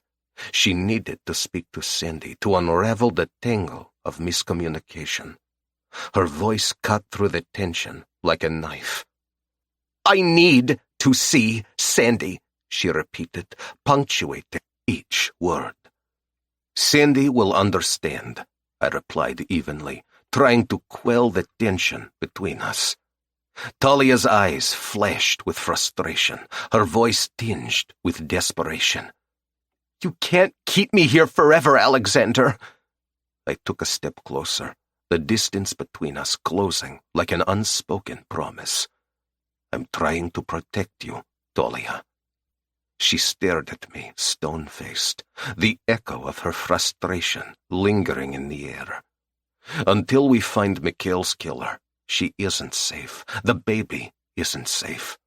They're mine, and nothing on earth will stop me from protecting them both. Chapter 23. Talia. The bedroom door opens slowly, and 4 pairs of eyes peek in. Talia? Sasha's voice drifts in from the doorway. Come in, I greet cheerfully, sitting in bed and straightening the blanket tucked around my legs. Sasha walks in with Maxim trailing behind her. He's carrying a tray of food, and something smells delicious. We brought you something to eat, Maxim states. He puts the tray down on the bedside table. His eyes are glued to the bandage covering my wound. Does it hurt? He asks curiously. A little, but it'll get better. I pat the bed, inviting them to sit. Sasha fluffs up the pillow next to me and makes herself comfortable. Maxim sits on the edge of the bed, keeping his distance. Did you almost die? Sasha asks, wide-eyed. No, I reassure her. But Uncle said you got hurt really bad. She sniffles and lays her head against my arm. Yeah, we heard someone shot you, Maxim chimes in. Your uncle told you that? I asked, surprised. Well, not exactly. We sort of heard him talking to Abram. Maxim glances at Sasha and back at me. Ah, you were eavesdropping, I said, smirking at him. Your uncle was telling the truth. Someone hurt me, but I will be okay. What about the baby? Sasha whispers. My eyebrows raised in shock. How did they know about the baby? Oh, the baby will be okay. Clearing my throat, I ask, how did you know about the baby? We heard Uncle and Nanny Olga talking, Maxim says sheepishly. I see, I say gently. You have to eat. Uncle told Nanny Olga it's important for you to eat and drink so the baby can grow. Maxim pushes the tray of food closer to me. I picked up the sandwich and took a big bite. This is delicious. Did you make it?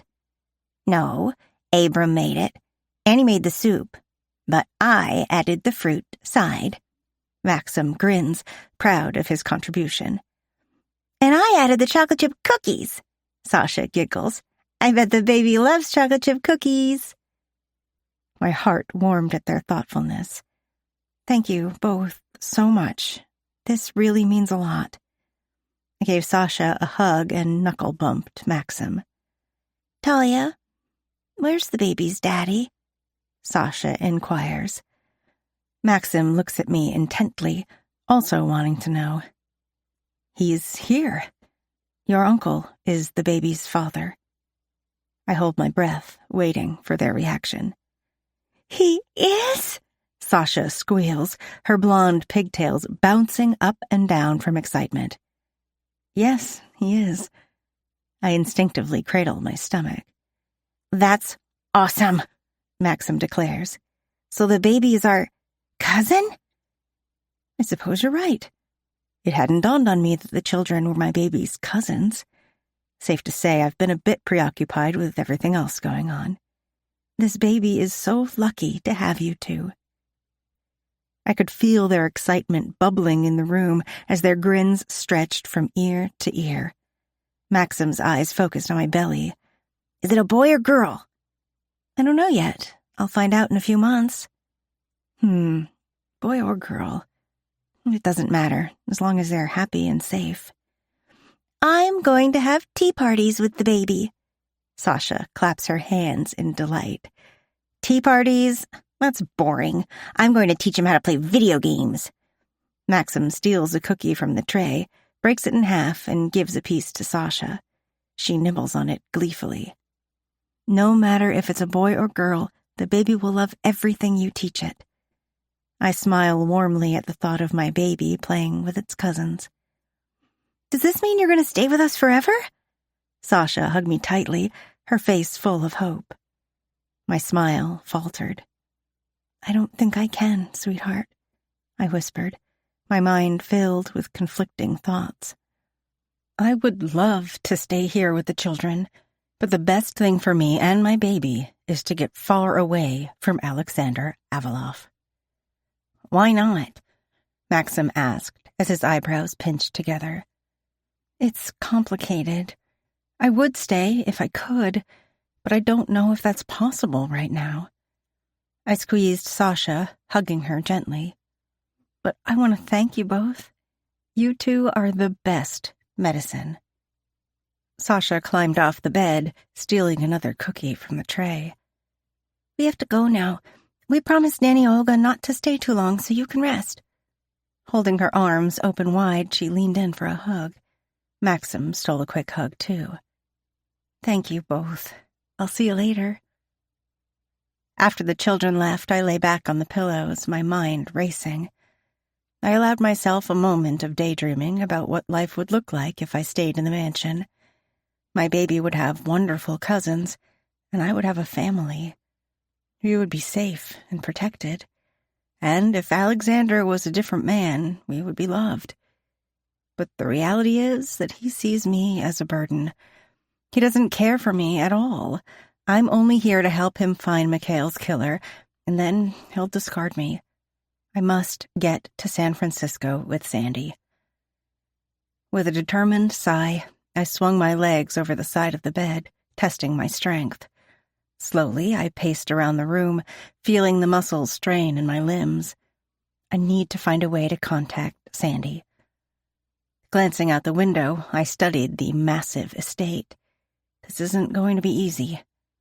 Just then, the door creaked open, and Dmitri entered. Why are you out of bed? Come, you need to rest, he tutted, getting me back into bed. I'm okay, I just needed to stretch my legs. He examined the half-eaten sandwich on the tray.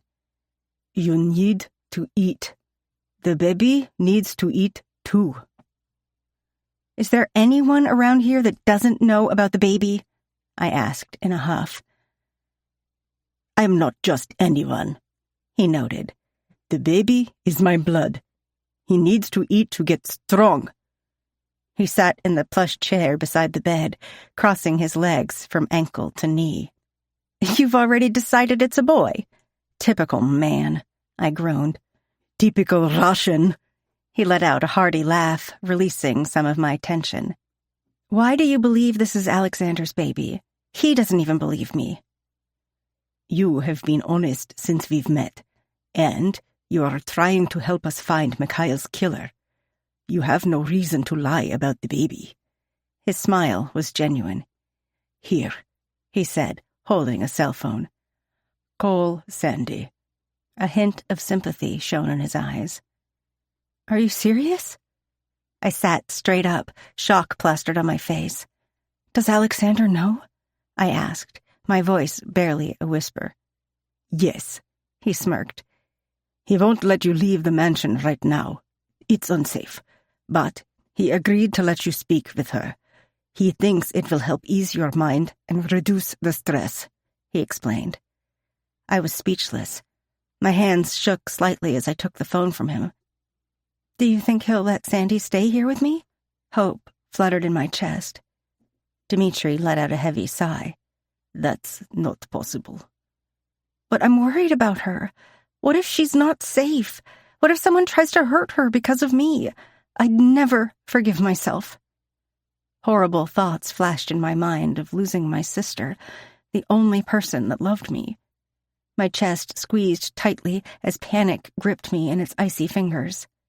"Dahlia, breathe. It's okay." Dmitri held me by the shoulders as I gasped for air. "It's okay. Everything will be okay. I will look after Sandy myself." He sounded so sincere and reassuring. Slowly, the panic attack passed, and my breathing returned to normal. He handed me a glass of water, which I sipped gingerly. "I won't let anything happen to your sister. Call her," he suggested, nudging the phone in my hand.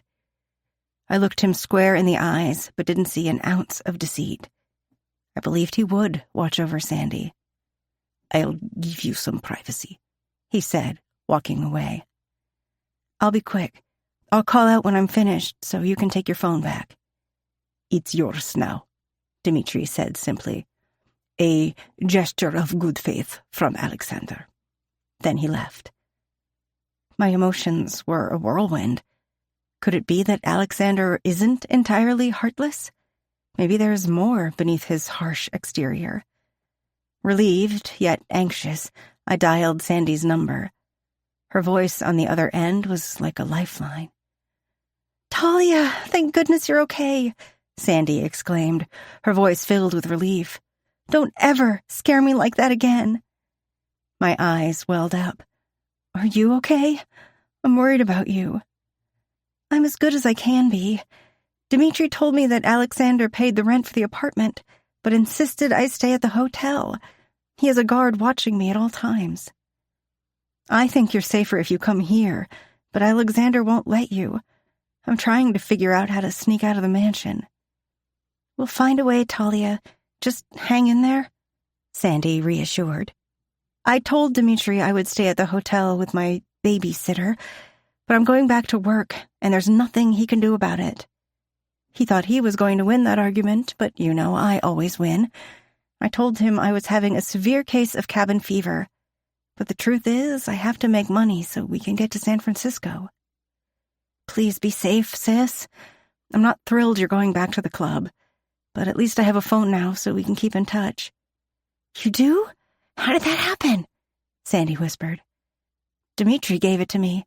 He said Alexander doesn't want me stressed out." I laughed. "At least the children are taking my mind off of being held captive." "Seems he has a heart after all," Sandy joked. "Tell me about the kids." I recounted my conversation with the children, and Sandy's laughter floated through the line. "They must be so excited," Sandy remarked. "But we need to focus on getting you out. I'll contact Luke and make arrangements for when we get to San Francisco." "Okay, sis. Stay safe." I reluctantly ended the call. As I lay back on the bed, cradling the phone, a flicker of hope ignited in my chest. I can do this. I'll figure out a way to escape and get to Sandy. Chapter 24. Alexander. As I watched Olga, Sasha, Maxim, and Tolia gather around the dinner table, a bittersweet ache tugged at my heart. The normalcy of this scene, a family dinner with the children and the woman I desired above all else, was shattered by the grim realities that threatened to consume us. I kissed Sasha and Maxim good night, their innocent smiles briefly easing the burden on my shoulders. Tolia's presence was a delicate temptation. I yearned to hold her close, to protect her from the dangers that circled us like hungry wolves. But duty gnawed at me, an unrelenting force. "Olga, ensure Tolia follows the doctor's orders," I instructed. "She needs to eat the food, not push it around the plate." "Yes, Mr. Avalov. I will make certain she eats everything." Tolia's eyes met mine briefly before I abruptly turned away. I could not risk succumbing to the pull of emotions. Not now. Outside, Dmitri waited in the black SUV, his expression a mask of grim determination. The night sky loomed overhead as we sped through the streets to the art gallery. "What did you find out?" I inquired. "It was Adachi's men," Dmitri revealed, his voice low and charged with anger. The name was a curse upon my ears, a reminder of the ruthless forces that threatened our existence. You were the target. Yet, Tolia's shooting had been an attack that was meant for me. Adachi is trying to take me out, to take over distribution. Tolia's vulnerability ignited a fierce protectiveness within me. She was carrying a child, likely my child, that I will guard like a precious gem. The thought of her in danger because of me fueled a storm of conflicting emotions. "Have all the Vors been contacted?" I asked, licking my front teeth. "Duh. They will meet us at the gallery." As we sped through the streets, my mind raced with the images of Tolia leaning against the car, bleeding in the streets. A fire raged within me, demanding vengeance on those that hurt what's mine. Arriving at the art gallery, Dmitri and I entered the dimly lit room where my senior Vors awaited. Their eyes reflected the weight of their loyalty and expectations. As Pahan, my duty was to steer us through treacherous waters and maintain order in a world where chaos lurked at every turn. They were gathered around the table, each with a drink in hand. Their suits were impeccably tailored. I cut right to the chase. "You all know why you were called here tonight. Adachi ordered his men to take me out. We must respond, but I don't want this to become an all-out war." All the senior Vors spoke up at once. Their voices rumbled like distant thunder. Opinions clashed, each Vor advocating their own brand of retribution. I listened, my mind a whirlwind of strategy and consequence. "We must confront Adachi," one declared, his voice laden with a thirst for blood. "No," another countered, a seasoned tactician with eyes that held the wisdom of years spent in the shadows. "We seek diplomacy first. We can still use Adachi and the Yakuza to our advantage. Send the heads of his men back to him in gift-wrapped boxes," another Vor shouted. "That will remind them not to fuck with the Avalov Bratva." "Dmitri, you've been quiet. What do you suggest?" The room went silent as I turned my full attention to him. "It's a delicate situation," he began. "We must retaliate, but you need to decide if you're ready to go to war with Adachi. We know what he wants. He wants to handle distribution. Is there a way You can make it work to our advantage?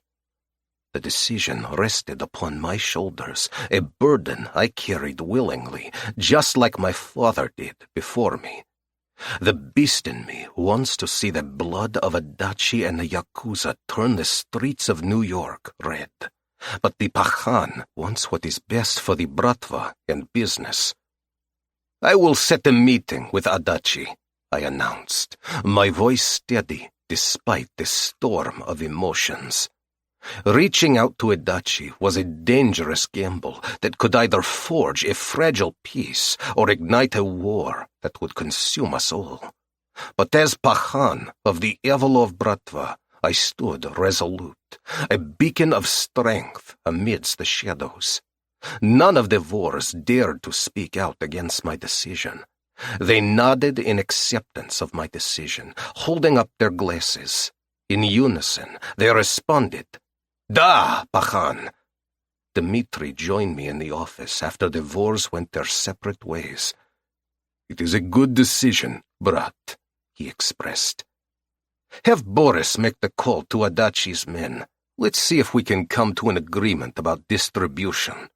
I would navigate this treacherous path for Tolia. The weight of my responsibilities was onerous, but one truth remained unwavering. I will protect her, whatever the cost. I poured 2 glasses of vodka and handed one to Dmitri. "Any more information on Mikhail's killer?" "Not yet. We are fairly certain he is part of Lupani's crew, and we know there was an argument over money." Lighting a cigarette, Dmitri took a long drag before blowing out smoke circles. "We haven't identified the triggerman yet." "Keep asking around," I instructed. "I need to be 100% sure before going after Gio Lupani. We can't afford a war with the Italians unless we're positive." The drive home was a blur of city lights and shadows, my mind preoccupied with thoughts of Tolia and the baby. How had our lives become entangled in such peril? I could not help but replay the moment she was shot, the terror in her eyes etched into my memory like a searing brand. Dmitri's voice broke through my thoughts. "We'll make preparations for the meeting with Adachi, but we must tread carefully." I nodded, my jaw clenched with resolve. "Agreed. We cannot afford any missteps." Back at the mansion, the silence was suffocating. The absence of the children's laughter, the echoing emptiness of the hallways, each corner seemed haunted by the specter of danger. I found myself standing in front of Tolia's room, a hesitant hand poised to knock. What would I say if she opened the door? Conflicting thoughts tangled together in my mind. I need to feel her, breathe her in, drive my cock deep into her until all the tension leaves my body, hold her close until nothing remains except the 2 of us. But I could not bring myself to knock. Instead, I retreated to my study, surrounded by the trappings of power. Books on strategy, artifacts from a life steeped in tradition and secrecy. The weight of being Pahan bore down on me, and its demands were unforgiving. I had inherited this mantle of authority, but it was a crown laced with thorns, each decision a test of loyalty and strength. As dawn broke on the horizon, casting an amber glow across the city, I stood at the window, a solitary figure against the backdrop of a waking world.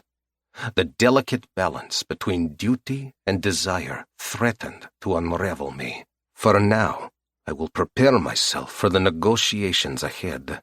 Adachi awaited, a shadowy adversary lurking in the shadows. But as the sun rose, illuminating the path before me, I knew one thing with absolute certainty. Whatever lay ahead, I would face it with unwavering resolve for the sake of those I loved and the legacy I carried on my shoulders. Chapter 25. Alexander. A few days later, I sat by the pool, relishing the deep aroma of freshly brewed coffee.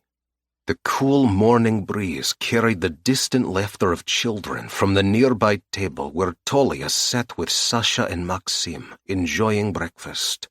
Dmitri approached with purpose, a man with news to deliver. "Good morning, brat," he greeted, settling into a chair across from me. "I checked on Sandy at the hotel. She's safe."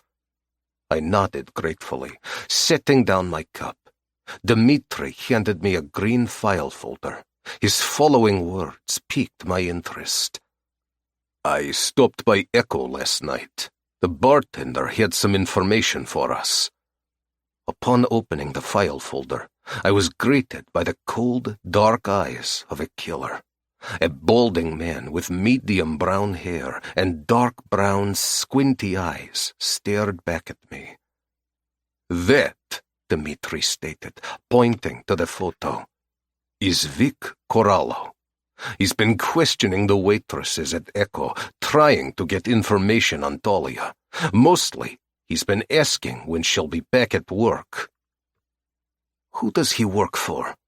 "Ah, that was what I found interesting. He is a low-ranking soldier of the Lupani family. He reports to Tommy Lenski, one of Gio Lupani's captains." It can't be a coincidence that he's asking about Tolia and he's one of Lupani's guys. I placed the folder on the table and spread out the other photos. One of them shows this guy Vic with Tommy Lenski in front of an Italian restaurant Gio Lupani frequents. Another shows Vic and two unknown guys in front of an illegal gambling room that Lupani owns. "Where did you get the photos?" "Dennis pulled them from the Lupani family's police file. I confirmed with the bartender that Vic is the one he's seen hanging around the Echo." Dmitri pours a cup of coffee from the insulated carafe and then leans back in his chair. "Word on the street is Vic has been a bad boy." "I'm not surprised. What's he been doing?" I pour another cup of coffee, watching Tolia interact with the children. Sasha is sitting on her lap, pouring pretend tea into a play teacup. Maxim is seated to Talia's right, showing her a video game. She is going to be a terrific mother. I daydream of her belly getting fuller and rounder, growing and protecting our baby, the heir to my kingdom. The sound of Dmitri's voice pulls me back to the moment. "He's been playing with fire, skimming profits from one of Gio Lupani's gambling rings. He's supposed to turn over all the profits to Gio, but my sources tell me he pockets 40%. The Italian Mafia has ways of dealing with guys like Vic that are similar to how the Bratva handles guys like Vic. If Gio finds out what's been happening, Vic will end up face down in a grave. Mikhail must have been mixed up in one of the gambling rings Vic hosts. Tolia said she heard the men arguing about money." I run my hand down my face to control my emotions in front of the children. The desire to gut Vic and throw his remains in the Hudson River is slowly burning me from the inside out. I motioned for Tolia to join us. As I flipped through the photographs, her eyes settled on Vic, her complexion shifting from warmth to a pallor of fear. It was unmistakable. Vic was the man she had seen commit the ultimate betrayal, snuffing out Mikhail's life without remorse. "Tolia," I addressed her gently, and a surge of protectiveness rose within me. "This man has been asking about you at Echo." Her distress was palpable, and my words laid bare her vulnerability. I reassured her, my voice steady. "You're safe here. Sandy is safe at the hotel and at work. I don't believe Vic knows of your connection." I directed my attention to Dmitri. "Increase security around Sandy. I want 2 men with her at all times. Of course, Pahan. I will go to the hotel myself and reinforce her security detail. Turning back to Talia, I reminded her of the sanctuary these walls provided. You are safe here, Dushenka, I affirmed, my tone resolute. Talia nodded in understanding, but the assuredness didn't quite reach her eyes. Would you excuse me? I'm going to go lie down for a bit. Of course, I replied softly. With a nod, she excused herself, seeking solace within the confines of her room. The weight of responsibility settled upon me, the burden of protecting my own. Vic was no longer just a name. He was a looming threat, a shadow darkening the edges of our haven. I surveyed the tranquil pool, its waters reflecting the play of sunlight. Beneath the calmness, danger lurked in the form of Vic, a predator on the prowl, circling, seeking his prey. His pursuit would not go unanswered. Convincing myself that I should check on Talia, I stood before the closed bedroom door with my hand raised mid-knock. I was fooling myself and doing a terrible job at it. I wasn't here to just check on her. What I wanted was to feel her body beneath mine as I marked her with my seed, claiming her as my own. I craved her constantly, a feeling I'd never had with any other woman. I'd only been with a woman once before, discarding her. It was my way of ensuring that I didn't get close enough to a woman for her to want more of me than I was willing to give. But with Talia, once wasn't enough. 100 times wouldn't be enough. Each time I'm with her, I want more time, more of her, and more ways to pleasure her. My thirst for her doesn't ever seem quenched. Today is no exception. Knocking lightly on the door, I wait anxiously for her response. "Come in," she calls out. Stepping into the room, I find Talia sitting on the chaise with a book in her lap. Her long, silky hair is draped down her back, and her legs are tucked underneath her. "How are you feeling?" She smiles, but it isn't genuine. "I'm fine," she lies. I sit at the edge of the chaise and reach for her hand. "Everything will be okay. I promise. You're safe here, and Sandy is safe. No one will harm either of you."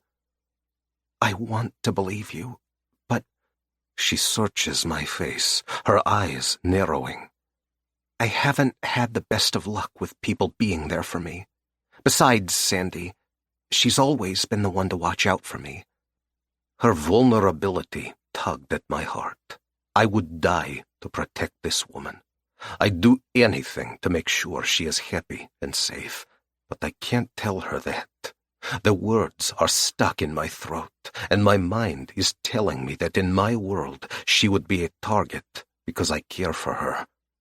She absently rubs the small bird tattoo on her wrist that connects her to Sandy. Chewing on her bottom lip, she turns away from me, focusing on nothing in particular out the window.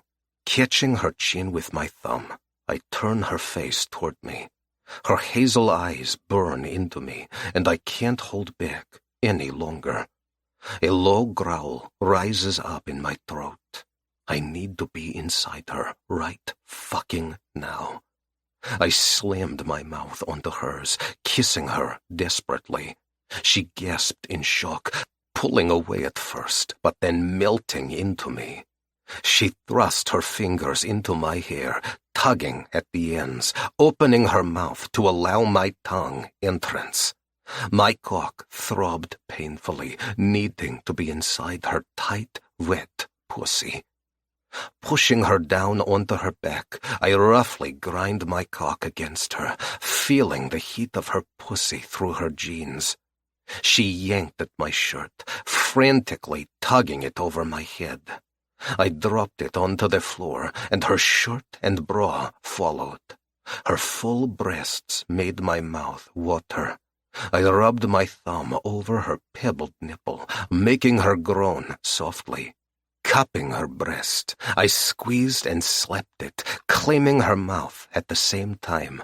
She arched into my hand as I feasted on her delicious lips. I slid my hand up her chest, snaking it around her throat. Her body stilled and her breath caught. Her hazel eyes were wide with anticipation. "Unbutton your jeans," I command, needing access to her pussy. Her eyes flared with desire, and her fingers went to work to open her jeans. I slid my hand down her stomach and slipped it into her panties, gently rubbing her clit. Talia moaned, pushing her pussy against my hand.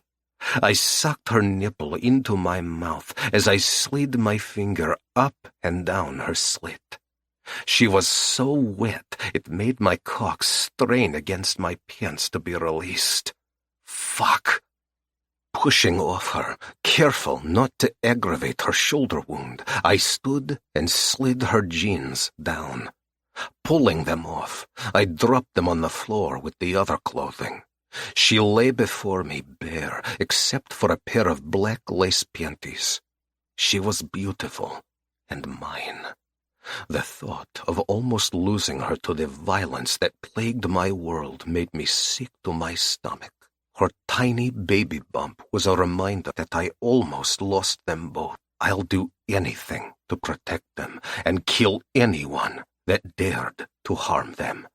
They're mine, and I'm never letting them go. Chapter 26. Alexander. Ripping her panties off, she stared up at me, her eyes glinting with desperation. Leaning over her, I kissed my way from her breasts down to her stomach. Gripping her thighs, I spread her legs apart, sliding my tongue up her slit and wrapping it over her clit. Talia gasped as I sucked and flicked her clit with my tongue. Her eyelids fluttered closed as I feasted on her sweet pussy. Spreading her thighs wider, I dipped my tongue into her, then slid 2 fingers into her tight pussy. She squirmed, pushing into my hand. I swirled my fingers and pushed them in even deeper. "Yes," she moaned, "just like that." Her inner muscles squeezed my fingers, needing more. I slid a 3rd finger inside her, making her eyes roll back. "Fuck my fingers, Kiska," I demanded. Talia obeyed, pushing her pussy onto my fingers, fucking herself deep and fast. She took what she needed while I peppered her breasts and neck with kisses. I curved my fingers, digging into the spot that made her arch her back in ecstasy. I took over, roughly fucking her with my thick fingers, sucking on her clit simultaneously. "Oh my God!" she cried out as an orgasm burst through her. She came on my fingers, and I eagerly lapped up her sweet juices. Pulling my fingers out of her, I stripped off my pants, freeing my aching cock. I quickly lifted her off the chaise, sat down, and slammed her onto my cock. She went still at being abruptly stuffed full with my thick cock.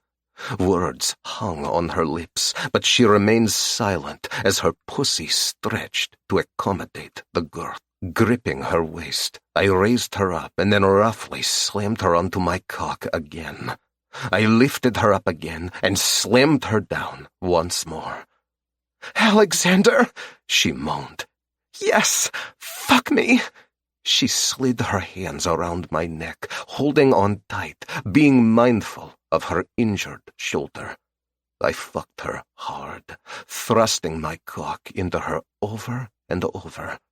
My balls tightened, wanting to release my hot cum into her, marking her. But I held back, fucking her hard and fast. I filled my left hand with her breast, while my right stayed firmly on her waist.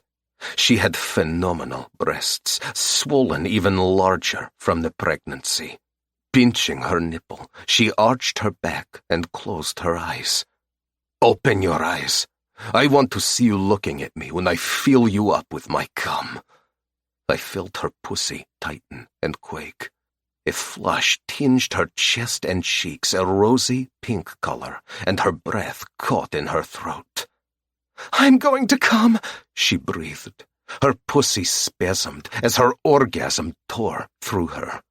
Her slick juices ran down my cock as she shivered from the aftershock.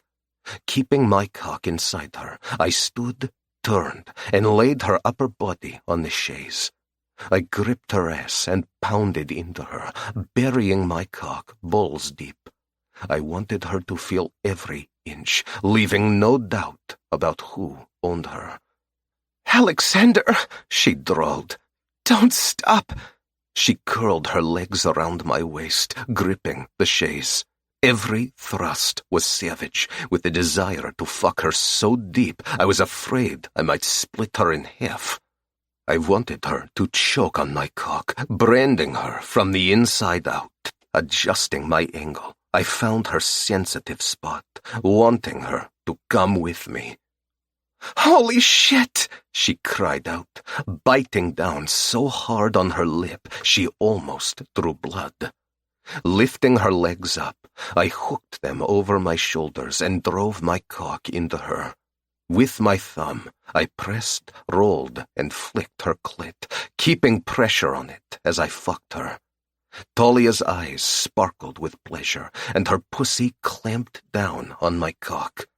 She sucked in a breath as I slammed my mouth onto hers. With one last thrust, my cock exploded. Streams of hot cum filled her up. She gripped my neck as her own orgasm hit, her body shaking as her pussy milked my cock. She melted into the chaise as I slid out of her. I was still rock hard and not finished with her yet. Lifting her up, I carried her to the bed, laying her down gently. Spreading her legs apart, I dipped my tongue into her pussy, then sucked on her clit. A surprised gasp hung in the air as I rolled her onto her stomach. I wanted all of her, and I always got what I wanted. "What are you doing?" she questioned, looking at me over her shoulder. I gripped her luscious ass and spread the cheeks apart, dipping my tongue into the hole. "Oh!" she panted, grasping the bedsheets. Spitting onto the hole, I plunged my finger into it. She cried out, pushing her ass further onto my finger. "You like that, Kiska?" I pushed my finger knuckle deep, her ass squeezing it tight. I thrust a second finger into her ass, and she jolted, arching her back. Bunching her chocolate-brown hair in my free hand, I replaced my fingers in her ass with the tip of my cock. "I'm going to fuck your ass, and you're going to come again for me." "Yes," she whimpered, pushing her ass against my cock. "Good girl," I praised. Gripping her hair, I pulled her head back, kissing her cheek. Without warning, I sank my cock into her ass, rubbing my balls on her. I spanked her ass hard enough to leave a handprint, and then rocked into her.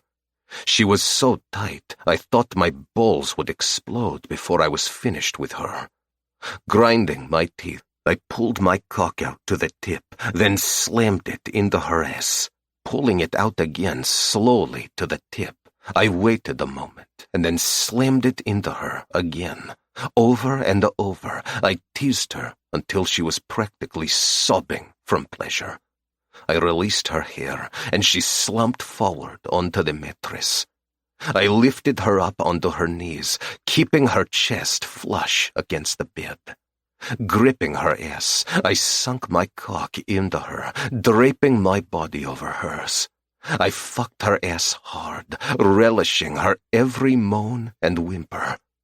I need to come, she begged. Please, Alexander, she cried. Yes, Dushenka, I'll let you come. Fucking her ass raw, I pounded into her. Reaching around, I rubbed her clit with my finger. Yes, she cried out, her pussy spasming around my cock. My balls tightened as I continued to fuck her through her orgasm. 2 more hard thrusts, and my cum shot into her ass, marking her again. I pushed into her until my balls were empty, collapsing on top of her. Putting my weight on my forearms, I stayed in her ass until my cock went soft. Slowly pulling out, I watched the cum drip down her thighs. A deep sense of satisfaction surged through me, knowing I marked her pussy and her ass with my seed. She belongs to me, and I will never let her go. Chapter 27. Talia. I reclined on the soft bed in my room, still enveloped in the warm afterglow of the morning's encounter with Alexander. His touch lingered on my skin like a promise fulfilled, and I couldn't suppress the tender smile that curved my lips as I traced the faint bruises left by his fingertips. The memory of his hands, both possessive and gentle, sent a shiver down my spine, igniting a fire deep within me.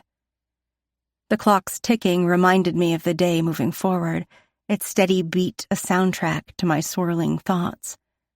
I would love to lie here all day in a post-orgasmic bliss, but Sandy expects me to figure out how to escape the mansion so we can lay low in San Francisco. The thought of our plan felt like a distant dream now, blurred by the unexpected tenderness of Alexander and the unsettling truth of our situation. I need to stay sharp, but the lure of Alexander's presence was a potent distraction. Before I could devise a plan, a knock on the door broke my reverie. Nikolai's voice, deep and reassuring, called out, "Talia, are you decent?" "Come in, Nikolai." I greeted him with a sincere smile. Despite being one of my guards in this makeshift prison, he's a nice man. His presence was a strange comfort amidst the chaos. "Alexander needs you. Come." Nikolai led the way to the examination room where Alexander was waiting. "What's going on?" I questioned, my eyes narrowing suspiciously as I studied his face. "Sit," Alexander ordered, pointing to the examination table. The authoritative tone in his voice left little room for argument. "Why? What's happening? I feel fine." Crossing my arms over my chest, I stood my ground, ignoring how his eyebrows snapped together in irritation. Before he could respond, Dr. Daria entered with her usual air of brisk efficiency, dressed in a pristine white button-down shirt and black pencil skirt. Her presence was calming and intimidating, a paradox that made her an excellent doctor. "Talia," she greeted cheerfully. "How are you feeling?" "Hi, Dr. Daria. I'm surprised to see you here." I couldn't help but feel a pang of anxiety. "I was in the neighborhood, so I decided to check on you." She smiled softly, placing a stethoscope on my chest. "Breathe in. Good. Now breathe out slowly. Good. So, tell me how you're feeling today." "Well, my shoulder is slightly sore, but other than that, I feel good." I glanced at Alexander sheepishly, hoping Dr. Daria didn't see the faint bruises he left on my body this morning. The memory of how it felt when he pinned me down on the bed heated my core. "Let's take a look at your shoulder." After a cursory examination of the wound, she moved on. Dr. Daria's gaze flickered to her notes, and the question weighing heavily on my mind spilled out. "Is that the paternity test?" I asked, tentatively. "It is," she replied calmly, her eyes steady and reassuring. I watched Alexander closely, trying to discern any hint of anticipation. As usual, his features were a mask of controlled composure, but a flicker of emotion betrayed him for a split second. The test confirmed the baby's father is Alexander. Congratulations, she said, holding her hand out to Alexander. The confirmation was reassurance that Alexander was indeed the father. I caught a fleeting glimpse of a smile tugging at his lips, quickly concealed behind his usual mask of solemnity. Relief washed over me, mingled with the lingering uncertainty of our complicated circumstances. "Would you like to know the sex of the baby?" Dr. Daria asked expectantly. "No," I blurted. "Yes," Alexander remarked at the same time. Dr. Daria chuckled. "All right, let's have a look, and I promise not to tell you if it's a boy or girl, Talia." I held my breath as the ultrasound machine hummed softly, the screen illuminating with the delicate flutter of a heartbeat. That's my baby. Our baby. A warm feeling rushed over me as I watched the screen. I'm going to be a mom.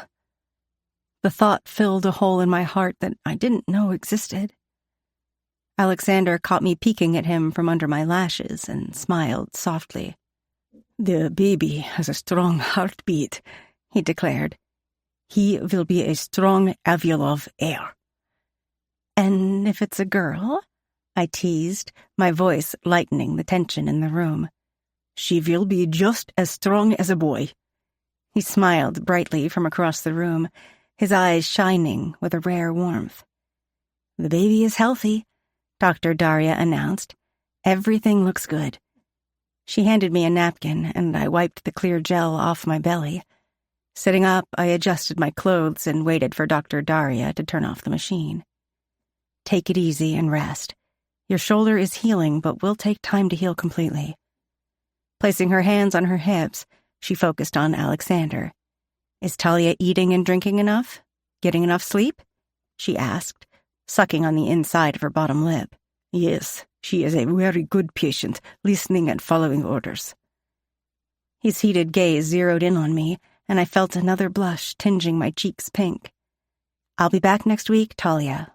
Call me if you need anything." Dr. Daria gently squeezed my shoulder, excused herself, and left the room. Alexander turned to me with a heated determination in his eyes. "You will stay here with me, indefinitely," he declared with authority. I bristled instinctively at the presumption pushing against his decree. "I can't just—" "You can and you will. You are carrying my heir, meaning you will live here and raise the child here. That's final." "You can't force me to stay here, Alexander. I have a home with Sandy." Sliding off the table, I stomped to him, leaving barely an inch between us.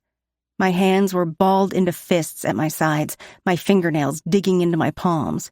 "I am not your prisoner," I growled, squaring my shoulders and looking him directly in the eyes. Looming over me, he bent his head slightly. His ice-blue eyes burned into me. "You are mine. The baby is mine. This is where you belong, so get comfortable," he ground out through clenched teeth. Who the hell does he think he is? Red-hot anger bubbled just below the surface of my skin. I began trembling, unable to control the desire to slap him so hard his grandchildren would feel it. Time slowed down as tunnel vision took over. I felt like I was moving in slow motion as I raised my hand to deliver the slap of the century. Halfway through, he grabbed hold of my wrist, spinning me around and wrapping his arms around me. With my back to his chest, he securely pinned my arms to my sides. Tears pricked the back of my eyes as I cursed and struggled against his hold. "Talia, stop." His tone was authoritative, but gentler than it had been a moment ago. "No, let me go, you asshole!" He held me in place without much effort, his muscular build and height overpowering me. Struggling to escape his hold was futile, but I struggled anyway. Talia, stop. His tone was calmer as he whispered in my ear. You're going to hurt the baby. That got my attention. I stopped struggling, but the weight of the situation was too much for me to bear. Tears stung my eyes as I choked on sobs. So much has happened, and I'm not in control of any of it. A killer is after me. I'm pregnant. Alexander is a mob boss, and I'm being forced to stay away from Sandy.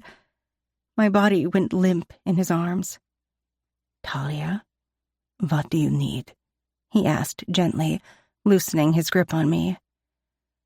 Turning around, I buried my face in his chest. His simple question caught me off guard, and before I could censor myself, I blurted out the most absurd craving as pregnancy hormones took over. Pickles and ice cream? To my surprise, Alexander chuckled, a deep, rumbling sound, dispelling the tension like a gentle breeze. Consider it done.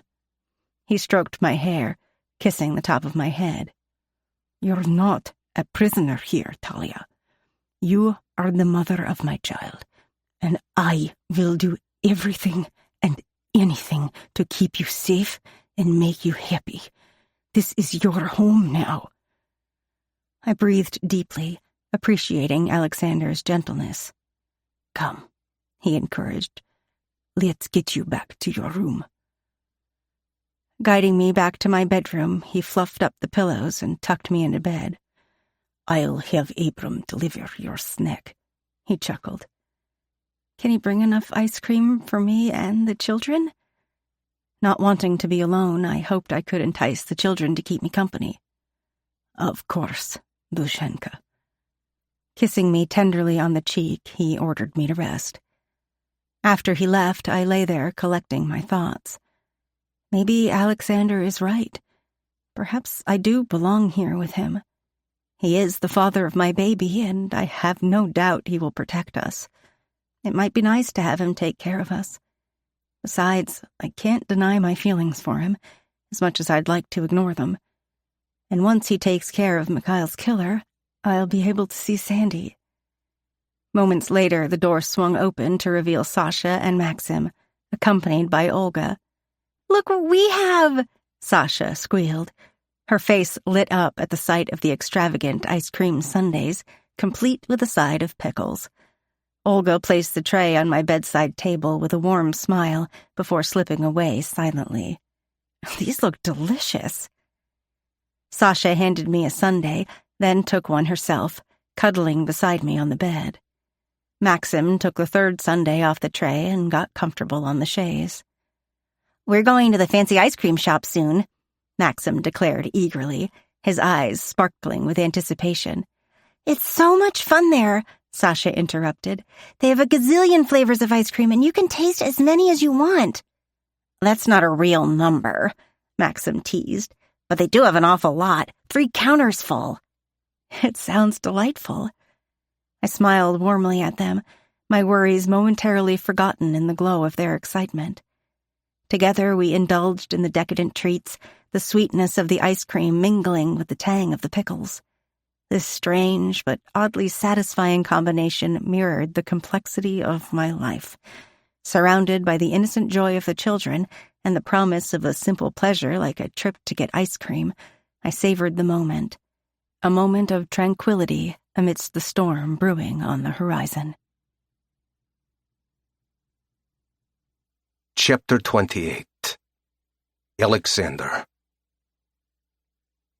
Night had fallen over the city, a cloak of secrecy and shadows draping itself over every alleyway and street corner. Dmitri and I, accompanied by 2 of my vors, strode into Club Echo. The air throbbed with the pulsating beat of the music. This hypnotic rhythm synchronized with the heartbeat of the city itself. Throngs of bodies moved, lost in the sound and the moment.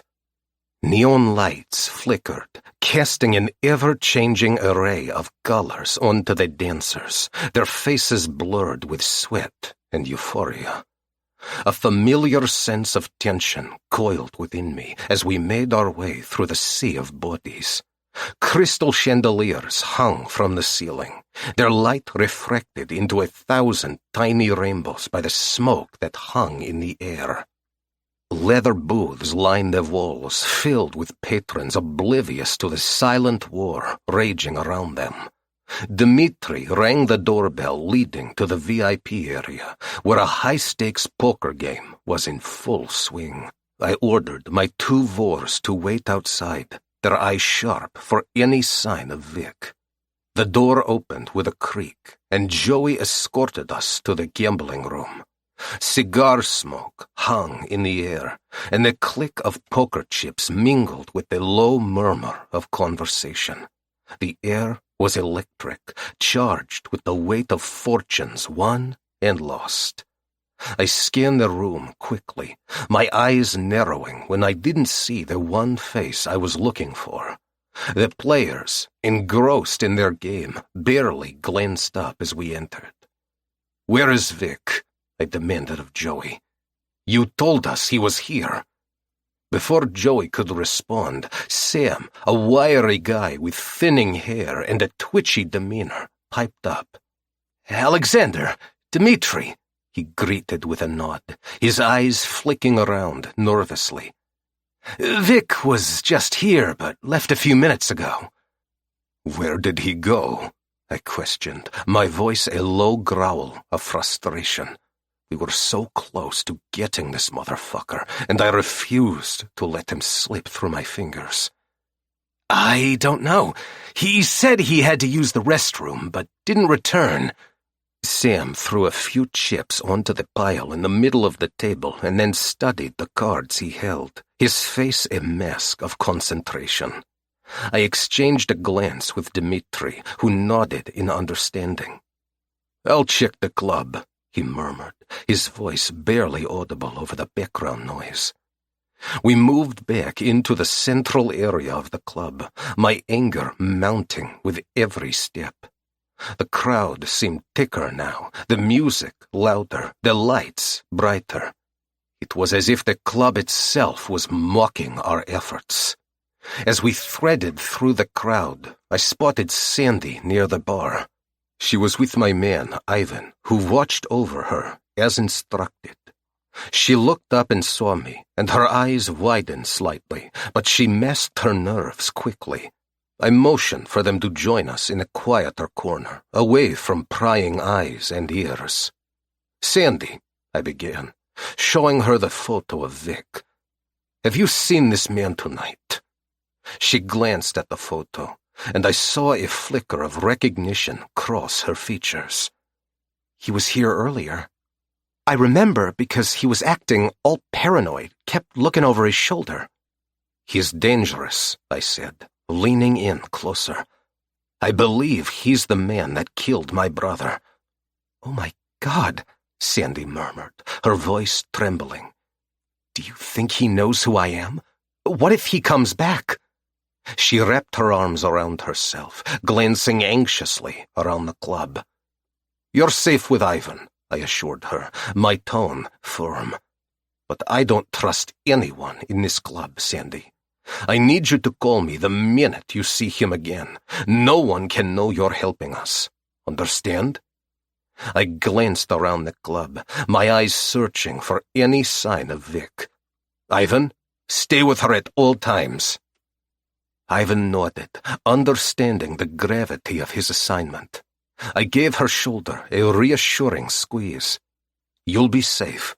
I won't let anyone hurt you." She gave me a tight smile, then glanced at Dmitri, who nodded his agreement.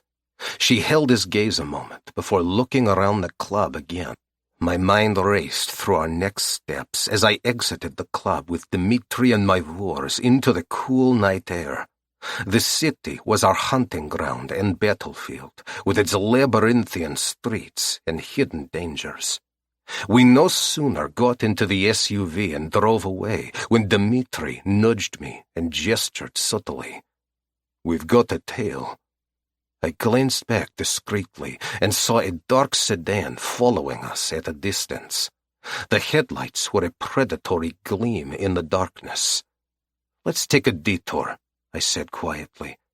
"Somewhere secluded."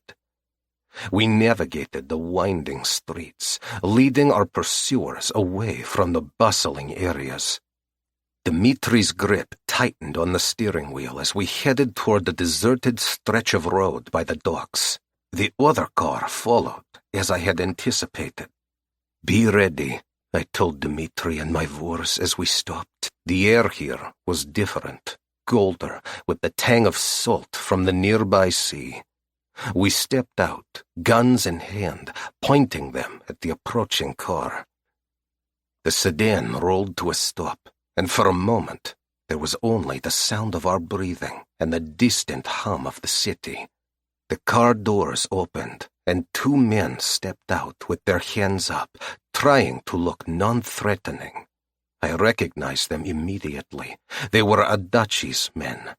The tension in my chest coiled tighter, ready to strike. Two more men got out of the back seat, their guns drawn, but not aimed at us. "Relax," one of the men said. "We're not here for trouble." Dimitri's eyes narrowed, but he didn't lower his weapon. "Then what are you here for?" The car's back door opened again, and Haruto Adachi stepped out. As always, he was a picture of calm, his sharp suit pristine, and his expression unreadable. "Alexander," he said smoothly, "let's not escalate this." My blood boiled at the sight of him.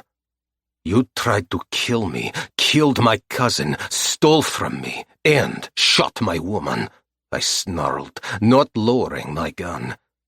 "You think we can just talk after that?" Dimitri's eyes darted in my direction, but he said nothing. Adachi raised his hand placatingly. "I'm sorry about the woman. It wasn't supposed to happen, and I'm sorry about your cousin. But we don't have to have a war, Alexander. Neither of us wants that. We can both profit if we work together." Profit. Always about the money with him. I wanted to put a bullet in his skull for what he'd done, but he was right about one thing. A war would damage both our families.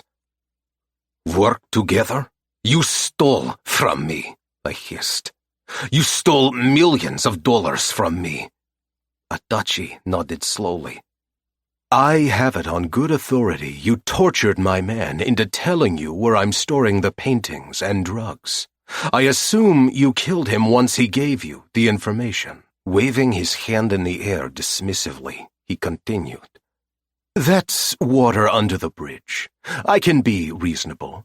I'll return it all to you, every cent, if you agree to have me handle distribution." I sucked on my front teeth, weighing my options.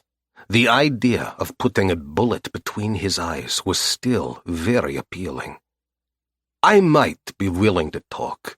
We will discuss the distribution logistics when you return everything that belongs to me." Adachi grinned widely, making my stomach turn. I will never like or trust this man, but having the Yakuza on my side is good for business. "But first, we need to settle the score." Adachi's smile faded in understanding. He turned to one of his men and motioned for him to step forward. The man looked terrified, glancing between Adachi and me. "Give me your gun," Adachi ordered. The man hesitated, then handed his gun to Adachi, who offered it to me. I took it, feeling the weight of the cold metal in my hand. "This is the man that killed your cousin and shot the woman.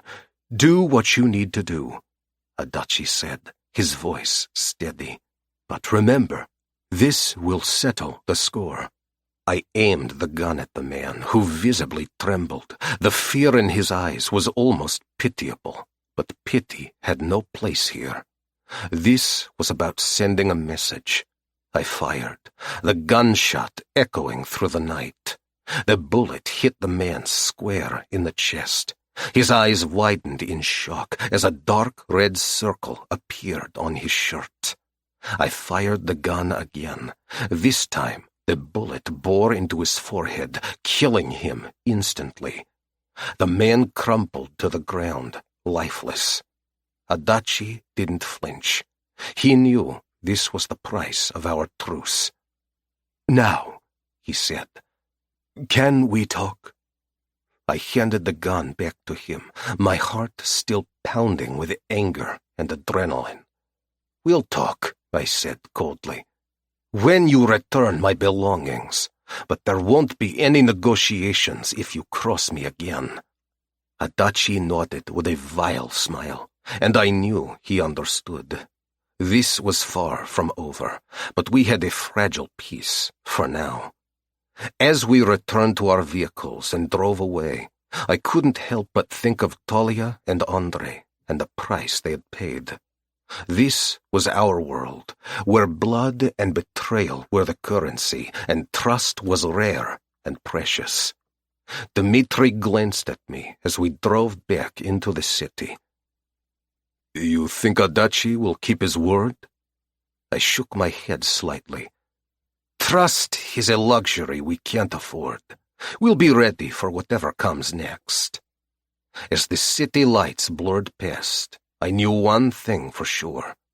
In this game of power and survival, only the ruthless would emerge unscathed, and I will always be one of them. Chapter 29. Alexander. The sun peeked over the horizon as I stood in Talia's room, watching her sleep. She looked peaceful, her face relaxed, and momentarily I could almost forget the chaos surrounding our lives. Gently, I reached out and brushed a strand of hair away from her face. Her eyelids fluttered, and then she opened her eyes, focusing on me with a sleepy, slightly confused expression. "Alexander," she murmured, her voice thick with sleep. "What time is it?" "Early," I replied softly, sitting on the edge of the bed. She sat up in bed, rubbing the sleep from her eyes. Cradling her stomach, she smiled softly. "I think the baby is awake, too." Taking my hand in hers, she placed my hand on her belly. Warm feelings filled me with the knowledge that she was carrying my baby. I visualized Talia as my wife for a moment, but dismissed the thought as fast as it arrived. My lifestyle is too dangerous to allow ridiculous fantasies to invade my thoughts. Pulling my hand away, I cleared my throat, glancing out the window. "I have some news," I said, leaving the bed and sitting on the plush chair instead. "Vic was at the club last night, but slipped out before we could grab him. Sandy will call when she sees him again." "Is Sandy all right? I need to speak with her," she stated, reaching for the cell phone on her table. "Sandy is fine. She has round-the-clock guards keeping her safe. My man Ivan is with her now." "I still want to speak with her," Talia insisted, her cheeks flushed. "Of course," I assured her. "But before you do, I need you to get dressed. I'm taking you out for breakfast." Her eyes widened in surprise. "Out? As in, leave the mansion?" "Yes," I said, smiling at her reaction. "I think it's time you had a change of scenery." She hesitated, then nodded, a small smile on her lips. "Okay, give me a minute to get dressed." I watched as she climbed out of bed and crossed the room to her closet. She chose a pair of jeans, a soft, buttery yellow sweater, and her favorite black boots. There was something simple yet captivating about how she dressed, a combination of elegance and practicality that suited her perfectly. Ducking into the bathroom, she quickly washed up and emerged looking radiant. After sliding on her jean jacket, we were ready to go. She promptly called Sandy as we walked through the mansion, reassuring herself that Sandy was safe. Dmitri and another one of my men were already waiting by the SUV. As always, they would follow us in a separate vehicle. Protection is a constant necessity in our world. I watched Dahlia from the corner of my eye as I drove to a nearby cafe. A soft smile appeared on her lips as she gazed out the passenger window. "I love this time of year," she whispered. "Do you like pumpkin-spiced coffee?" "Yes," I laughed, finding her question out of left field. "Good. Then we can be friends," she teased. "Friends? I don't think I've ever been friends with a woman, and Dahlia is no exception. Somehow, she has wormed her way into my heart, claiming it for herself. We continued to drive silently, my mind reeling with conflicting thoughts about this gorgeous woman beside me. What my heart wanted was in conflict with what my mind thinks is the right thing to do.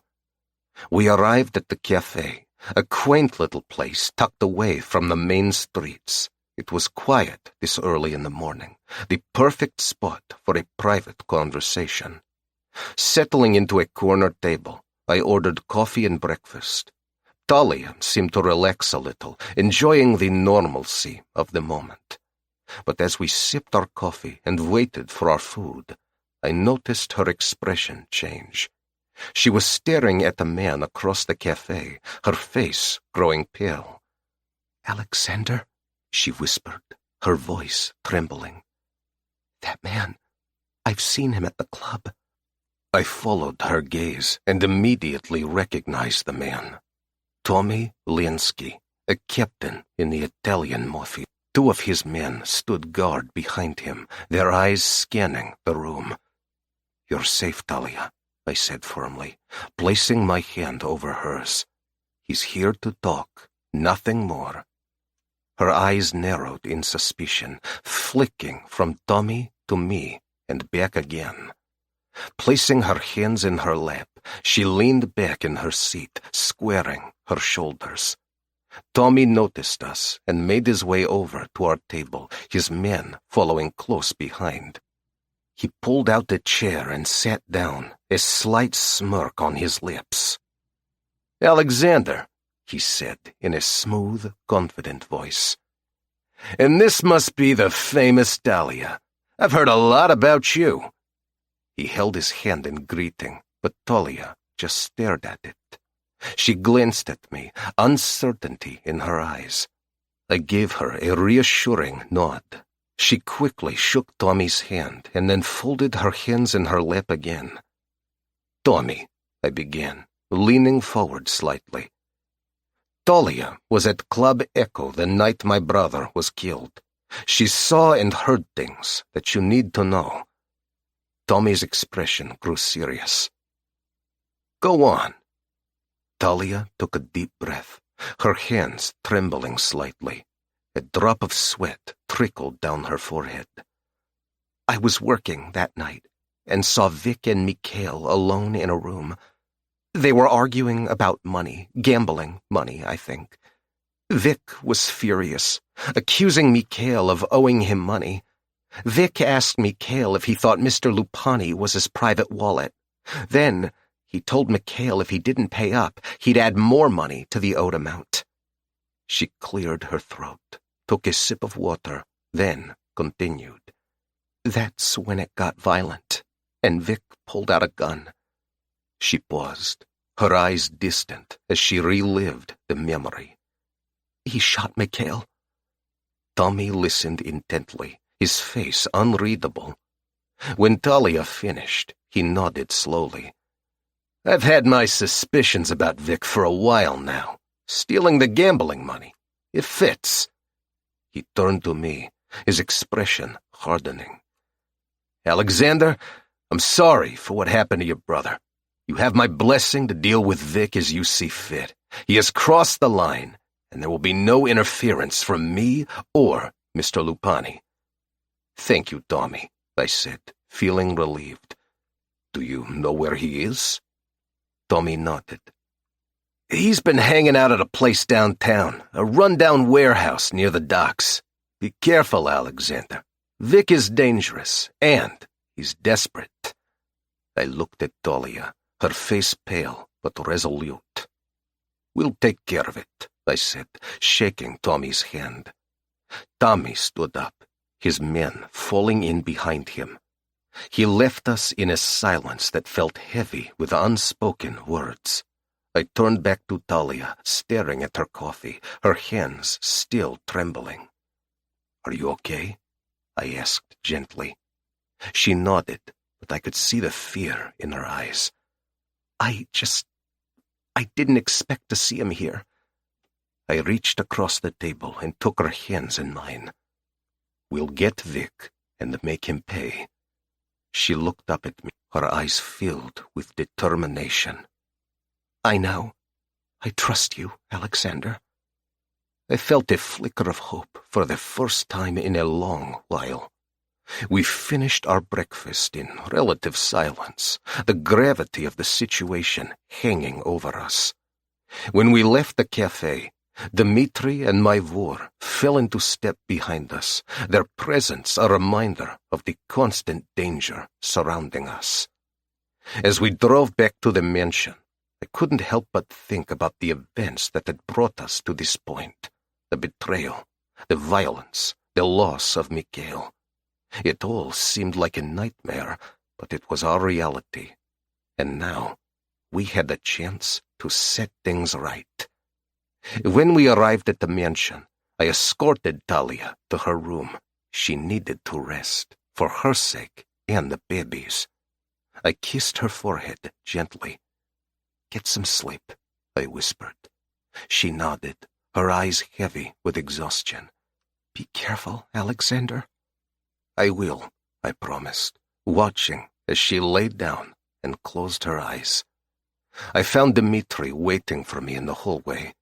Is everything okay, brat? He asked.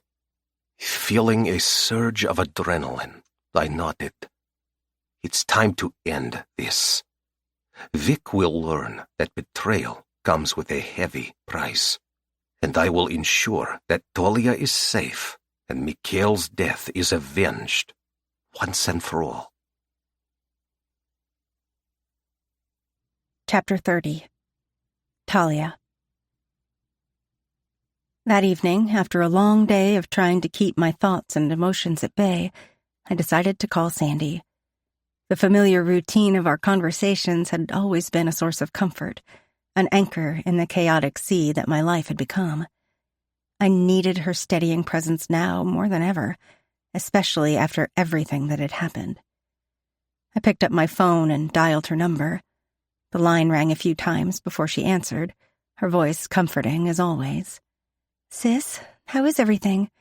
Are you okay? Yes, but... I began, hesitating for a moment before letting the words spill out in a rush. Alexander took me to breakfast at a nearby cafe, and this guy, Tommy, showed up. There was a brief pause on the other end, and then Sandy's concern came through loud and clear. Tommy? Who is he, and why was he there? She demanded.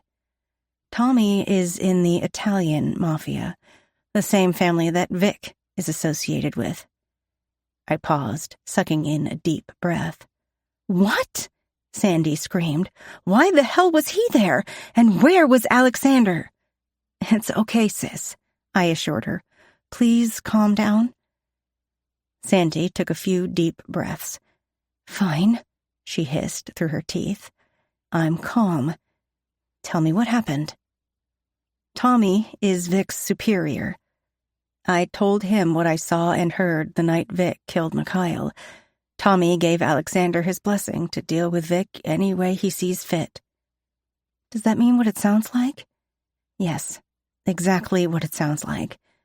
Alexander swore he'd take care of Vic, and then we'll be safe, sis. We won't have to go to San Francisco. I smiled softly at the thought of being able to see Sandy again. I desperately needed one of her sisterly hugs. Let's hope he gets to Vic sooner than later. I'm ready for us to go back home and get back to our lives. Sandy released a slow breath. I've been keeping my eyes open at the club, but there hasn't been any sign of him so far. Who is guarding you now? I asked out of sheer curiosity. Ivan was with me earlier, then Boris, and now Dmitri. If I wasn't mistaken, I could hear Sandy's smile when she said Dmitri's name. Dmitri, huh? Why does it sound like you're smiling? What? I'm not. Cut it out, Sandy giggled. He's nice, that's all. Mm-hmm. Nice and attractive, I teased. He's a very good-looking man, Sandy admitted. I like talking to him when he guards me. Well, maybe when this is all over, you can go on a date, I suggested. I don't know, sis. I don't see him being in my life when this is all over. Sandy sighed quietly. You never know where it can lead. For example, Alexander knows he's the baby's father. My heart skipped a beat, and I held my breath, waiting for her response. There was a pause on the other end of the line, the silence heavy with anticipation. The reality of those words still felt surreal, like I was living in some kind of dream. Whoa, Sandy exhaled, the surprise evident in her voice. How did that come out? It was inevitable, I said, trying to keep my voice steady. Dr. Daria found out when she examined me after I was shot. She told Alexander, and he insisted on a paternity test. The results were positive. He's definitely the father. Sandy was silent for a moment, processing this new information. And how's he taking it? I hesitated, trying to put my chaotic thoughts into words. Surprisingly well. He's been supportive. Caring, even. It's confusing. Confusing how? Sandy's tone was gentle yet probing, encouraging me to open up. I don't know, I admitted, gripping my hair in frustration. He's this powerful, intimidating man, head of a Russian Mafia family, and yet he cares for the children and looks out for me. Family is everything to him. He's insisting I stay here and raise the baby here with him. Sandy's voice took on a knowing lilt. Sounds like someone's fallen for the big bad Mafia boss. I rolled my eyes, even though she couldn't see it. It's not like that, Sandy. I just think it might not be a bad idea to have the baby's father around. Sure, Talia. Keep telling yourself that. She laughed softly, but I could hear the concern in her voice. Just be careful, okay? Mafia life isn't easy or safe, as you already found out.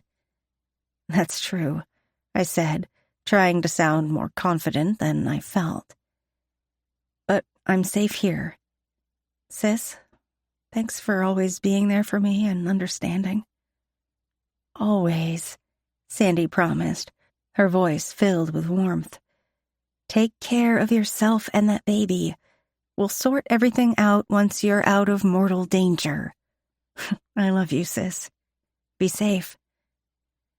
We ended the call, but her words lingered in my mind, stirring up a tempest of emotions. Was I falling for Alexander? It seemed ridiculous, yet the thought wouldn't leave me. I knew the darkness that surrounded him, the danger that came with his world, and yet the way he cared for those close to him, the way he was with the children, tugged at something deep within me. Unable to quiet my restless thoughts, I wandered down to the kitchen, hoping a snack might distract me. The mansion was eerily quiet at this hour. The only sounds were the distant hum of the refrigerator. The grandeur of the place still took my breath away. The luxurious furnishings, the intricate details in the woodwork, the opulence that seemed to ooze from every corner. On the way back to my room, I passed by Alexander's office and noticed the door was slightly ajar, the light spilling out into the dark hallway. I paused, drawn by the low murmur of his voice from within. Vic wasn't at the warehouse near the docks, Alexander was saying, his tone clipped and hard. And he hasn't been there all day or night. I pressed closer, my heart pounding in my chest. The hallway seemed to grow colder, the shadows darker as I strained to hear more. I don't care what it takes, he continued, his voice seething with anger. Speak with Tommy again. Turn the city inside out. Anton, do whatever you have to do to find him. The call ended, and I stood there, frozen. A shiver shot down my spine.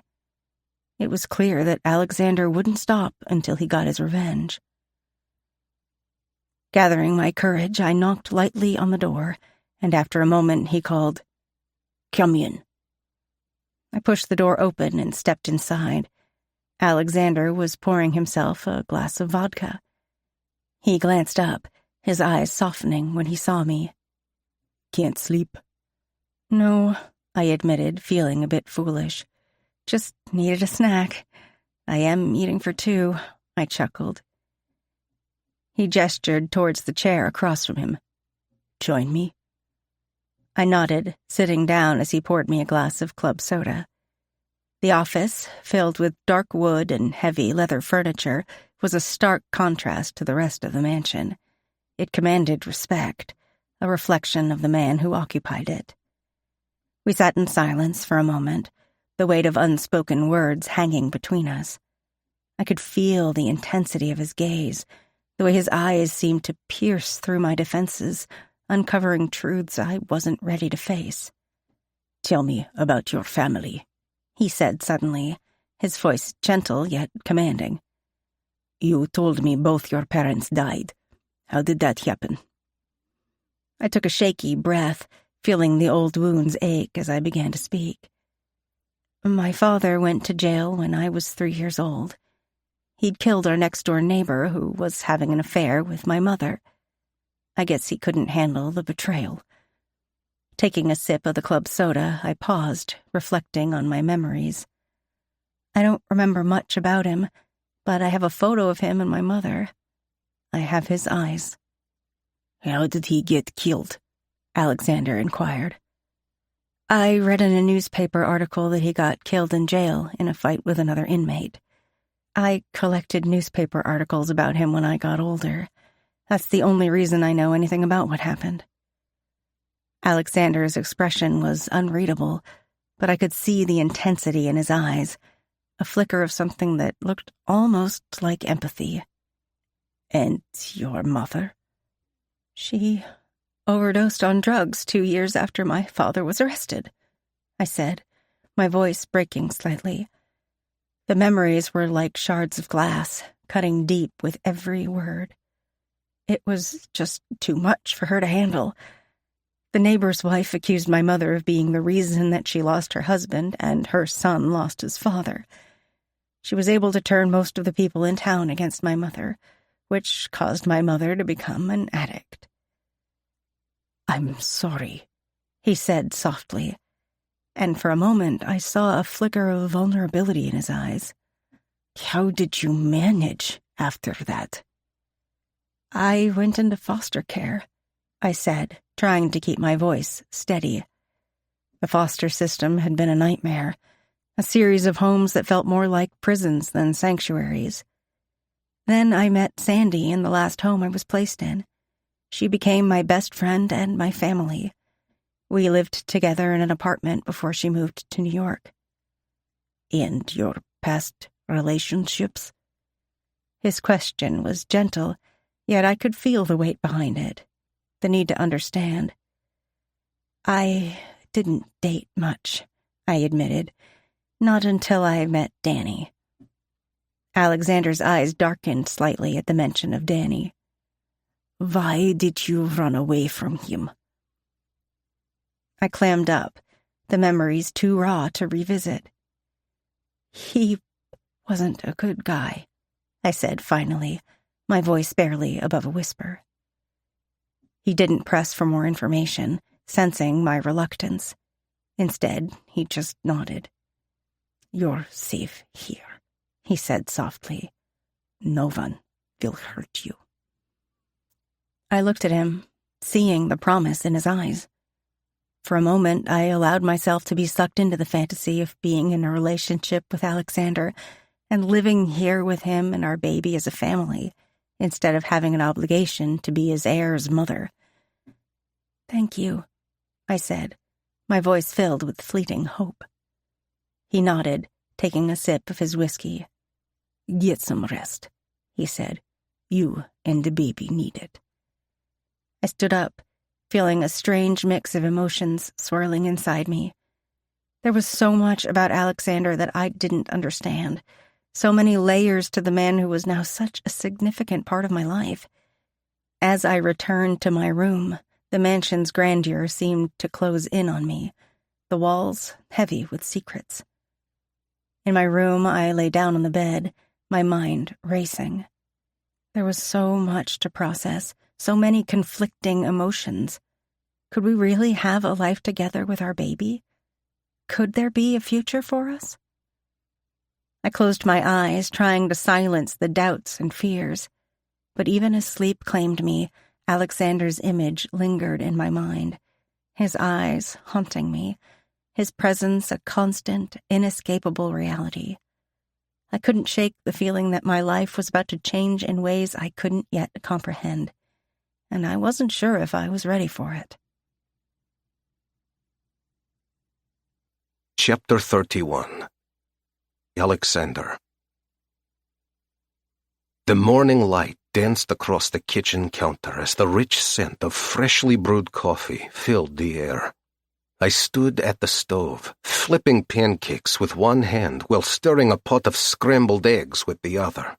The rhythmic clinking of utensils and the gentle hiss of the stovetop were a soothing backdrop to the laughter of Sasha and Maxim, who sat at the island counter, eagerly awaiting their gourmet breakfast.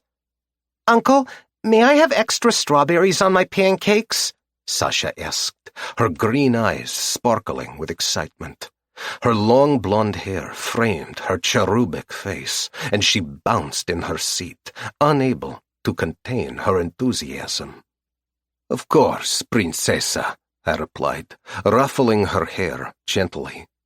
Her smile widened, and I felt a familiar warmth in my chest.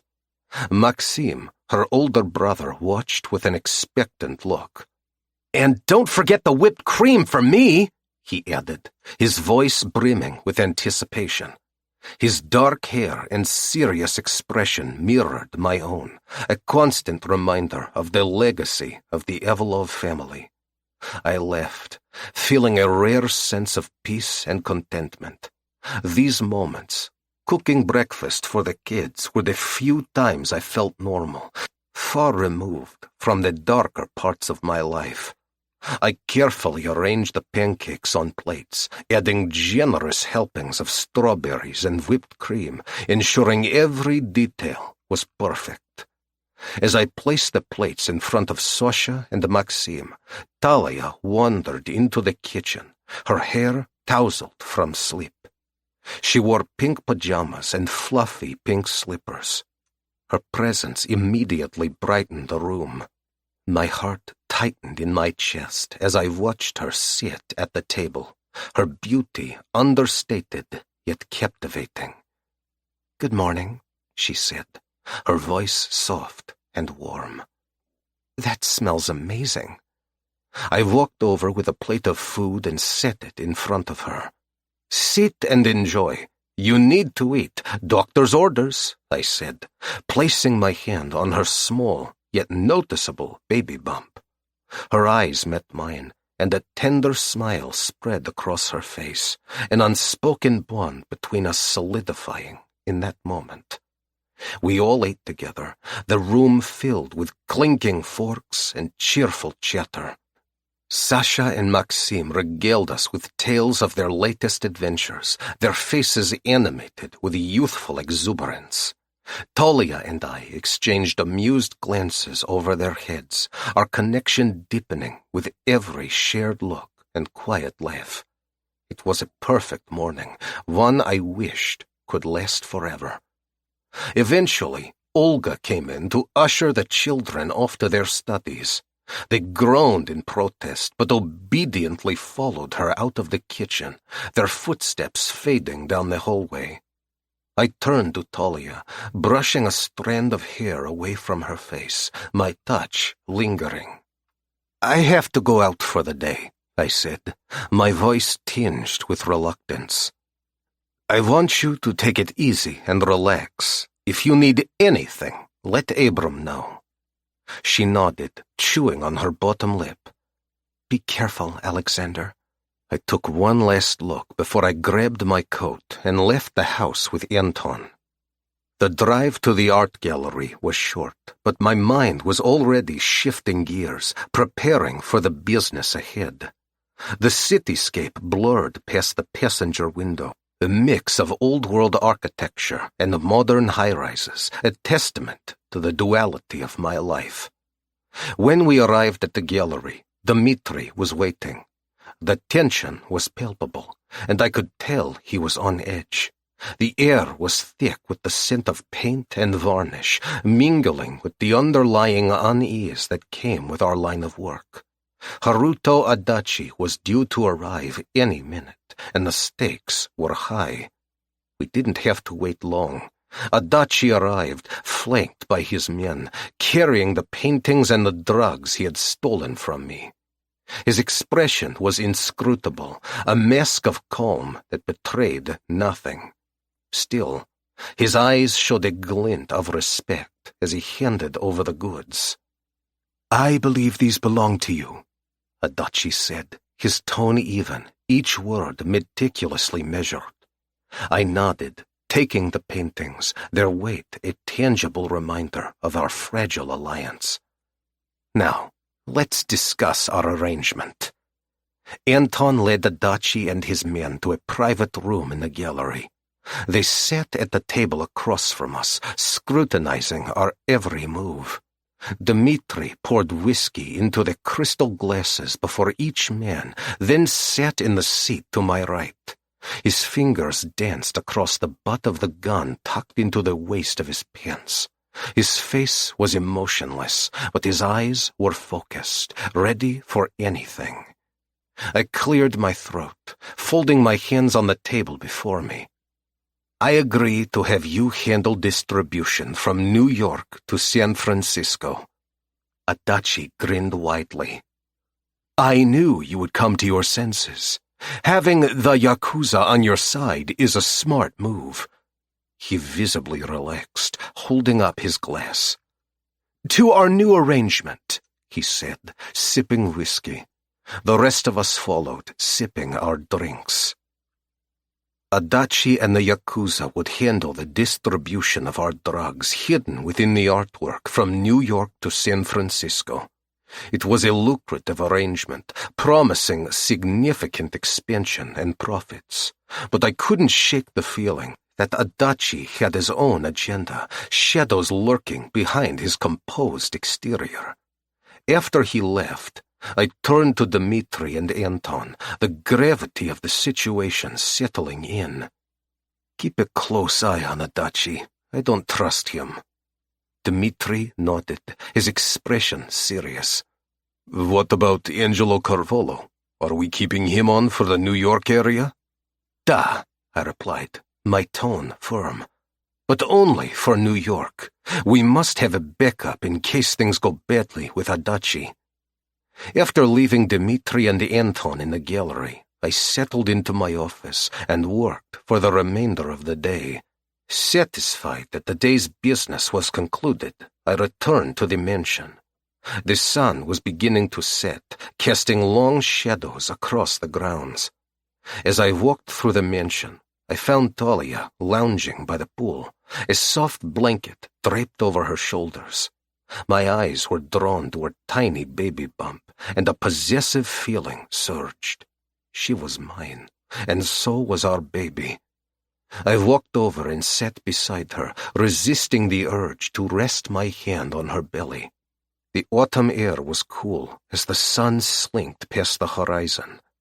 "How are you feeling?" I asked, my voice husky with emotion. The vulnerability of the moment was uncharacteristic but unavoidable. She smiled, placing her hand on her belly. "I'm feeling good. The baby is behaving today. I haven't had any morning sickness." "Good," I said. She was so beautiful. A fire ignited in my core, my need for her palpable. I wanted to show her off as much as I wanted to bury my cock deep inside her. "I'm taking you out for dinner tonight." Her eyes sparkled with excitement. "I'd love that." "Go get ready," I instructed. A little while later, Talia came down the stairs wearing a stunning red dress and heels. She looked breathtaking, and I felt a surge of desire as I took her in. Her dress clung to her curves in all the right places, the deep red complementing her golden skin. She moved with a grace that took my breath away, each step a testament to her strength and elegance. "You look beautiful," I said, holding out her coat. She slipped it on and then took my hand. I led her to the car, opening the passenger door. "Are we going alone?" she asked curiously. "Anton and Ivan will be following in a car behind us." "Where is Dmitri tonight?" she asked, sliding into the passenger seat. "Dmitri is guarding Sandy." I noticed her smiling as I got into the passenger seat. "Something I should know?" I questioned, a smile playing on my lips. "No, nothing," she lied, biting her lower lip to keep from giving away her secret. My eyes were drawn to her mouth, wanting to bite and suck on her plump lips. The evening air was cool, a gentle breeze whispering through the trees as we drove towards the city. Placing her hand in mine, she leaned over and kissed me on the cheek. "Thank you for taking me out. I needed this." She sat back in her seat, but her gaze bore into me. Slowly pulling the SUV to the side of the road, I signaled for Anton to stop his car behind me. Pulling out my cell phone, I sent him a message. Then I unbuckled my seatbelt and unbuckled Talia's. "What are you doing?" she asked, confused. I brought my lips down on hers, kissing her roughly. "I'm going to fuck you now," I breathed against her plump lips. "Your pussy belongs to me." Chapter 32. Talia. The shock of his lips on mine sent a shiver down my spine. I let out a whimper as he opened my mouth wider and slid his tongue across mine. His kiss was demanding, and I melted into him. My hands slid around his neck, and his fingers tangled in my hair, keeping me right where he wanted. His musky scent tingled my senses, and my panties became wet with arousal. He slipped his hand underneath my dress, his fingers smoothly gliding up my thigh. Cupping my pussy with his hand, his lips trailed my neck to my collarbone. Hooking his fingers into the plunging neckline of my dress, he pulled it down, freeing my breasts. "Beautiful," he breathed, circling the nipple on my right breast with his tongue. Shocks of excitement spread through my core. He sucked the nipple into his mouth while massaging my left breast with his free hand. "Alexander," I moaned, kneading his cock inside me. Switching to my left breast, he sucked and pulled on my nipple with his lips and tongue. At the same time, he pushed aside my panties, sliding his finger up and down my slit. "You're so wet, Kishka," he growls, circling my clit with his finger. In one swift movement, he pushed 2 fingers into my pussy. I gasped as he pushed them in deeper, twisting them until he hit the spot that makes me throw my head back and scream. "Oh my God, yes!" He kisses me fiercely as he drives his fingers in and out of my pussy faster and harder with each thrust. Goosebumps cover my skin and I muffle another scream. My core spasms and my pussy tightens around his fingers. Yes, Talia, come for me, he demands. He shoves a third finger in my pussy and presses the heel of his palm against my clit. Faster and deeper he thrusts his fingers into me. Stars dance behind my eyes as my pussy spasms. Yes! I cry out as an orgasm hits me like a freight train. I fall apart around his fingers, my juices flowing over his hand and down my thighs. He doesn't give me a chance to come down from my high. He unzips his pants and frees his rock-hard cock. Ripping my panties off, he lifts me up by my waist and impales me balls deep onto his cock. You're mine, he growls, wrapping his arms around my body and pinning me in place. My body jerks involuntarily at the fullness of his thick, long cock stretching my pussy open. Lifting me up a few inches, he slams me back down again. My breasts bounce and jiggle as he lifts me up and slams me down over and over. He sucks a nipple into his mouth as he pushes his cock even deeper into my dripping wet pussy. I groan, desperately trying to rub my clit on him as he fucks me raw. He slaps my ass so hard my mouth forms a silent "oh" in shock. You'll come when I tell you to come, he hisses, tangling his fingers in my hair and pulling my head back. Dragging his lips across my throat, he nips at my neck with his teeth. Please, Alexander, I beg. Another slap on my ass leaves it tingly and red. My dirty little Kishka, he moans, so desperate to fall apart for me. He fucks me at an impossible pace. I can barely catch my breath. My pussy walls constrict around his cock as I hang on the edge of an orgasm. Alexander, I need to come, I cry out. Not yet, he growls, tugging my hair until it stings my scalp. Faster and deeper he fucks me, one hand in my hair, the other pinching and slapping my breasts. The heat builds between us as our bodies collide over and over until he gives me permission to come. Now, Kishka, he commands. An orgasm rips through me, every limb going numb with pleasure. His balls tighten, and he shoots stream after stream of hot cum filling up my pussy.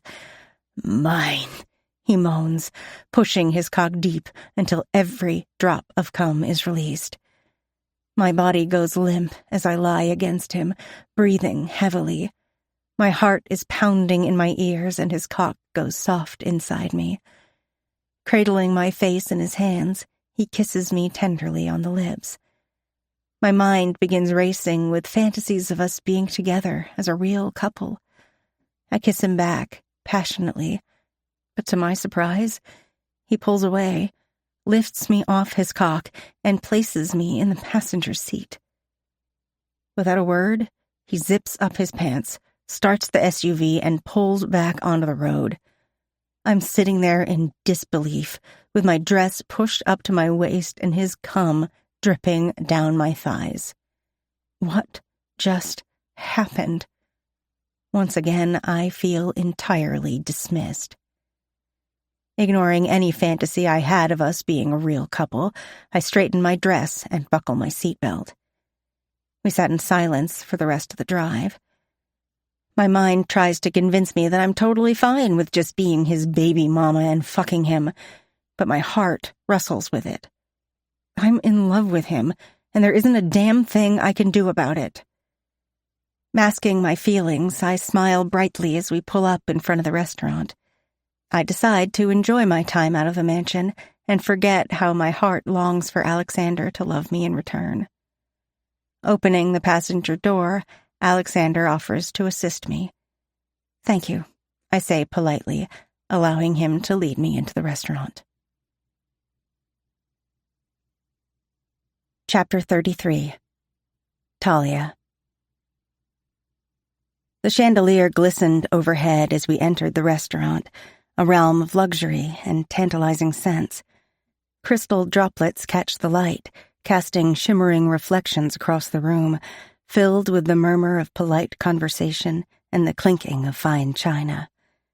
Alexander's hand, warm and firm on my lower back, guides me through the gilded entrance, Anton and Ivan following closely behind us. The weight of his presence makes me acutely aware of every glance, every gaze upon us. I could feel the eyes of the other diners upon me, their gazes a mixture of curiosity and reverence. My dress clings to my curves, the red color as bold as the heels I'm wearing, and I can't help but wonder if the dress or the company is drawing their attention. Whispers float around us like delicate tendrils of smoke, curling into my consciousness and igniting my curiosity. "Alexander," I murmur, leaning closer to him as we walk. "Why are they staring?" The corner of his lips hike up, his dark eyes glinting with amusement and something else I can't quite name. "They know who I am. Many are from other families, rivals and allies alike." "Pakan of the Avalov family," I said, more to myself than to him. The weight of his title settled over me like a heavy, invisible cloak. The whispers grew louder as if to confirm his words. But then Alexander's smile widened into a rare and genuine expression that made my heart skip a beat. "And they're also whispering because you are the most beautiful woman in the restaurant." His voice was low and intimate, sending shivers down my spine. Before I could respond, the hostess approached us with a practiced smile, her eyes lingering on Alexander a moment too long for my liking. "Mr. Avalov," she said, inclining her head, "your table is ready." We were led to a secluded restaurant corner, a VIP table offering privacy and a view of the entire room. The table was draped in fine linen, and a single candle flickered between us, casting a soft, golden light over our faces. As we settled into our seats, I noticed more than one envious glance cast our way. It seemed Alexander's reputation and my presence created a perfect storm of curiosity and speculation. The waitress appeared, her demeanor shifting to blatant flirtation as she took our orders. Her fingers brushed Alexander's shoulder as she handed him the menu, and I felt a flare of jealousy ignite within me. But Alexander's eyes never left mine, his gaze steady and reassuring.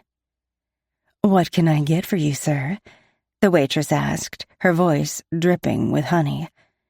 Alexander didn't even glance at her. "We'll have the chef's special," he said, focusing solely on me, "and a bottle of your finest red wine." "I'll take a club soda with a lime, thanks." I gave the waitress my best smile, but my eyes shot daggers at her.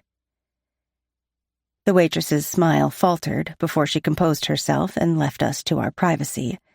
I couldn't help but smirk a little, pleased by Alexander's unwavering focus on me. "You look stunning tonight," he said, his voice softer now that we were alone. "Your dress is gorgeous, but I prefer you naked." I felt a blush creep up my cheeks, flattered and self-conscious under his intense scrutiny. "Oh, thank you. You look very handsome." He chuckled and reached across the table to take my hand. His fingers were strong but gentle, a contrast that intrigued me. Alexander was more than just a mafia boss. He was intelligent, charming, and unexpectedly kind. "Do you come here often?" I asked sheepishly.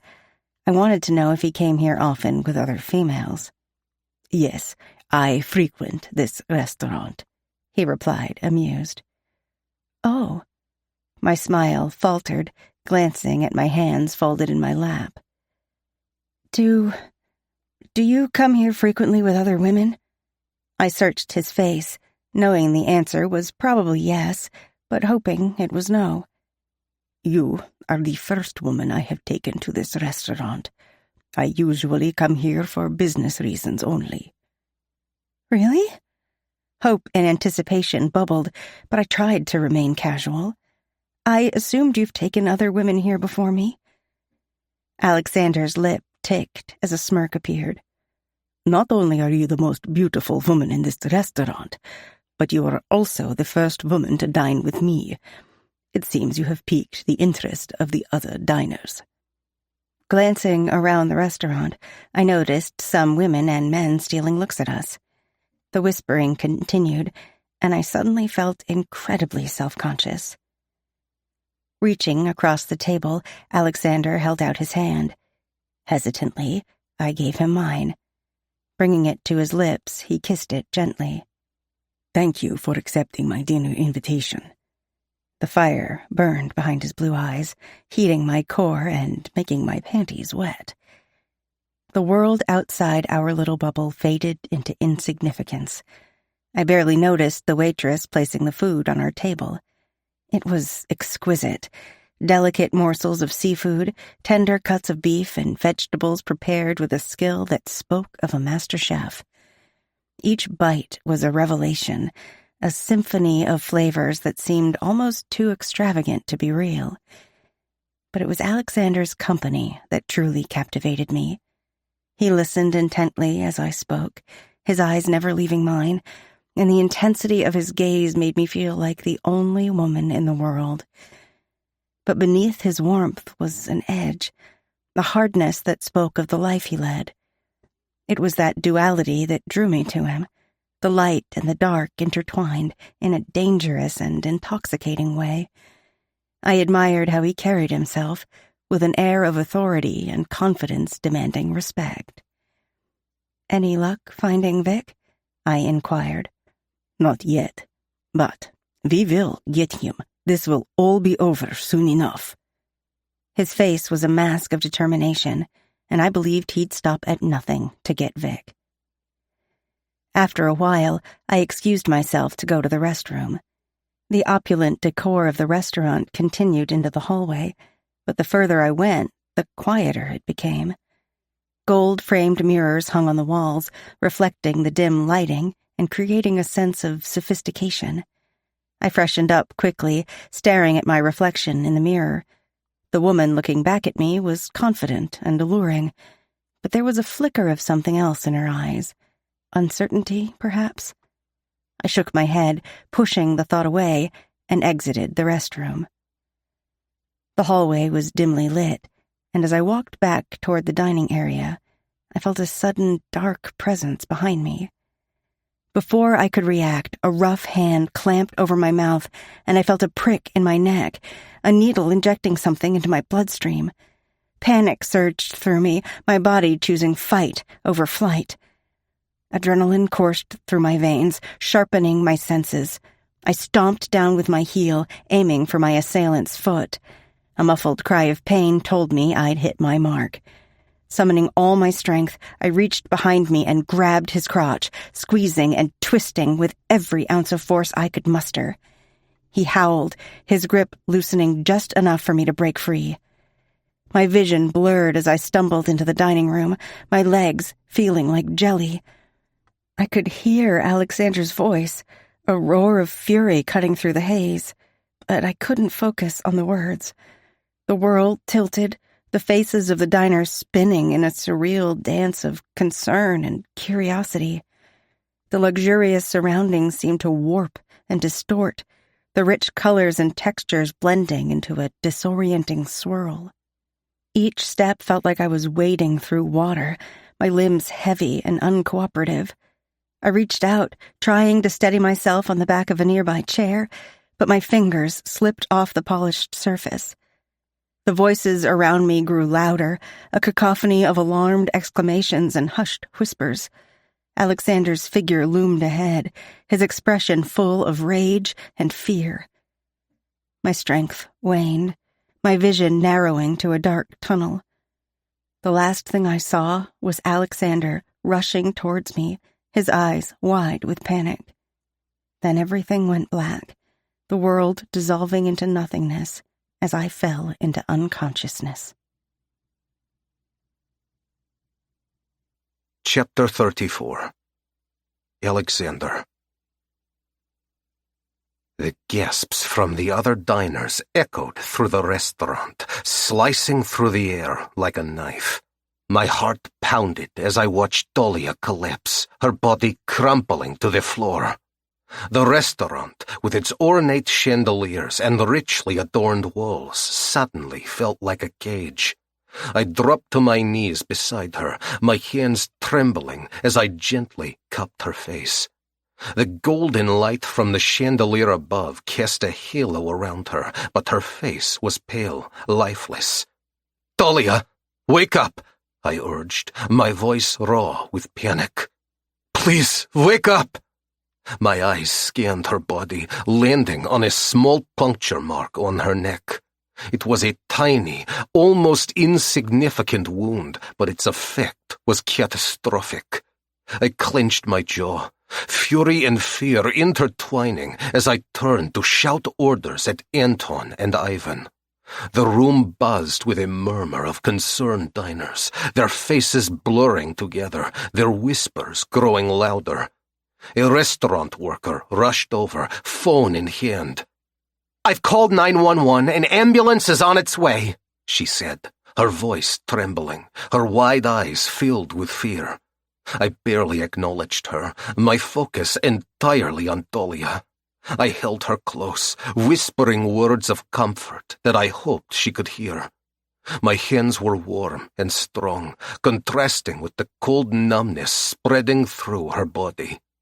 Time seemed to stretch, each second an eternity, until finally the wail of sirens pierced the air, a sound that was both a beacon of hope and a harbinger of fear.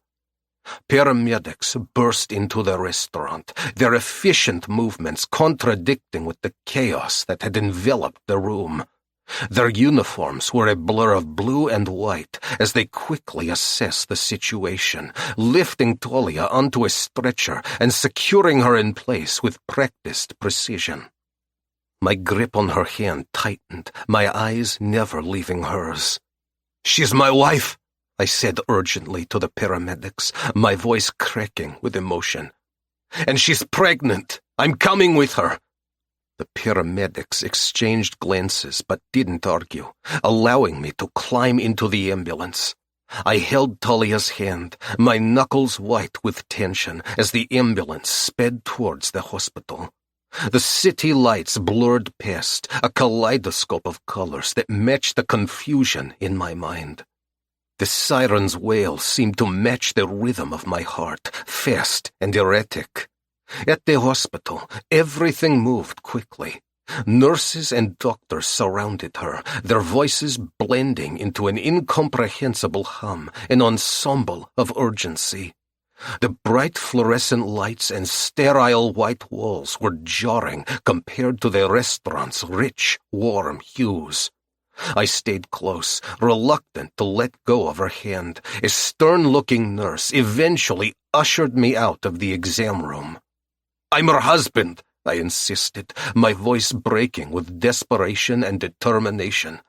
"I need to be with her." The nurse looked at me sympathetically but stood firm. "You need to wait outside, sir. We'll take care of her." My eyes blazed with frustration, but I complied, stepping back into the waiting room where Dmitri was already pacing, his footsteps echoing in the sterile corridor. We exchanged a glance, the gravity of the situation weighing heavily on us. "What happened?" Dmitri asked, his voice low and tense, his usually calm demeanor replaced with worry. I ran a hand through my hair, my face marked with anguish. "Someone injected her with something. There was a puncture mark on her neck." Dmitri's expression darkened, his jaw clenching. "Do you think it was Vic?" My jaw tightened, my eyes flashing with anger. "It has to be. Who else would dare?" "Dr. Daria is here. She'll help Tolia," Dmitri ensured.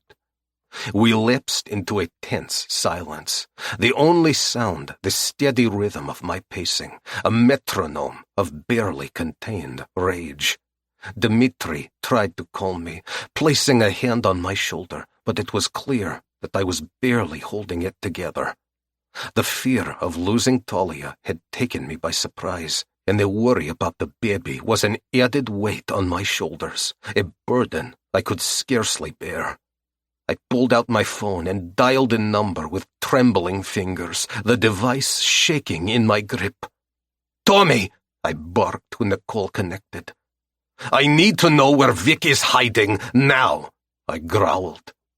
Tommy Lansky's voice cracked through the phone, the connection slightly distorted.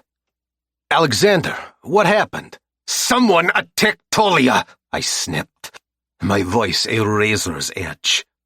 "They injected her with something, and she's unconscious. I need to find Vic." There was a pause on the other end of the line, the gravity of the situation sinking in. "Let me think. He could be at any of his old hideouts. He's been flying under my radar. Word on the street is that he knows I'm aware of his disloyalty. He might be at the warehouse on 5th, the abandoned factory near the docks, or that cabin upstate. He's been known to use those places before. I'll have my men search all 3 places." I nodded, my mind racing, each location forming a vivid picture. "Send me the addresses, and if your men find him, I need to be the first to know. Talia's life depends on it." I ended the call, my resolve hardening like steel. "We'll find him," I said to Dmitri, my voice deadly calm. "I won't let him get away with this."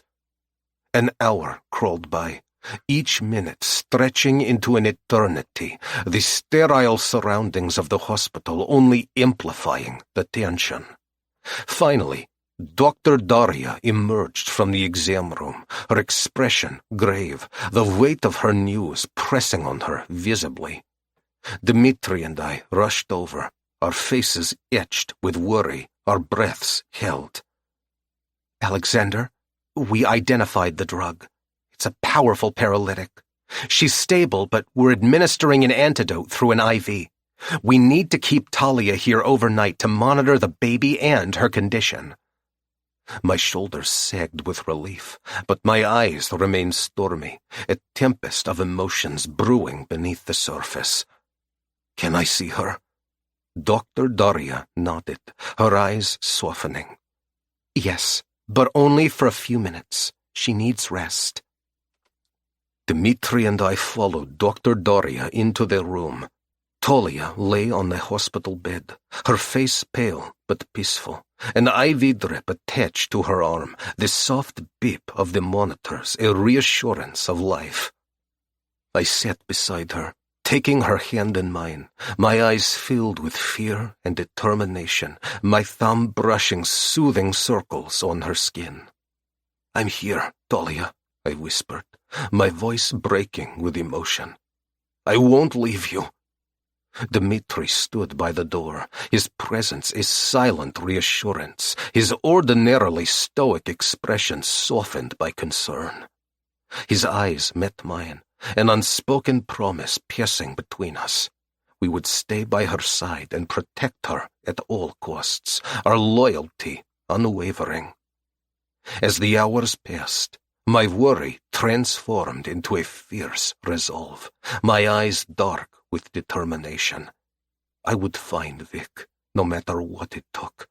The man who killed Mikhail and dared to harm Talia would pay dearly for his actions. My eyes burned with a dangerous light, a promise of retribution that was terrifying and comforting. Dmitri tried to get me to rest, but I refused, my gaze never leaving Talia's face. The night dragged on, the hospital's quiet hum a stark contrast to the turmoil inside me, each second a battle against the helplessness that threatened to overwhelm me. My mind raced, planning and calculating, my thoughts a whirlwind of strategies and scenarios. I wouldn't rest until I knew Talia was safe and the threat was eliminated. In the early hours of the morning, a nurse entered to check Talia's vitals. Her movements were efficient and practiced. She gave me a sympathetic smile. "She's doing well," she said softly, her voice a balm to my frayed nerves. "The antidote is working. She should wake up soon." I nodded, my grip on Talia's hand tightening, my eyes never leaving her face. I leaned in close, my voice a low, fervent whisper. "Come back to me." The nurse left the room, leaving Dmitri and me alone with Talia. The silence was heavy with unspoken fears and hopes. My eyes never wavered, and I focused entirely on her, willing her to wake up and be okay. This is my fault. I selfishly took her out of the mansion, out in the open where Vic got to her. Guilt weighed heavily on my shoulders. Talia's eyes fluttered, although her breathing remained even and calm.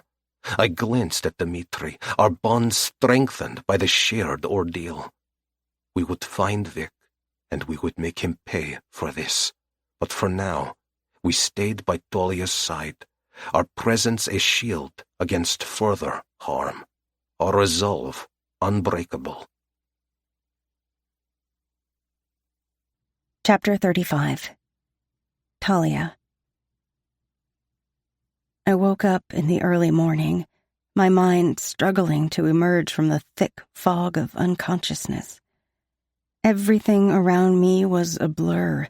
The sterile white walls and the incessant beeping of machines created a surreal, disorienting environment that only added to my confusion. Panic surged as I tried to remember where I was and what had happened. A sharp antiseptic smell hit my nose, making me realize I was in a hospital. However, the details were still hazy, like dream fragments slipping through my fingers. "Talia," a familiar voice called softly, pulling me from the edge of panic. I turned my head slowly, my neck stiff and sore. Alexander was there, his face a mixture of worry and relief. He was seated beside my bed, his hand gently holding mine, his grip warm and reassuring, a lifeline in this sea of uncertainty. "You're safe," he said, his voice steady and soothing. His eyes, usually so guarded, were filled with an intensity that made my heart ache. "You're going to be okay." I blinked, trying to focus on his face and ground myself in his presence. "What happened?" I managed to whisper, my throat dry and scratchy, each word a painful effort. Alexander's hand tightened around mine.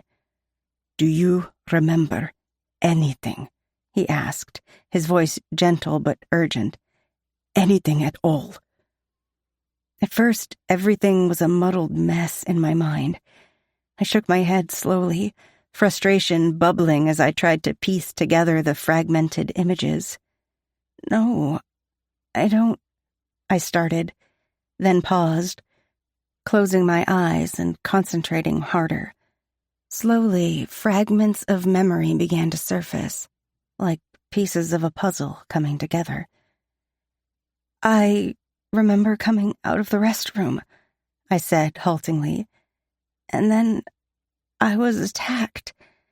It's all so fuzzy, but I remember fighting a man, and then everything went black." Suddenly, a cold dread washed over me, gripping my heart with icy fingers.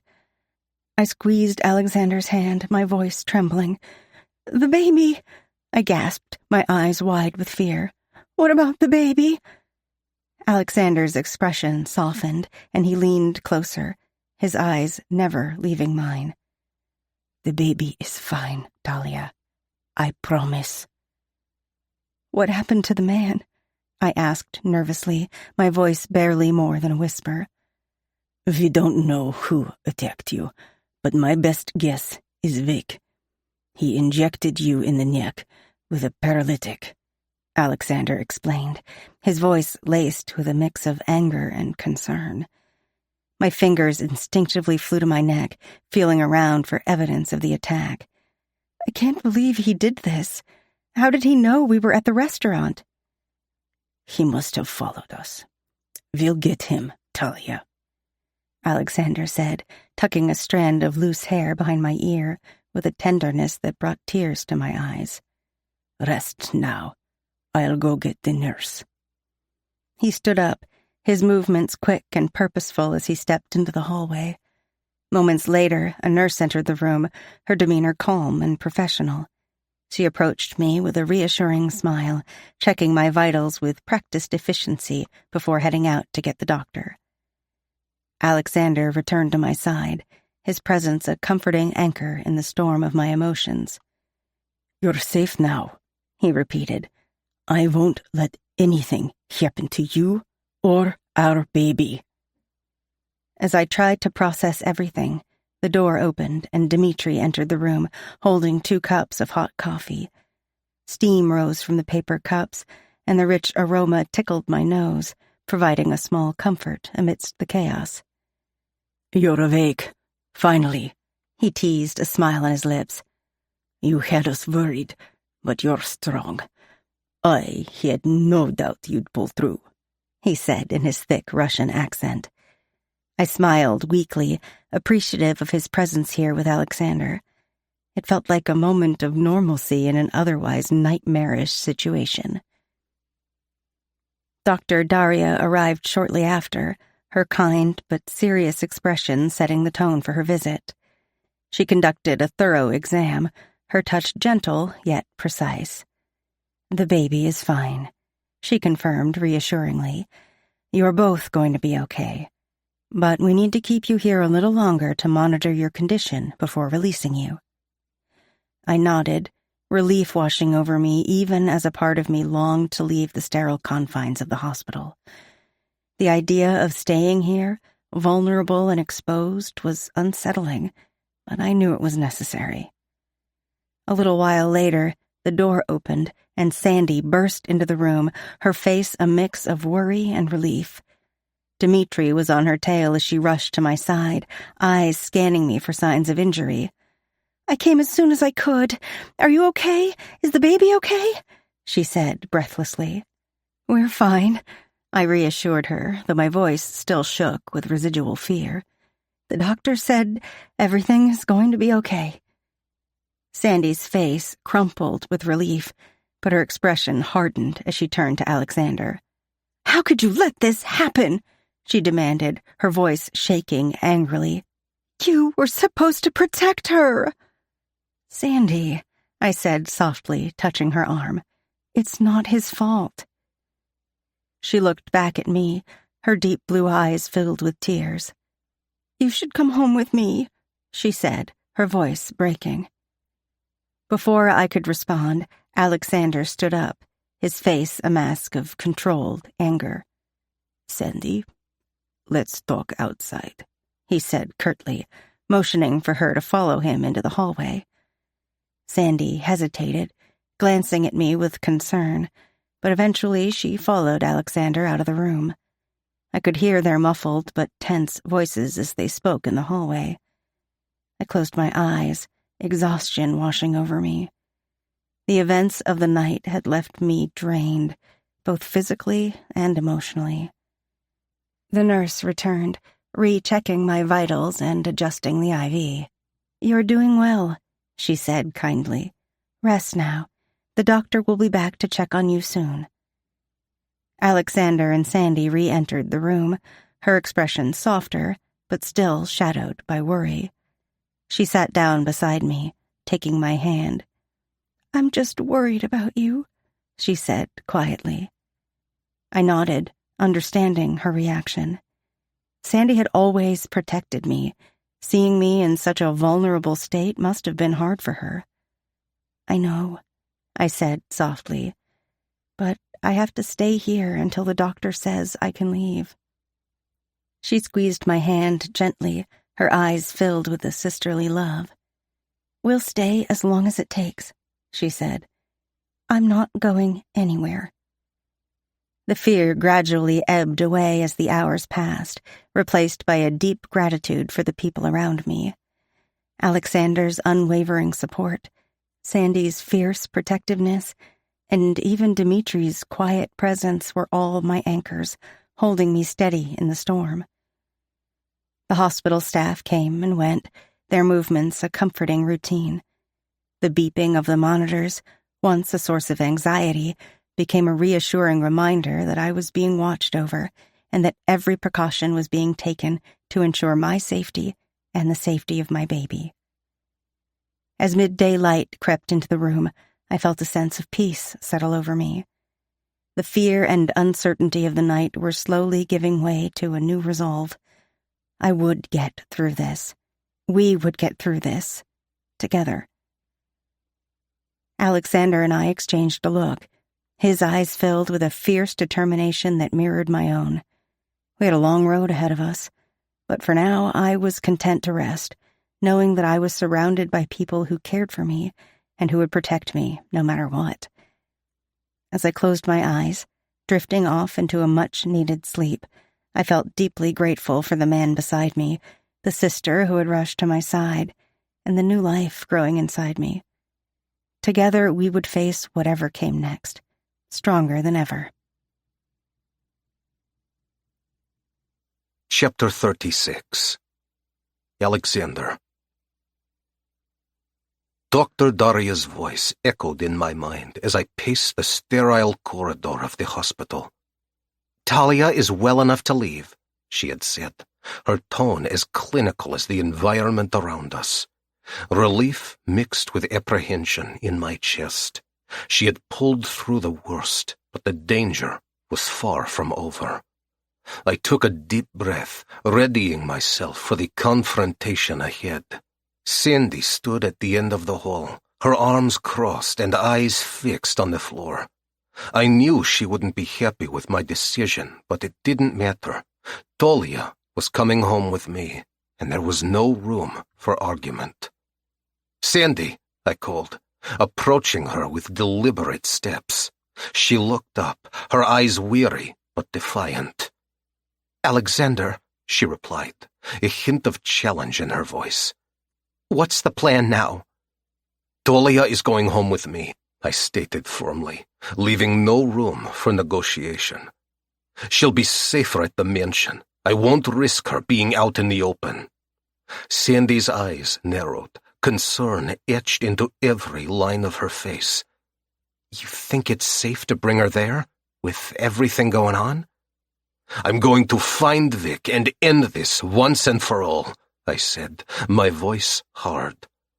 "Until then, the mansion is the safest place for her." She studied me for a moment, her gaze piercing. "Do you even care about her, Alexander? Or is this just about the baby?" Her question hit me like a punch to the gut. I opened my mouth to answer, but no words came. How did I feel about Talia? The answer wasn't clear, even to me. I cared for her, yes, but love? That was a different beast entirely. "I care about her safety," I said, skirting around the real question. "And the babies." Sandy shook her head, a sad smile tugging at her lips. "You're a complicated man, Alexander. Just don't hurt her. She's been through enough." I nodded, unable to promise more. She sighed and returned to Talia's room, leaving me to my thoughts. Talia is the first woman that ever made me think about marriage and family. She's beautiful, intelligent, and strong, and she's carrying my baby, my heir. But I've always avoided relationships, having one-night stands with women and never being with them again. It was easier that way, given my lifestyle. Being Pahan of a Bratva family held many responsibilities. I have allies and enemies who wouldn't think twice about using the people I love against me. The thought of Talia or the baby ever getting hurt because of me was enough for me to dismiss the entire thing. I can't be in a relationship with her. The best I can do is keep her close and keep her safe. Dmitri approached silently, his presence a solid anchor. "We need to talk about Vic," I said, leading him to a quieter corner of the hallway. Tommy gave me 3 possible locations where Vic might be hiding. I need men at all 3 places. I don't trust Tommy's men to handle Vic. Stake out the locations and notify me immediately when they find him. Dmitri nodded. Consider it done. Take Sandy to the hotel and make sure she is safe. Tolia's been through enough, and I don't want her worrying about Sandy's safety. I'll guarantee she'll get there safe and sound, brat. I watched Dmitri leave, his strides purposeful. My mind churned with the details of our plan. The paperwork was signed a while later, and Tolia was officially released from the hospital. Despite her earlier reservations, Sandy agreed to return to the hotel under Dmitri's watchful eye. I assured her it was for her safety, and Dmitri assured her he would keep her safe. The drive back to the mansion was quiet. Tolia rested in the passenger seat, her face pale but serene. I couldn't help but steal glances at her, my mind swirling with unspoken thoughts. Kiska, I began, breaking the silence. How are you feeling? Do you need anything? She turned to me, her eyes soft. I'm just tired, Alexander, but I'm glad to be going home, to your home. She choked on the words, averting her eyes to look out the passenger window. Her words touched something deep inside me. It's your home too, I replied quietly. Is it, though? She questioned wearily. Sandy said the only reason you insist I stay in the mansion is because it's the safest place. If my life wasn't being threatened and I wasn't pregnant with your baby, I doubt I'd be in your home. I've wanted to tell her that wasn't true. The beast in me reared up, desperate to tell her she'll always belong to me, no matter the circumstances. Instead, I remained silent. There was too much going on in my head to say what I knew she needed to hear. When we arrived, I helped her inside, guiding her to her bedroom and settling her on the bed. You need rest, I replied, avoiding her gaze. The children will be happy to see you. Her face lit up at the mention of Sasha and Maxim, and it struck me how much they had come to mean to her. I left her to get comfortable and went to find the children, enlisting their help making popcorn and gathering snacks.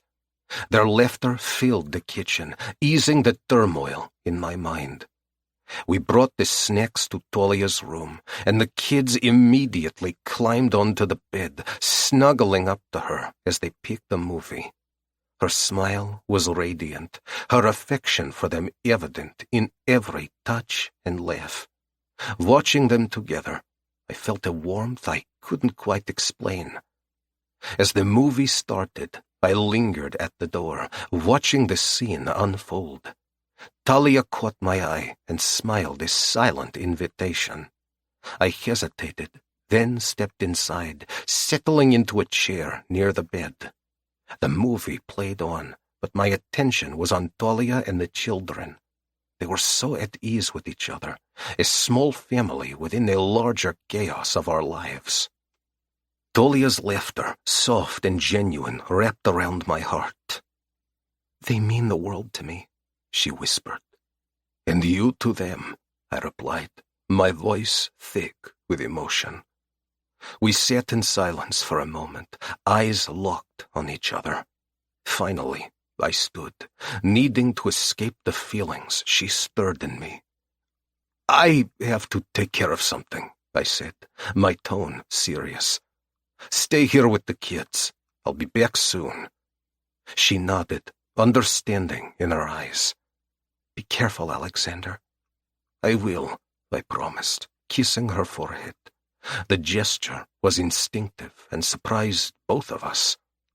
Leaving them to their movie, I retreated to my office, the weight of responsibility settling on my shoulders again. A message pinged on my phone, and I quickly opened it. One of my Vors had spotted Vic. I dialed Dmitri's number. "We have a lead," I said as soon as he answered.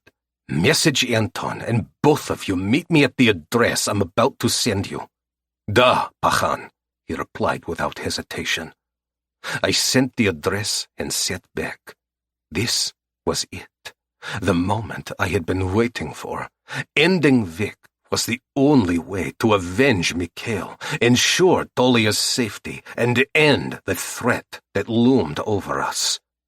But as I prepared to leave, a thought lingered in my mind. Was keeping Tolia in the mansion really just about protection? Or was there something more I couldn't admit, even to myself? Chapter 37. Alexander. The night was alive with thunder, a fitting backdrop for the storm that brewed inside me. I could feel the tension thickening the air as I stood outside the secluded warehouse in Brooklyn. I pushed all thoughts of Talia to the back of my mind to stay 100% focused. Nothing was going to stop me from killing Vic tonight. My Vors were positioned around the warehouse's perimeter, their weapons ready. Dmitri and Anton flanked me as we moved silently into position. Inside, Vic and his men were blissfully unaware of the fate about to befall them. Tonight, justice would be served. I checked my gun, the cold metal reassuring in my grip. The plan was simple: strike fast, strike hard, and leave no one standing. We had the element of surprise, and under the cover of the storm, we would be ghosts in the night. I glanced at Anton, waiting for his signal. His eyes met mine, and we were of one mind at that moment. There was no room for doubt or hesitation. Anton raised his hand, the signal to move. We advanced silently, a deadly wave of retribution. The rain began to fall in earnest, masking our footsteps as we approached the entrance. I could feel my heart pounding from anticipating what was to come. Ivan cut the lock on the side door of the warehouse, affording us a way in. One by one, we slipped inside, fanning out and taking cover behind piles of wooden crates. When the last of my wars was safely inside the warehouse, the first shot rang out like a clap of thunder. Dmitri, his aim unerring, took out the guard at the main door. The rest of us surged forward. Chaos immediately erupted. The warehouse's interior was dark, the shadows playing tricks on my eyes. Men shouted, guns fired, and the metallic scent of blood mingled with the musty air. I moved through the melee purposefully, my gun finding targets with practiced ease. Each pull of the trigger was a step closer to vengeance. I saw Vic across the room, his face contorted in shock and rage. The man to his right spotted me, our eyes locking. He raised his gun, but I was faster. My shot took him in the shoulder, spinning him around and dropping him to the ground. I advanced, stepping over the bodies of the fallen. In my peripheral vision, I saw movement to my left. Before I could react, a burly man jumped out from behind a crate, wielding a large knife. He snarled, pulling his arm back to swing. As the blade swept toward me, I instinctively jumped back, but not fast enough. The tip of the razor-sharp blade sliced across my chest. Searing pain flashed behind my eyes, dropping me to my knee. Raising my gun, I squeezed the trigger, the bullet lodging in the man's chest. His eyes widened in disbelief, then glazed over as he crumpled to the ground. I pressed a hand to my chest, feeling the warm, sticky blood sleep through my fingers. The pain was a dull roar, but I couldn't stop now. Shots rang out, sharp and sudden. Bullets whizzed past me, some too close for comfort. I ducked behind a stack of crates, firing at the shadows that moved in the gloom. The air was thick with smoke and the acrid smell of gunpowder. "Vic!" I shouted, my voice raw. "Come out and face me!" A fleeting shadow at the far end of the warehouse caught my eye. Vic. He was running, slipping through a side door. I ignored the searing burn in my chest and gave chase. By the time I reached the door, he was gone, swallowed by the storm outside. I staggered back inside, breathing hard. Silence fell, broken only by the distant rumble of thunder. Dmitri and Anton were already securing the warehouse. The floor was littered with bodies, the aftermath of our deadly encounter. The battle had been won, but the war was not over. Dmitri looked up, his eyes cold but approving. "Vic?" he asked, though he already knew the answer. "Gone," I spat, anger and frustration boiling within me. "But he won't get far." Dmitri nodded, pulling out his phone. "I'll call the cleaning crew. We can't leave any traces." I leaned against the crate, the adrenaline starting to fade. The pain in my chest became more insistent. Anton appeared at my side, his usually impassive face showing a flicker of concern. "You're hurt." "Just a scratch," I lied. The cleaning crew arrived swiftly, professionals in their own right. They moved through the warehouse efficiently, erasing signs of our violent encounter. I watched them work, and my mind was already plotting our next move. Vic had slipped through our fingers, but this wasn't over, not by a long shot. As the storm raged on outside, I vowed to myself that I would hunt Vic to the ends of the earth if I had to. This was just the beginning. The thunder roared its approval, echoing the fury in my heart. Chapter 38. Talia. I woke up with a start, the ringing of my phone piercing the quiet stillness of the mansion. The digital clock on the bedside table blinked 2:47 a.m. in angry red numbers. Groggily, I reached for my phone, my heart pounding for reasons I couldn't quite place yet. The number on the screen was unknown. "Hello?" I croaked, trying to clear the sleep from my voice. There was a pause, then a low chuckle. "Talia," the voice drawled, sending a shiver down my spine. "I'm sorry I didn't get a chance to escort you out of the restaurant." I sat up straight, every nerve in my body on high alert. "Vic," I whispered, recognizing the menace in his tone. "Yes, you have quite the fire in you. I like that." His voice was oily, dripping with dark amusement.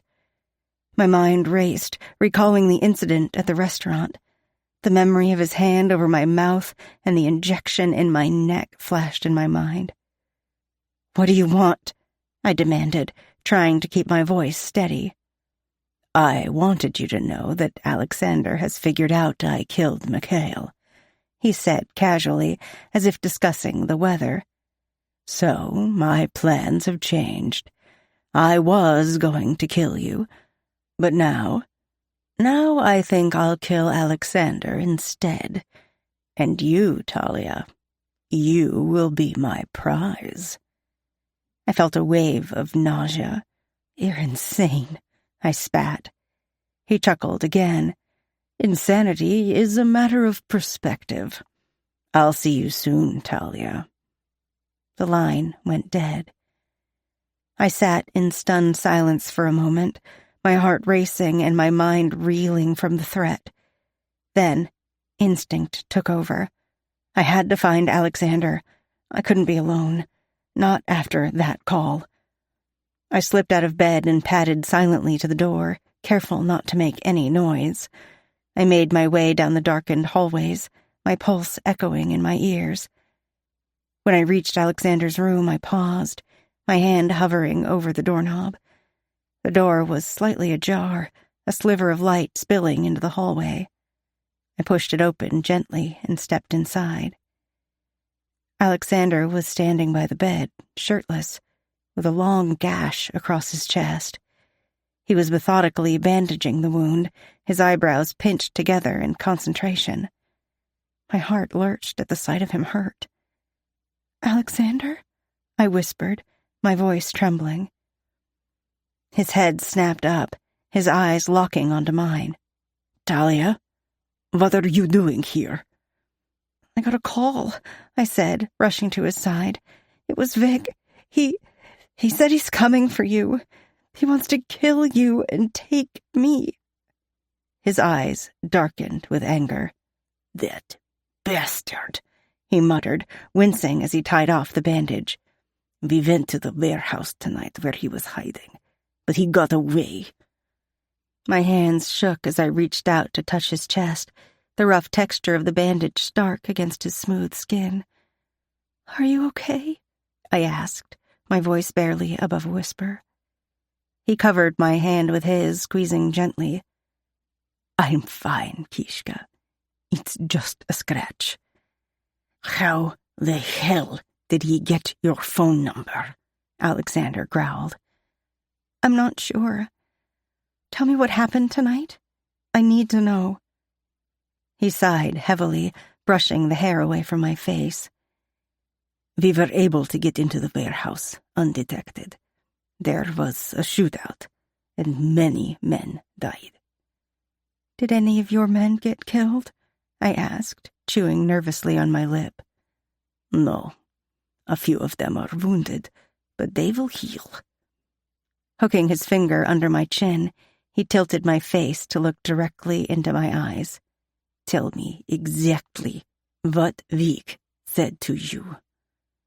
I repeated the conversation, my voice growing steadier as I recounted the details.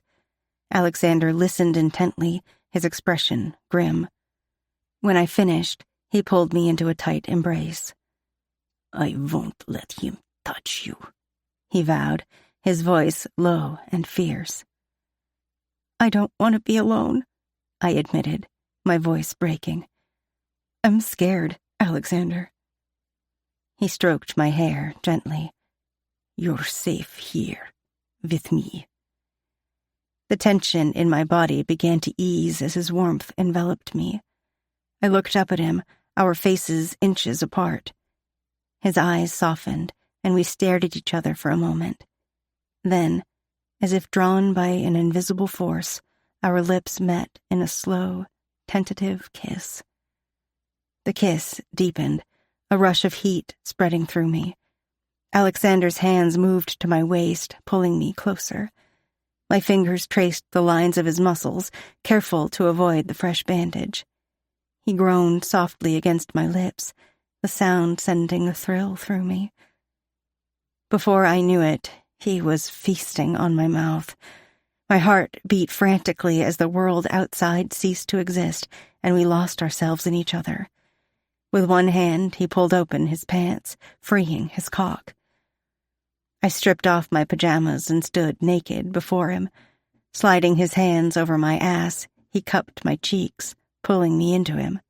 His long, pulsing cock pressed along my wet slit. Reaching down, I grasped him in my hand, sliding my fingertips along his shaft. "Fuck, baby," he moaned, gritting his teeth. Sitting on the edge of the bed, he lifted me up, positioning me over his cock. The tip pressed into my pussy as he sucked on my breasts. Suddenly, he dropped me, his cock spearing into me. I cried out, bracing my hands on his shoulders for balance. He gripped my waist, moving me to drive his cock in deeper. When I'm fully seated on him, he kisses me firmly on my mouth. "Ride me," he commands, smacking my ass, getting my full attention. I close my eyes, relishing the sensation of his balls pressing against my ass. My pussy is stretched wide, swallowing every inch of his cock. I begin impaling myself on him over and over. Wrapping his arms around my waist, he pins me in place. "Look at me," he growls. I open my eyes as Alexander pistons in and out of me, never breaking eye contact. Reaching between us, I touch my clit, rubbing it with my finger as he fucks me ruthlessly. My inner muscles tighten around his cock as pleasure crackles down my spine. I chase my orgasm, rolling my clit between my fingers. Holding me tightly, he slams me down on his cock, thrusting up each time. I choke on a scream as my pussy clenches around his cock, an orgasm bursting through me. His eyes glaze as his release hits, jets of cum shooting out of his cock, filling me up. Kissing me tenderly, he holds me until the last wave of my orgasm subsides. Gently lifting me, he slides his cock out of my pussy and then lays me on my side on the bed. Tucking me into his body, he pulls the blanket up, kissing me one last time. "Sleep, Kiska," he encourages. That night, I found solace in Alexander's arms, our connection a silent vow to protect each other from the darkness threatening to consume us. Whatever came next, I knew we would face it together. Chapter 39. Alexander. I awoke to the soft glow of morning light filtering through the heavy curtains of my bedroom. Talia's warmth was a comforting weight against me, her hair a dark cascade over the pillow we shared. For a moment, the world felt almost normal. Almost. I traced a finger along her cheek, admiring the softness of her skin. She stirred slightly, but didn't wake, her breath steady and even. Her delicate features relaxed, and the peacefulness of her slumber seemed to mock the turmoil within me. A part of me ached to stay there, to lose myself in the quiet peace of her presence. But peace wasn't part of my future, especially not with Vic looming in the shadows, threatening to unravel everything. Carefully, I removed myself from Talia's embrace, moving with the practiced stealth of someone accustomed to sneaking through danger. Her warmth lingered on my skin, a reminder of what I stood to lose. I paused at the doorway, casting one last glance back at her.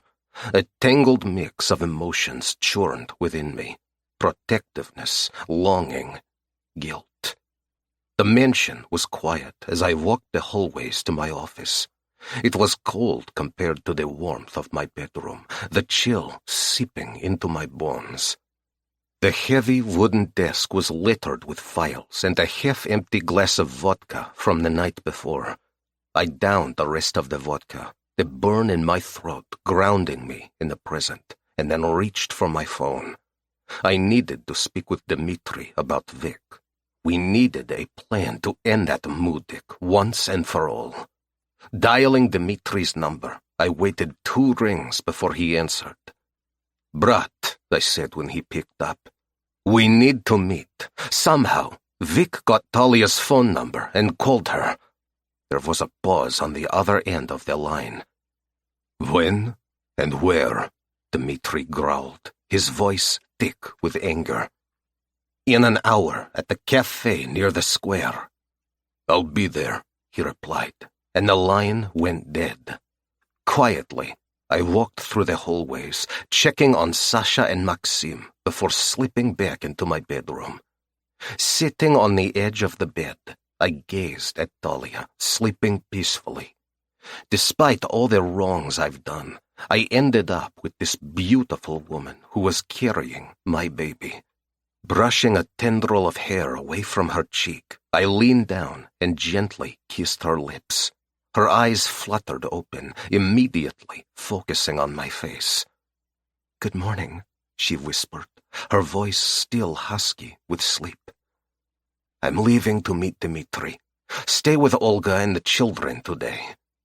Reaching out, she trailed her fingertips down my arm.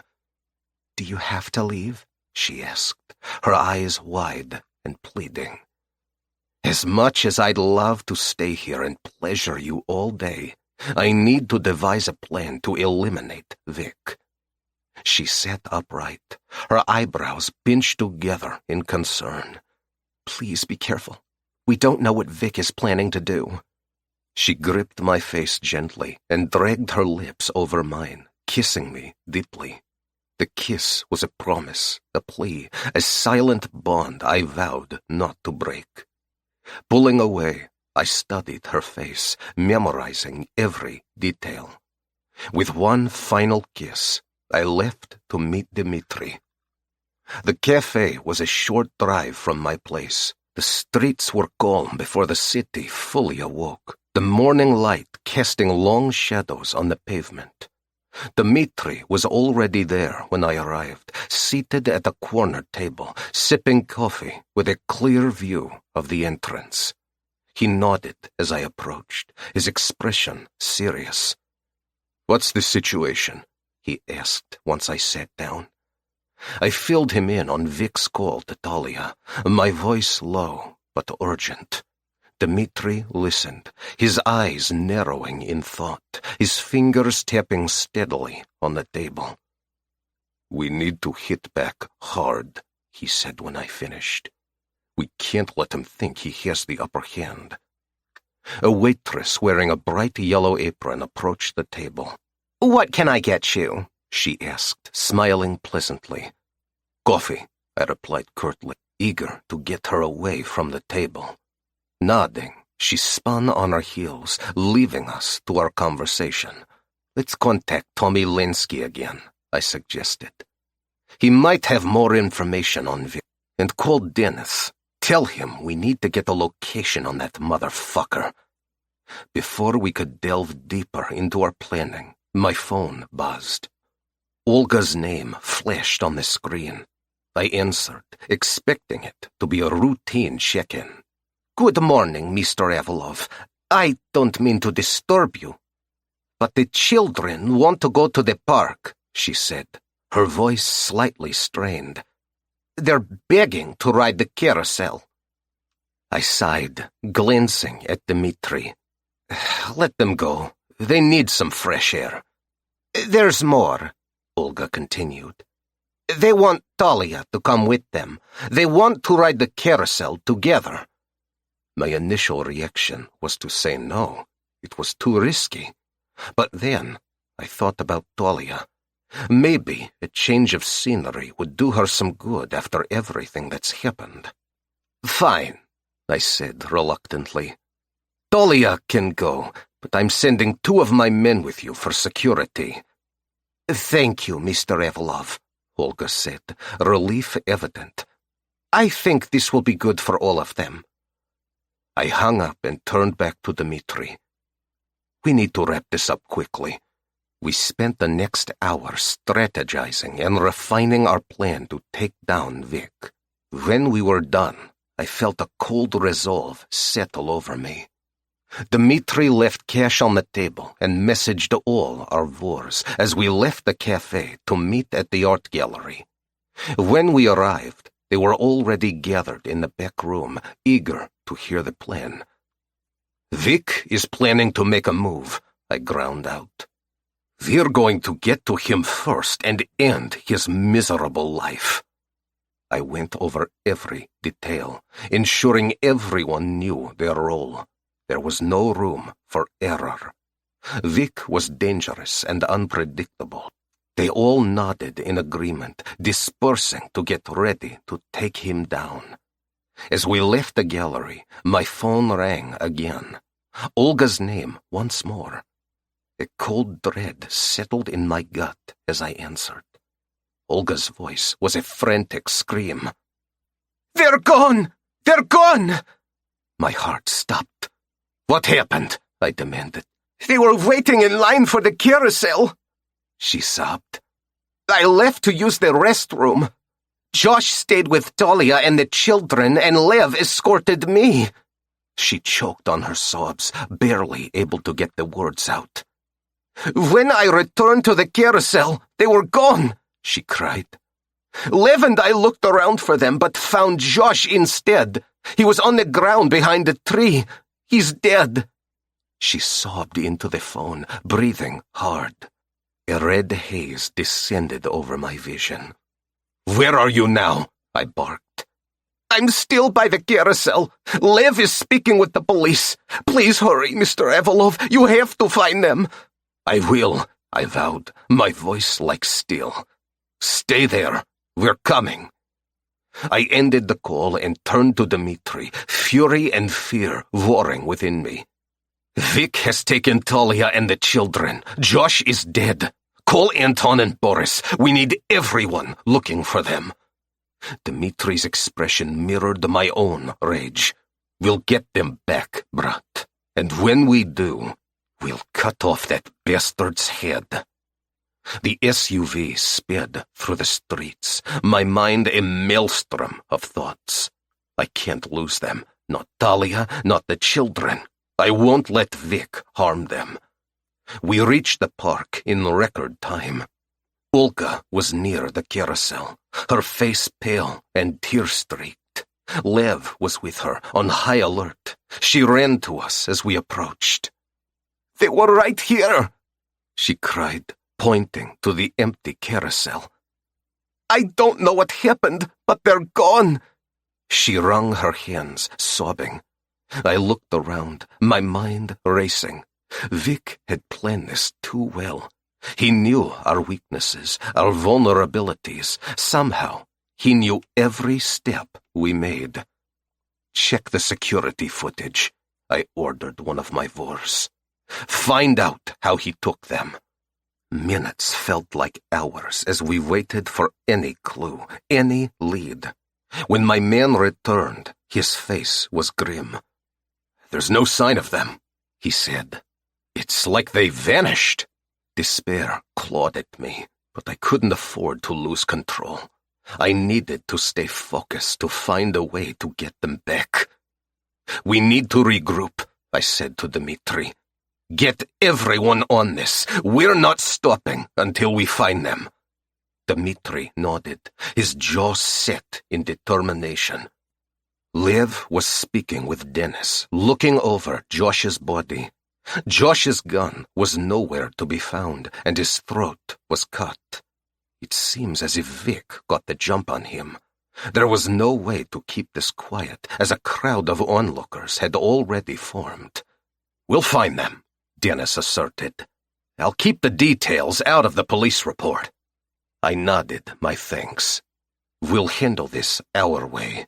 I won't stop hunting Vic until I get them back," I hissed. He fucked with the wrong family. This is the end of Deadly Devotion, Book 1 of Avalov Bratva. But keep listening after the credits for a bonus prequel from the Avalov Bratva series. This has been a Podium Audio production. If this audiobook fulfilled your fantasy, we would love for you to rate and review it. The audiobook might be over, but the heat isn't. Check us out at podiumentertainment.com and join our newsletter for your next love story. Also, don't forget to stalk us on Instagram, TikTok, and Facebook. We hate to watch you go, but love to watch you leave. Until next time. You have been listening to Deadly Devotion, Book 1 of Avalov Bratva, produced by Troy Odie, written by Kat Steele, performed by Lance Greenfield and Cecily Foster, text copyright 2024 by Kat Steele, production copyright 2025 by Podium Audio, all rights reserved. Deadly Intrigue, a bonus prequel from the Avalov Bratva series. Chapter 1. Talia. Rough night? Luke asks, giving me his sexiest crooked smile. You have no idea, I mumble, declining the third phone call from an unknown number. Is that ex of yours still hounding you? Luke prods, leaning on the bar and flexing his muscles. I'll take care of him, kiddo. Just say the word. His light blue eyes narrow, scanning my face for signs of distress. Usually, I wouldn't mind having a handsome, strong man come to my rescue, especially in this situation. My cheating ex-boyfriend seems to think that he can win me back by being a royal pain in my ass. He won't stop calling and texting me. It's been over 3 weeks since I caught him getting his cock sucked by some stripper in the parking lot of the Sugar Shack Club.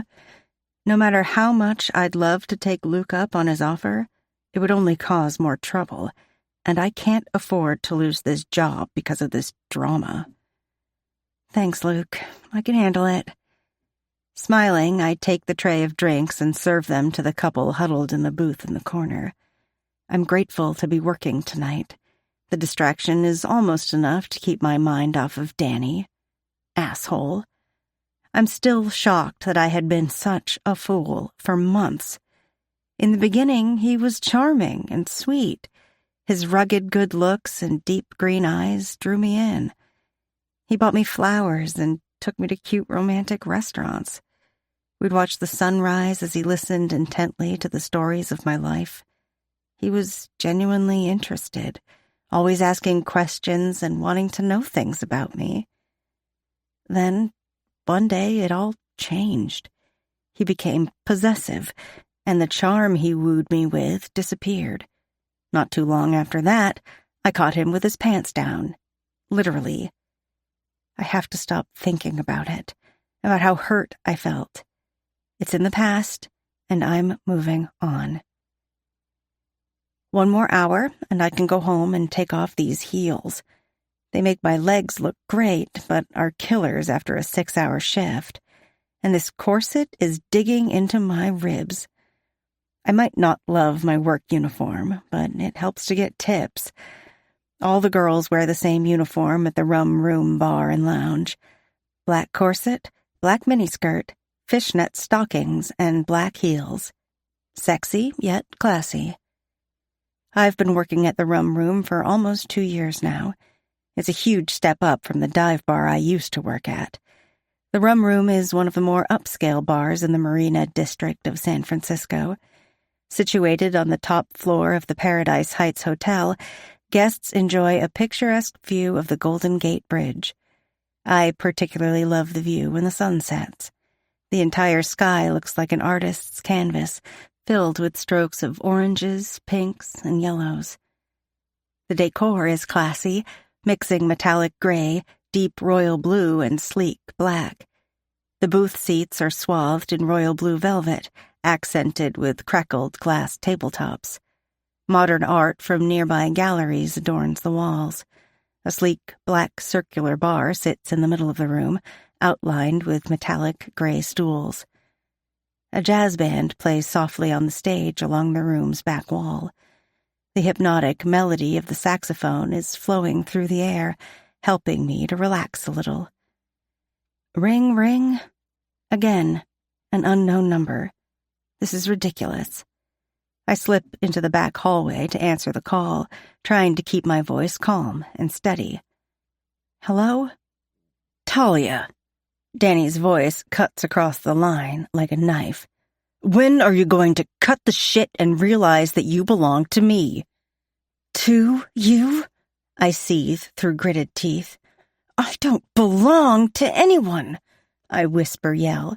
Stop calling me and crawl under a rock like the slithering snake you are. Luke catches my eye, pointing to a booth that needs service. I end the call abruptly, masking my emotions and putting on my best smile. Oh my God. The most gorgeous man I've ever seen is sitting in the booth. His icy blue eyes land on me as I approach. I feel like I just lost the ability to speak. I'm staring at him, and I can't look away. His thick, silky hair is as black as night. The tail end of a tattoo is peeking out of the open collar of his white silk shirt.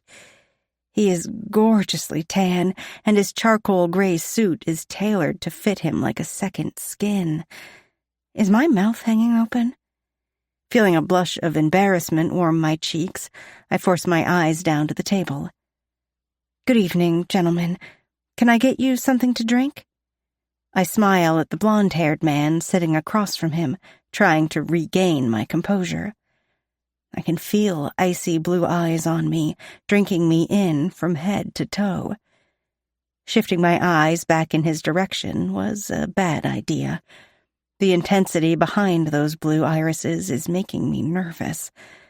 The blush swiftly travels from my cheeks to my chest.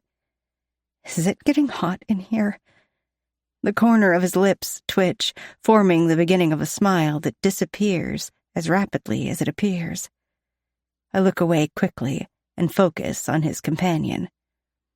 4 shots of Beluva vodka, the blonde-haired man replies smoothly. My eyes open wide. That vodka is imported from Russia and costs $200 per shot. Nodding my head once, I avert my eyes, turning away from the booth. Chapter 2. Alexander. She's breathtaking, the most beautiful woman I've ever laid eyes on. Her long chocolate-brown hair falls over her shoulders, curling slightly at the ends.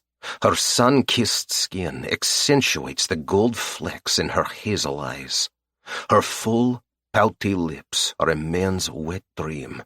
Large, supple breasts spill over the top of her corset, and her long, toned legs seem to go on forever. I'm having visions of them wrapped around my waist while I thrust my hard cock into her tight pussy. Fuck. My gaze lingers on her ass as she walks away. I barely hear what Dmitri is saying. "I don't think she's on the menu," he cackles. Turning the full intensity of my gaze on him makes him shut his mouth. When is Boris going to have an update? Soon. He's almost done running the numbers. Dmitri runs a hand down his face.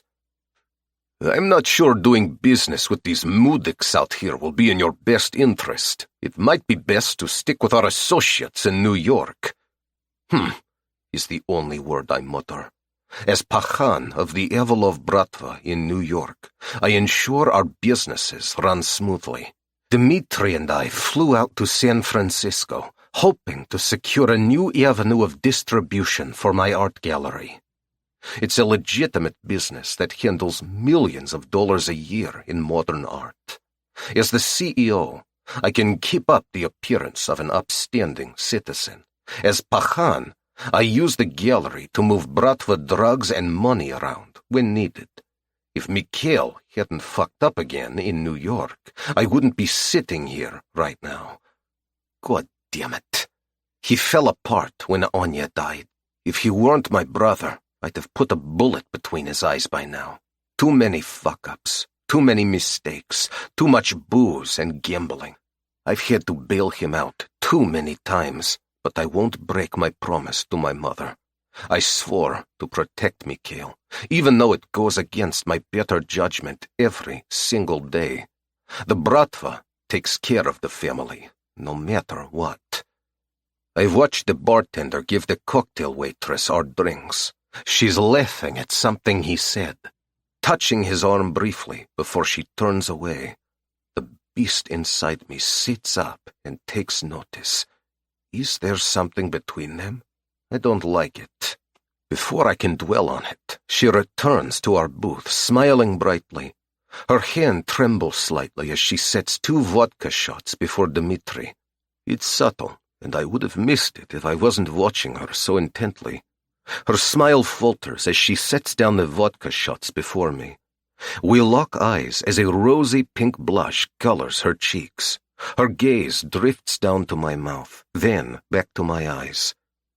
"What's your name, Krasotka?" Dmitri asks, wolfing down the shot of vodka. "Talia, are you from around here?" He flashes her his panty-dropping smile. We're just passing through. But if I knew this city had such beautiful women, I'd have flown out here sooner." "Oh, thank you," she replies nervously. The pink blush spreads from her face to her neck. Turning her soft hazel eyes back on me, she licks her plump bottom lip. "Let me know if there is anything else you'd like." The other cocktail waitresses buzz around, serve customers, and work their assets for bigger tips, but I can't take my eyes off Dahlia. She walks away, placing her tray on the bar's smooth surface. Hesitantly, she turns in my direction until her eyes find mine.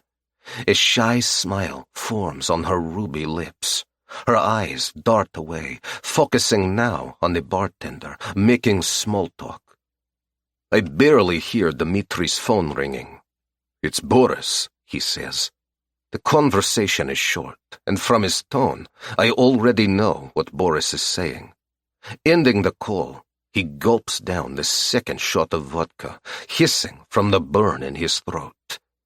"Boris said they want 30% and won't budge." I down my shot, keeping my expression calm, while the beast inside me wants to slice the throats of all the Yakuza scum. We had an agreement, 20%. What the fuck is Adachi trying to pull? He's been the head of the Yakuza for less than a month, and I already want to bury him in a ditch. "He's not his father," Dmitri seethes. "Too bad the old man is gone. He might have been a scumbag, but at least he kept his word." Dmitri has been my second-in-command since I took over as Pahan after my father's death 8 years ago. He's lethal and loyal, a perfect combination. He also happens to be my half-brother. He resembles my mother with her blonde hair and coffee-colored eyes. Mikhail and I look like my father. Dmitri's father died in a car accident right after he was born. My mother met and married Otets when Dmitri was a year old. I was born a year after they were married, and Mikhail 2 years after me. Dmitri would have been a strong Pahan if he had Odets's blood running through his veins. Although he was treated fairly, Otets made it very clear that only an Avalov would be his heir. It made no difference to me, though. Dmitri is my brother, my blood, regardless of his last name. "What do you want to do, boss?" he asks, signaling the cocktail waitress for another round of shots. "Fuck Adachi. Boris will have to smooth things over with our associates in New York. We'll head back in the morning.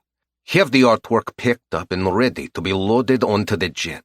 Reach out to Adachi after we land in New York and tell him to go fuck himself." Dmitri pulls out his phone, sending Boris a text message. Chapter 3. Talia. I can feel his eyes on me, the heat of his gaze searing my skin as I walk away from the booth. When I reach the bar, I slowly let out the breath I didn't realize I was holding in.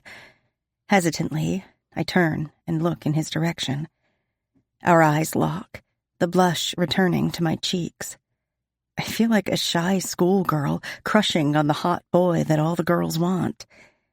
The intensity in his blue eyes makes my heart flutter, and warmth gathers in my core. Quickly turning my attention to Luke, I slide the empty tray over to him as he describes his date with Tony last night. I'm only hearing every other word, my mind occupied with the dark-haired man in the booth. Who is he? He oozes sex and danger, the type of man other men fear, the kind of man that can bring your wildest fantasies to life, the sort of man Sandy warned me to stay very far away from. Taking the refilled tray of drinks, I make the rounds, delivering them to the guests. I'm doing my best to not look in the direction of Mr. Blue Eyes, but I am failing. He's like a beautiful work of art that demands to be admired. The blonde-haired man lifts his hand, signaling for more shots. Luke slides them onto my tray. I take a deep breath to steady my hands. I don't have to look toward the booth to know his incredible blue eyes are on me. I can feel them. Adding a little extra swing to my hips, I make my way through the tables, hoping to appear more confident than I feel. I set the first shot glass down in front of the blonde-haired man. Turning, I see those frosty blue eyes watching my every move. I reach for the shot glass still on my tray. Like a scene from a bad movie, I watch in horror as the glass slips from my fingers onto his lap. Vodka splashes all over his expensive suit, soaking his crotch. I want to crawl into a hole. I want to crawl into a hole and disappear. I can feel the heat creeping up my neck, burning my cheeks as I stand there staring at him, eyes wide with panic. I'm so sorry, I splutter, grabbing a napkin and doing my best to clean the vodka off his suit. I'm rubbing and blotting, stumbling over every pathetic syllable coming out of my mouth. His fingers close around my wrist, stopping me mid-rub. I look up, expecting to see his face twisted with anger. Instead, he's amused. A subtle smirk is on his lips and a gleam is in his eyes. Oh, no. No, I realize too late that I'm rubbing his crotch, and it's evident he's enjoying the whole thing. I don't mind you rubbing me, Dushenka, but if you don't stop, I'll have to take you to my room to finish what you started. The blonde-haired man tries to hide his laughter behind his hand. I am beyond mortified. If wishes came true, I'd disappear into thin air before his eyes. Instead, my mouth hangs open and my entire body is a pale shade of pink. I say something completely incoherent, spinning away from the booth. Successfully weaving my way through the tables, I throw open the door to the ladies' restroom. There isn't enough cold water in the world to take the pinkish hue out of my cheeks. 3 more splashes of numbingly cold water, and my mascara is now running down my face. Fucking hell, I'm a mess. And not even a hot mess, just a mess. Taking long breaths through my nose, I slowly breathe them out of my mouth, trying to calm my racing heart. Grabbing a paper towel, I wipe off the ruined mascara, cleaning my face as best as possible. I spilled vodka on a guest, and then proceeded to grope him. It could be worse, right? No, not really. I groan into my hands. My shift isn't over, and I must go back out there. Pulling my shoulders back, I straighten my skirt and hike up my corset. Then I pull open the restroom door. Chapter 4. Alexander. Well, that was interesting, Boris guffawed, drinking his shot of vodka. It was, I smirk. My crotch might be soaked in vodka, but at least I had the pleasure of Tolia's lovely hands rubbing my cock. Yet, I'd love to see what her mouth can do. I'm going to get cleaned up. Order me another shot. I wind through the tables and down the hallway to the restroom. The ladies' restroom door swings open just before I reach my destination. Tolia crashes into me, toppling on her high heels. I throw my arm out, catching her around her back before she falls on her ass. Her eyes go wide, and her skin pales. "Oh my God, I am so sorry! Again!" she yells. The palms of her hands are on my chest. Her sweet honeysuckle scent invades my senses. With my arms still around her back, I pull her closer. "Are you trying to get my attention?" "No, absolutely not," she protests. I raise one eyebrow, challenging her response. "I didn't mean to crash into you," she huffs, wiggling out of my hold. "You owe me a drink." She freezes in place, a rose-pink blush flushing her cheeks. Yes, of course. I'll have Luke send it over right away. You misunderstand me, Dushenka. You are going to have a drink with me. I don't even know your name. Alexander Avalov. Now we've been introduced. I smirk. She hesitates, then nods, nibbling on her plump bottom lip. Good girl. Tolia strolls to the booth in a body-hugging white t-shirt paired with blue denim jeans and black boots. Even dressed casually, she's a vision of seduction. I lick my bottom lip, my eyes drinking in her every luscious curve. Dmitri gives her a quick nod and excuses himself to make a phone call. Please, sit, I encourage. What would you like to drink? Oh, a glass of wine would be nice, she replies tentatively. Calling over the waitress, I order a bottle of the best wine they have on hand. Tolia's eyes go round like saucers, though she quickly masks her surprise. How long have you worked here? I ask, my attention laser-focused on her. Almost 2 years now. What do you do for work? She slowly sips her wine. I'm mesmerized by her mouth, fixated on her tongue as it licks a drop of wine from her top lip. I clear my throat and try to focus on her question. I own an art gallery. I expected you to say something more dangerous. A small smile tugs at her lips. I rumble. Do you think I look dangerous? She lets out a small, nervous laugh, shifting her focus to the wine glass before her. I think a silent, smiling woman is the most dangerous thing in the world. The corner of her mouth tilts up in a slow grin. Oh, I'm not dangerous. I leave the dangerous stuff to my sister. Tell me about her, I coax. Well, technically, she's not my sister. She begins chewing her bottom lip. I sense her trepidation.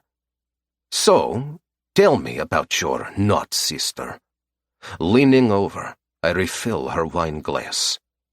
I met Sandy when I was 15. She takes a breath, then releases it slowly. In a foster home. We were at the home together. 2 other children were there, but belonged to the couple that ran the home. How did you end up in a foster home? I ask, genuinely curious. Her eyes focus on a spot on the table, fingers tapping nervously on the stem of the wine glass. I lost my parents and bounced around a few foster homes before I was placed with John and Sarah. Sandy looked out for me. She still does. She absently rubs a tiny bird tattoo on her wrist with her thumb.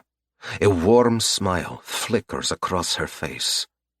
She's the best. I kind of clung to her in the home. I guess I never let go.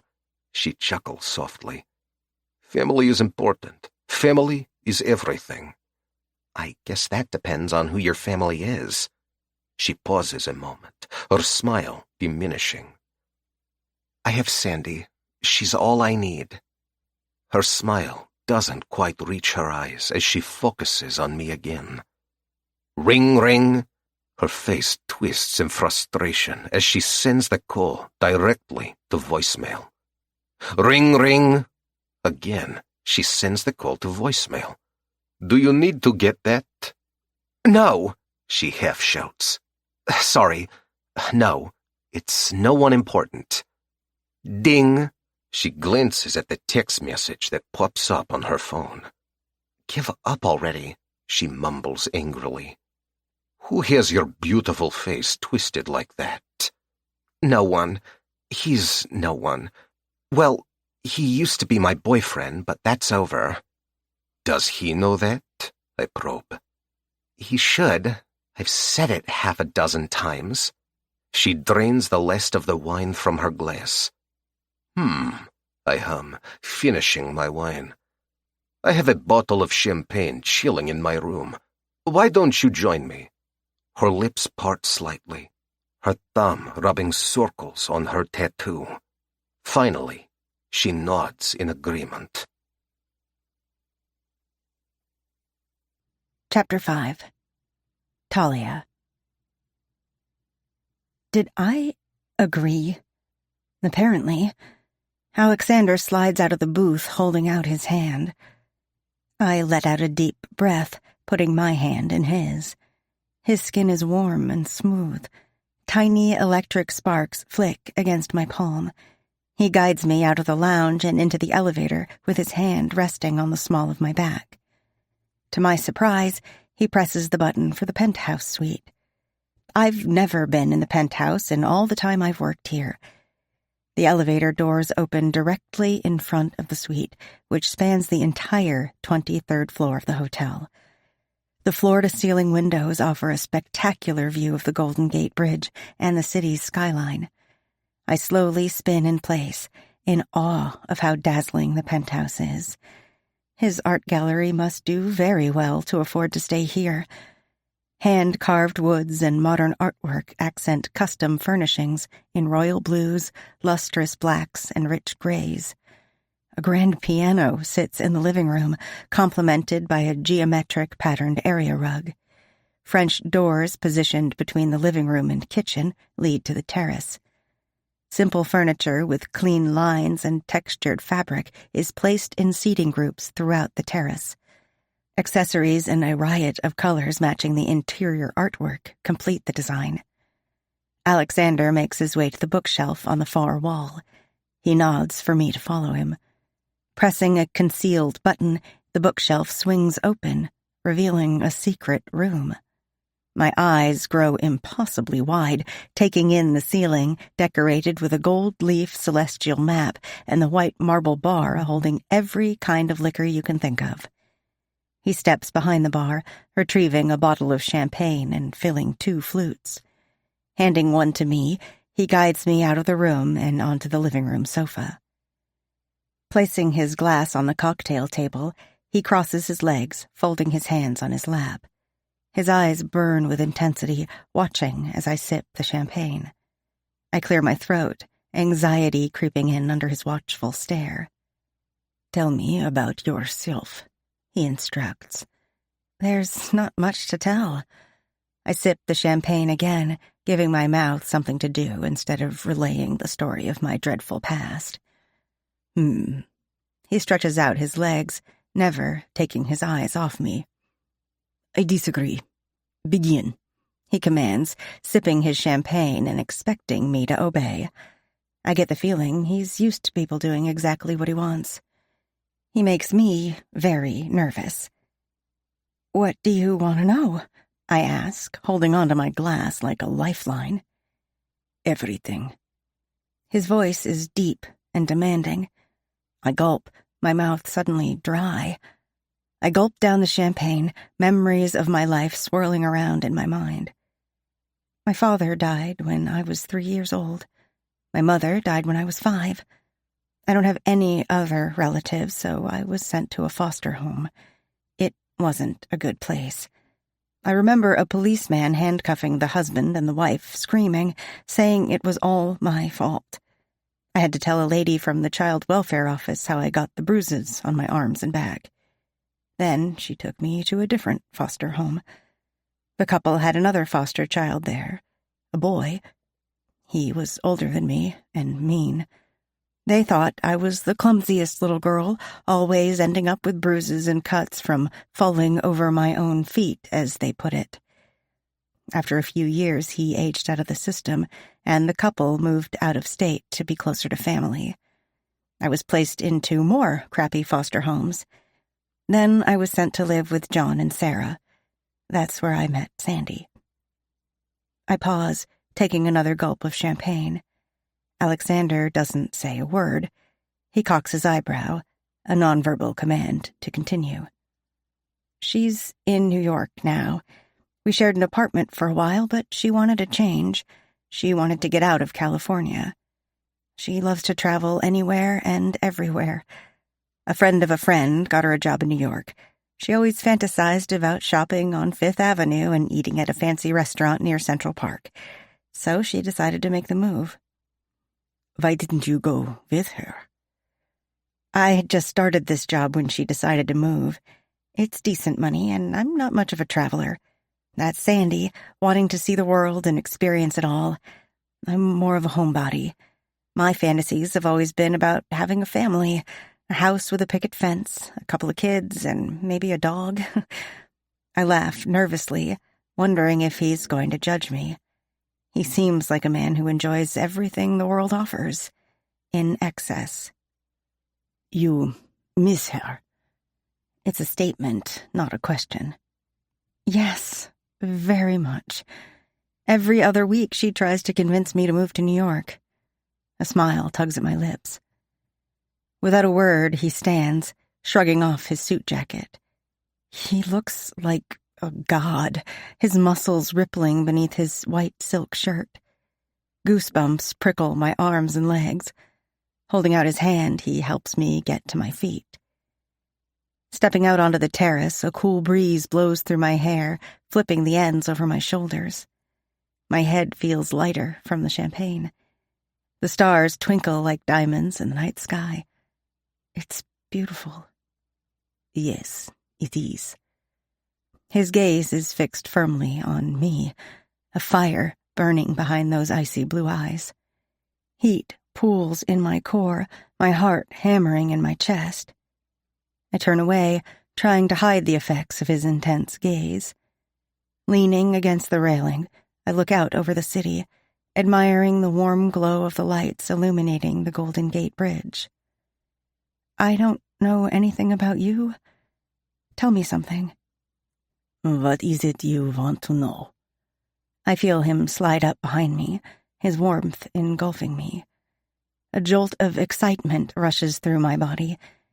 He places his hands on the railing on either side of me, caging me in place. Tell me about your family. My words come out breathier than I would have liked. His scent is a spicy combination of cinnamon and clove, caressing me with every breath I take. We're more than just family. We're a brotherhood. His arms are strong, surrounding my petite frame. Sweeping my hair back, he puts his lips on my neck, peppering it with soft kisses. A tiny moan slips past my lips. We protect each other. The family is everything. Spinning me around, his blue eyes move over my face, landing on my lips. His eyes burn brightly with need. My panties are soaked. I want him. God help me, I barely know him, but I want him. I'm getting lost in those eyes. Everything else around me fades away until all I can see is him. I tilt my head up, gliding my tongue over my lips, and slide my arms around his neck. This is the moment that changes everything. There's no going back. Chapter 6. Talia. His lips crash down on mine, his muscular arms wrapping around me. Pressing his tongue to my lips, he demands entrance, devouring my mouth like a man who's been starving. My hands slide off his neck, gripping his broad shoulders to hold myself steady. There's a throbbing sensation between my legs as my body craves more. Slowly, his hands slide down to my ass, scooping me up and wrapping my legs around his waist. I feel my nipples tighten as his thick, hard cock presses against my pussy. He carries me into the bedroom, dropping me onto a massive bed. Staring down at me, his demeanor suddenly changes from frenzied to slow and calculating, like a predator hunting his prey. I squirm on the bed, feeling utterly naked beneath his stare.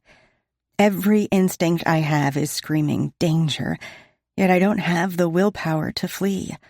My mind is saying run, but my traitorous body heats up like an inferno. Slowly, his fingers undo the buttons of his shirt. I'm transfixed, watching as he reveals more and more of his hard pecs and washboard abs. Finally, He slips the silk shirt off his body and drops it on the floor. A tribal tattoo starts on his ribs, continues over his pec, and wraps around his shoulder, trailing down his arm to his wrist. Grabbing my ankles, he pulls me to the edge of the bed. His nimble fingers quickly undo the buttons on my jeans. Pausing, he looks into my eyes, giving me one last chance to stop him.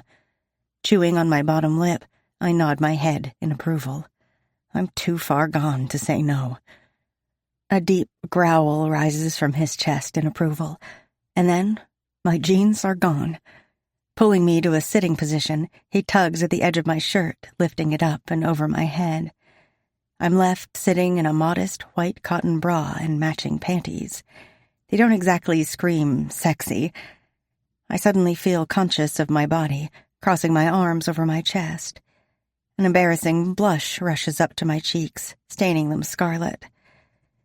His eyebrows pull together in a frown. Gently taking my hands, he moves my arms away from my body. "You're beautiful, Kishka," he states matter-of-factly in his accented voice.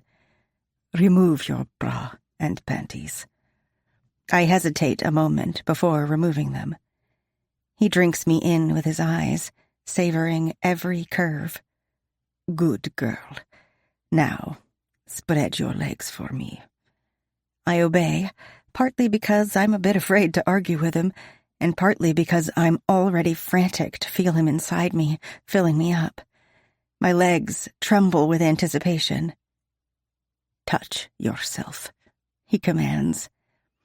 I suck in a shaky breath, placing my hand on my pussy. With my index finger, I begin rubbing small circles on my clit. I watch Alexander, his eyes glued to me. My finger moves faster. A soft moan hangs in the air between us. "Slide your finger in your pussy." Bending my knees, I obey, sliding my finger inside my soaking wet pussy. In and out, faster and faster. His eyes lock with mine as I bite down on my bottom lip. "Good girl. Now, pull your finger out." A small whimper escapes my lips, my body burning for him.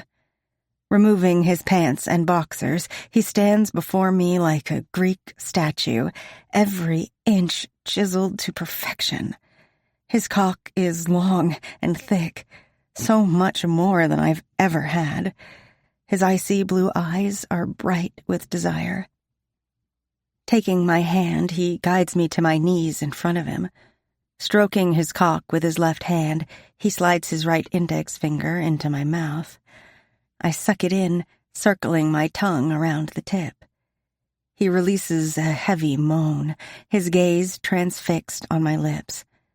Pulling his finger out, he cocks one dark eyebrow in question. I answer him by wrapping my fingers around his shaft, slowly sliding my tongue around the tip of his cock. His body tenses momentarily before he gathers my long hair in his hand, holding it at the nape of my neck.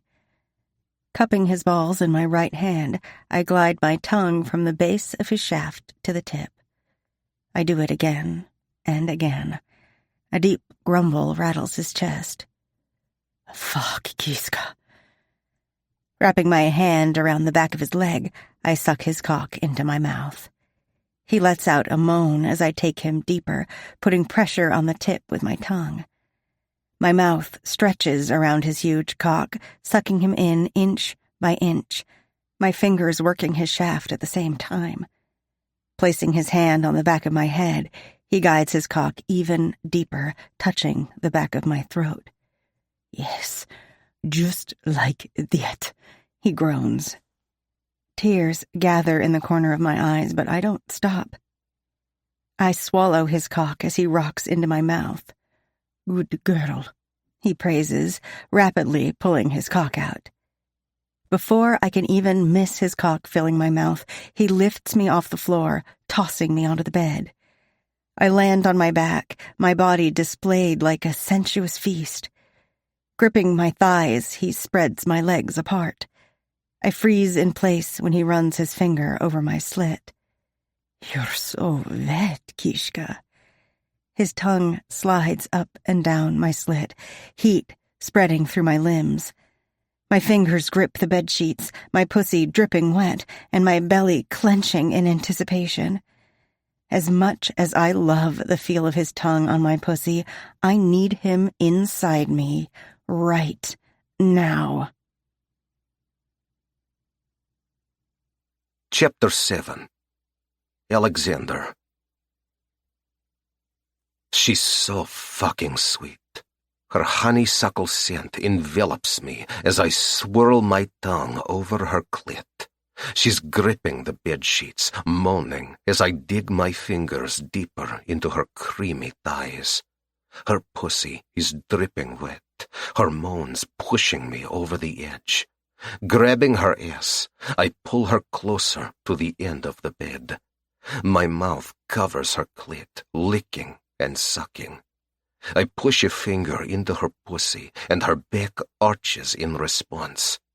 Nibbling my way down her luscious thigh, I push a second finger in. She gasps, a moan caught in her throat. Her fingers tangle in my hair, gripping tightly as I fuck her hard with my fingers. "Oh my God," she pants. "Alexander, I'm going to come." My mouth ravishes her clit as my fingers work an orgasm out of her. Her face is radiant when she falls apart from me. I don't give her a chance to catch her breath. Wrapping my arms around her knees, I lift her ass off the bed, thrusting my cock into her. She cries out, digging her nails into my forearms. I don't have the willpower to take it slow. My cock is the hardest it's ever been, my balls ready to explode. The desire is overwhelming, creating cracks in my control. "Yes, oh yes, fuck me, Alexander," she moans, her eyes shut tight. "Look at me," I command. Slowly, she opens her eyes, the golden flecks shining brightly. "Good girl, I want you looking at me when I fill you up."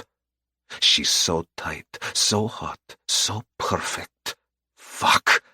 I push harder, faster, sinking my cock balls deep. "Please, Alexander, please, I'm going to come," she begs. "Come for me, baby." I fuck her even faster, cupping her ass in my hands. Her insides are on fire. Throwing her head back, she cries out, "Yes!" sobbing from pleasure. Her pussy ripples around my cock as she rides out her orgasm. All I want to do is empty my balls into her, but I bite back the urge. She falls back on the bed, her limbs limp and lip trembling, but I'm not done with her yet. I'm still rock hard, and I fully intend to drag another orgasm out of her before filling her up with my hot cum. Swiftly lifting her, I twist around, sitting back down on the edge of the bed and impaling her on my cock. She gasps in surprise, arching into me. Slowly rocking back and forth, she develops a rhythm, pushing my cock deeper into her pussy. Her juicy breasts sway to the rhythm of the rocking. Sucking her nipple into my mouth makes her release a throaty moan.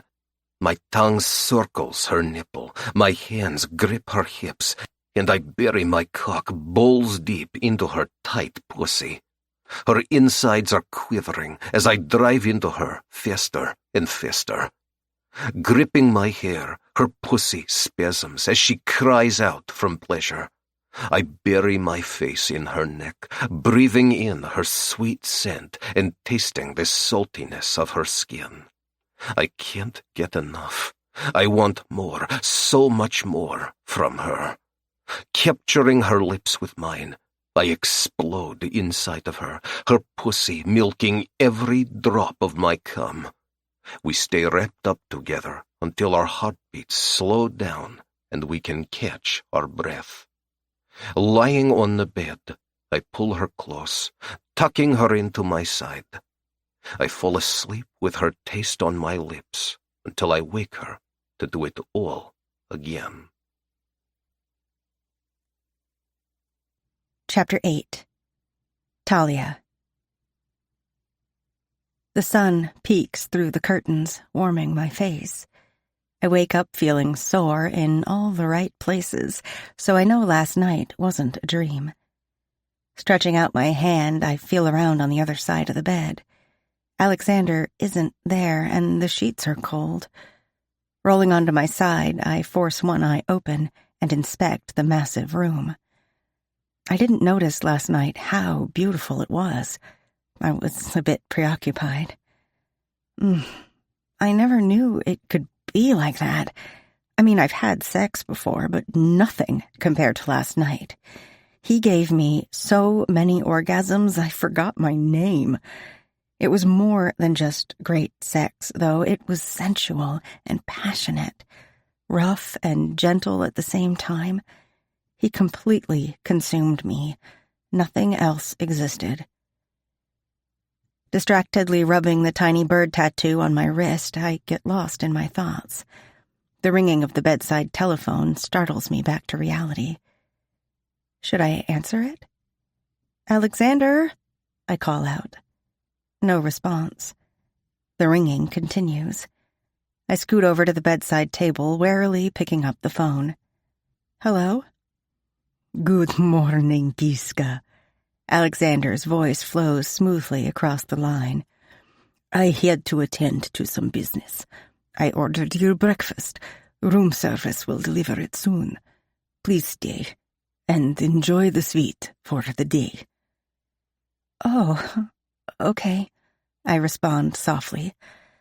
I try to keep my disappointment to myself. I hoped to spend the morning with him before he left to return to New York. "Thank you, Alexander, for everything." A lump forms in the back of my throat. I don't know why I'm suddenly feeling a rush of emotions. I knew this was a one-time thing. Last night, he made it clear that he was only in town for one night on business. Hanging up the phone, I lean back against the fluffy pillows. I wish I could live in this bed. Well, it was fun while it lasted. Back to reality. Knock, knock, knock. Quickly throwing on my clothes, I rush to answer the door. It must be room service. I run my fingers through my tangled hair, pulling open the door. "Sorry to keep you waiting." "Danny? What are you doing here?" I demand.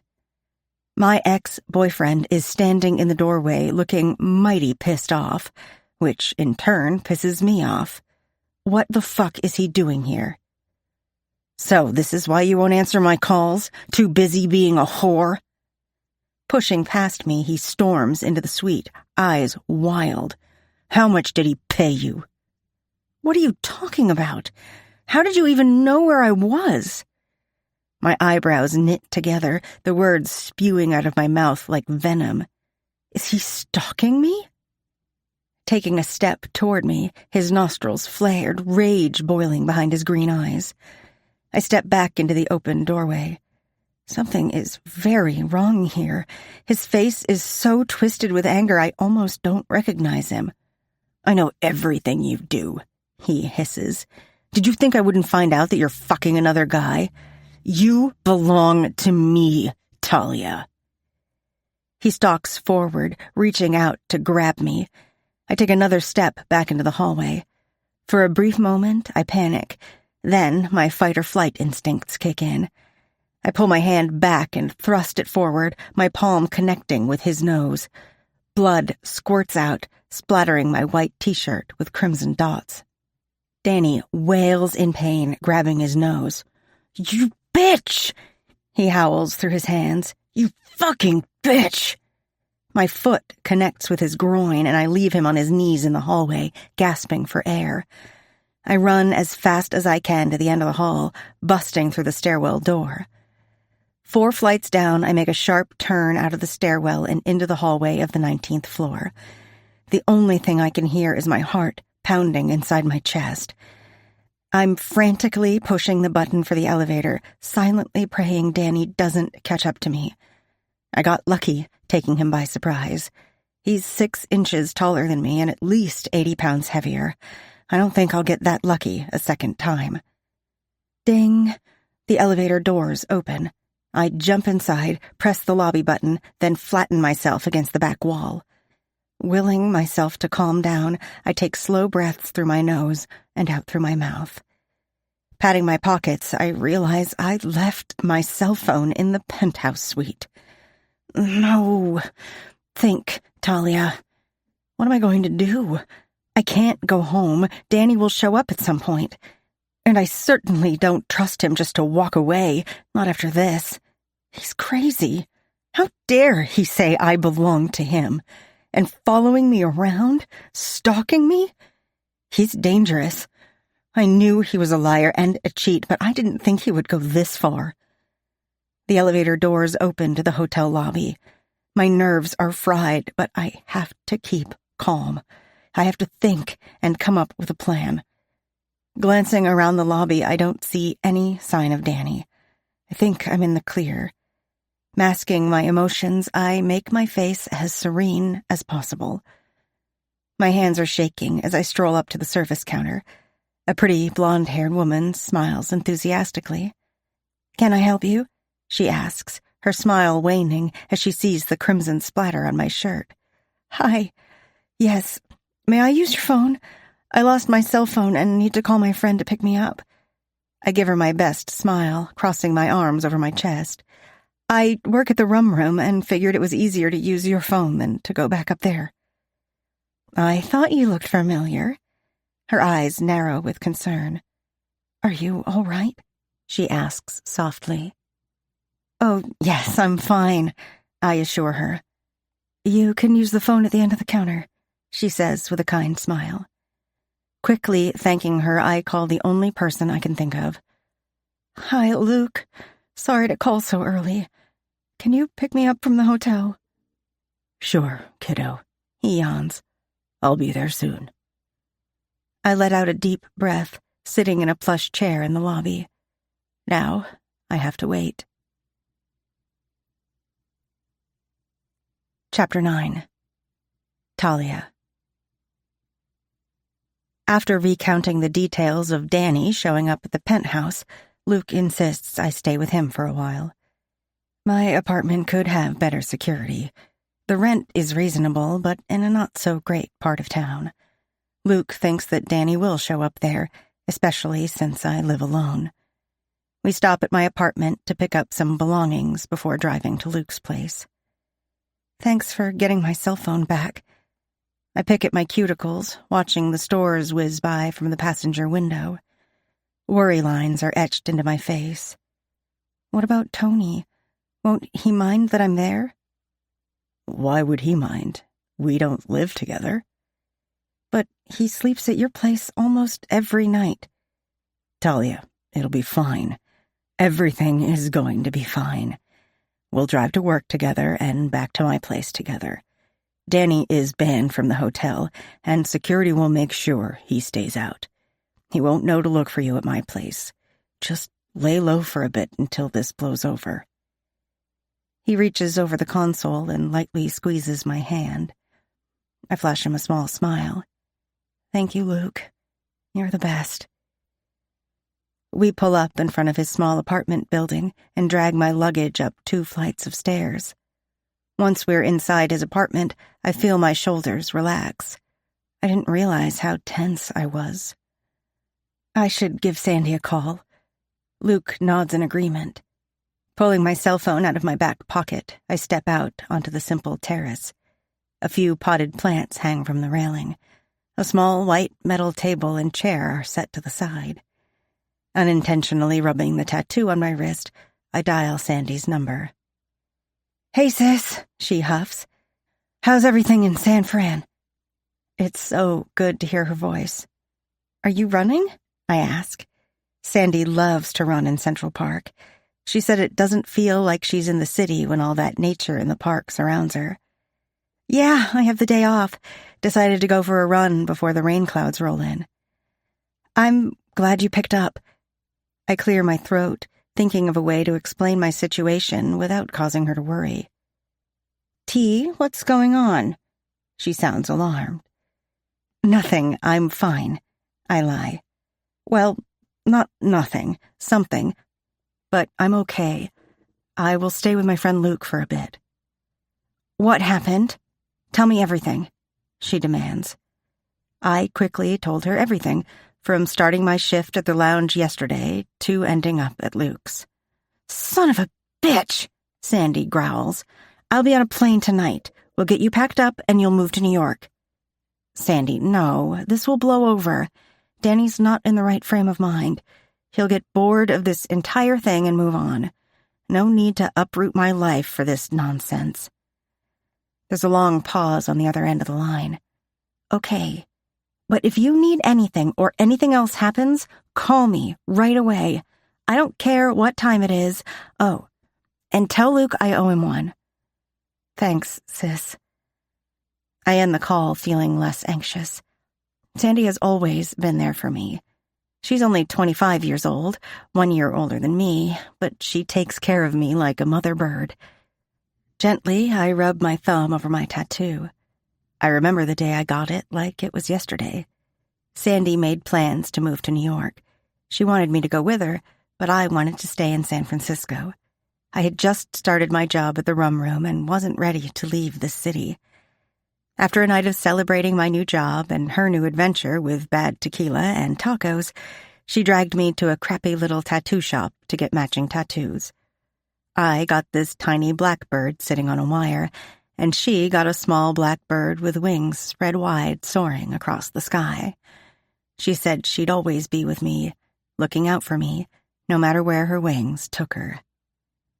Ding. I read the text message that pops up on my phone. It's from Danny. You can't hide forever. Goosebumps spread over my arms. I suddenly feel very exposed on the terrace. Ducking back inside the apartment, I find Luke in the kitchen. What's wrong, kiddo? You look like you've seen a ghost. Turning my phone around, he reads the text message. He rubs a hand down his face. You should go to the police. No, I don't have the best experience with the authorities. Wrapping my arms around myself, I let out a sigh. I'll deal with it. He'll go away eventually. I still think you should go to the police, but I won't force you. He pulls me into a hug, resting his chin on my head.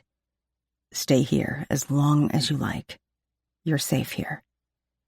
Breathing in his musky scent with his arms wrapped around me, I almost believe him. Almost. Chapter 10. Alexander.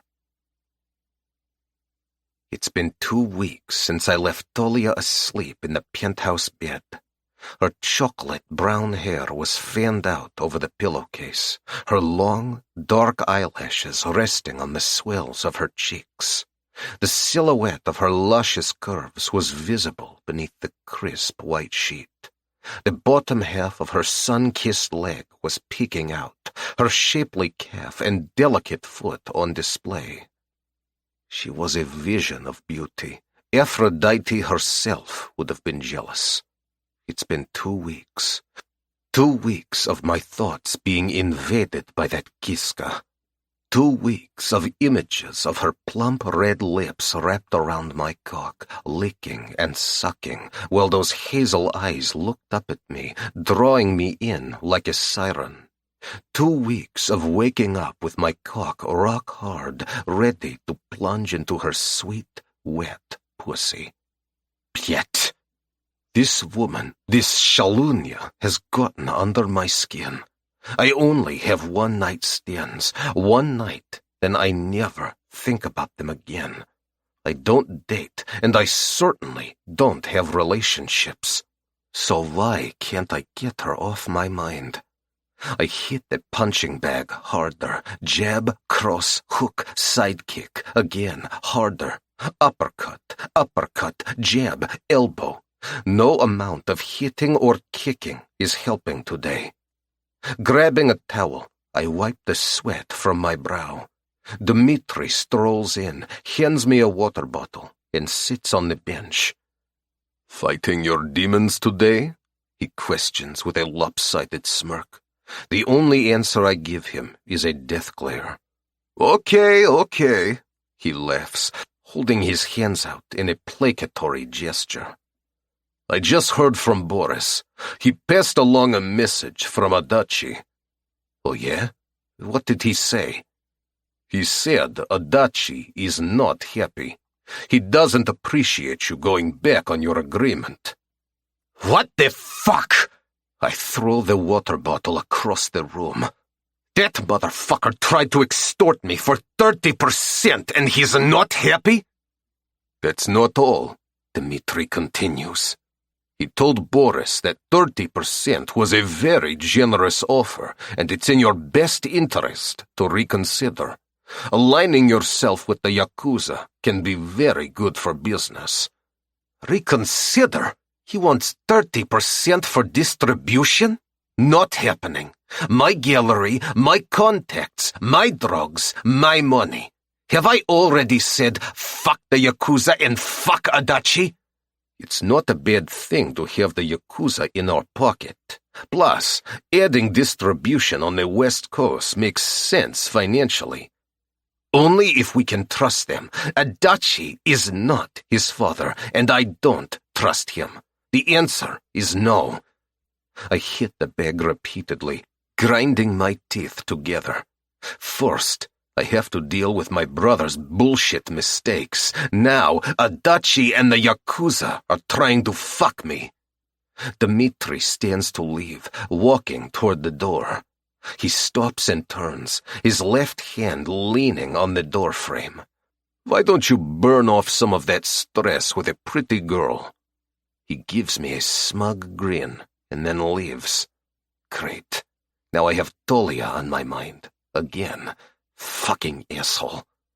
I gather my belongings, intending to take a very cold shower to clear my head. I don't have time for this bullshit. I'm the Pakhan of the Avalov Bratva and the CEO of the Avalov Art Gallery. No one fucks with me. And just like that, the brick wall is back in my mind, keeping everything and everyone out. Chapter 11. Talia. 2 weeks have passed since the morning Danny showed up at the penthouse. So far, the situation hasn't escalated beyond phone calls and text messages. He hasn't shown up at the hotel, and I haven't seen him around. Luke has been amazing, driving me back and forth to work and letting me stay at his place. It's been a giant sleepover with movie nights, popcorn, and gossip. Luke and Tony are the friends I'd never had growing up, but wish I did. They've been highly protective of me. But I have to go back home at some point. Luke, I call out. He strolls out of the bedroom, shirtless, his jeans hanging off his hips. There is a deep V-line tapering down from his chiseled abs. He's funny, friendly, and very easy on the eyes. It's too bad he bats for the other team. What's up, kiddo? Running his fingers through his caramel-colored hair, he plops onto the sofa, stretching out his long legs. I want to thank you for everything, but it's time I go home. Will you drop me off tonight after work? Are you sure? His eyebrows pull together, concern all over his face. You can stay here longer, as long as you want, actually. I like having you around. You've been so great, and Tony too, but it's time to go home. I plop on the sofa next to him. He drapes his arm around my shoulders, tucking me into his side. Can I tell you something confidential? I ask, nervously. You can tell me anything. You know that. You have to promise not to say anything to anyone, not even Tony. I hold out my pinky finger, waiting for him to pinky swear that he'll keep this information to himself.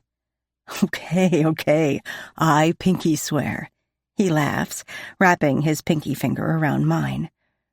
I let out a deep breath. Looking down at my lap, I try to find the courage to say the words out loud. Well? He brushes a lock of hair away from my face, tucking it behind my ear. I missed my period. The words taste like acid on my tongue. I think I might be pregnant. From the corner of my eye, I steal a look at him. His eyebrows hit his hairline, his face frozen in shock. Oh my God, is it Danny's? He appears to be holding his breath, waiting for the answer. No, I say slowly. I haven't had sex with him in about 6 weeks. Plus, I got my period after the last time we were together.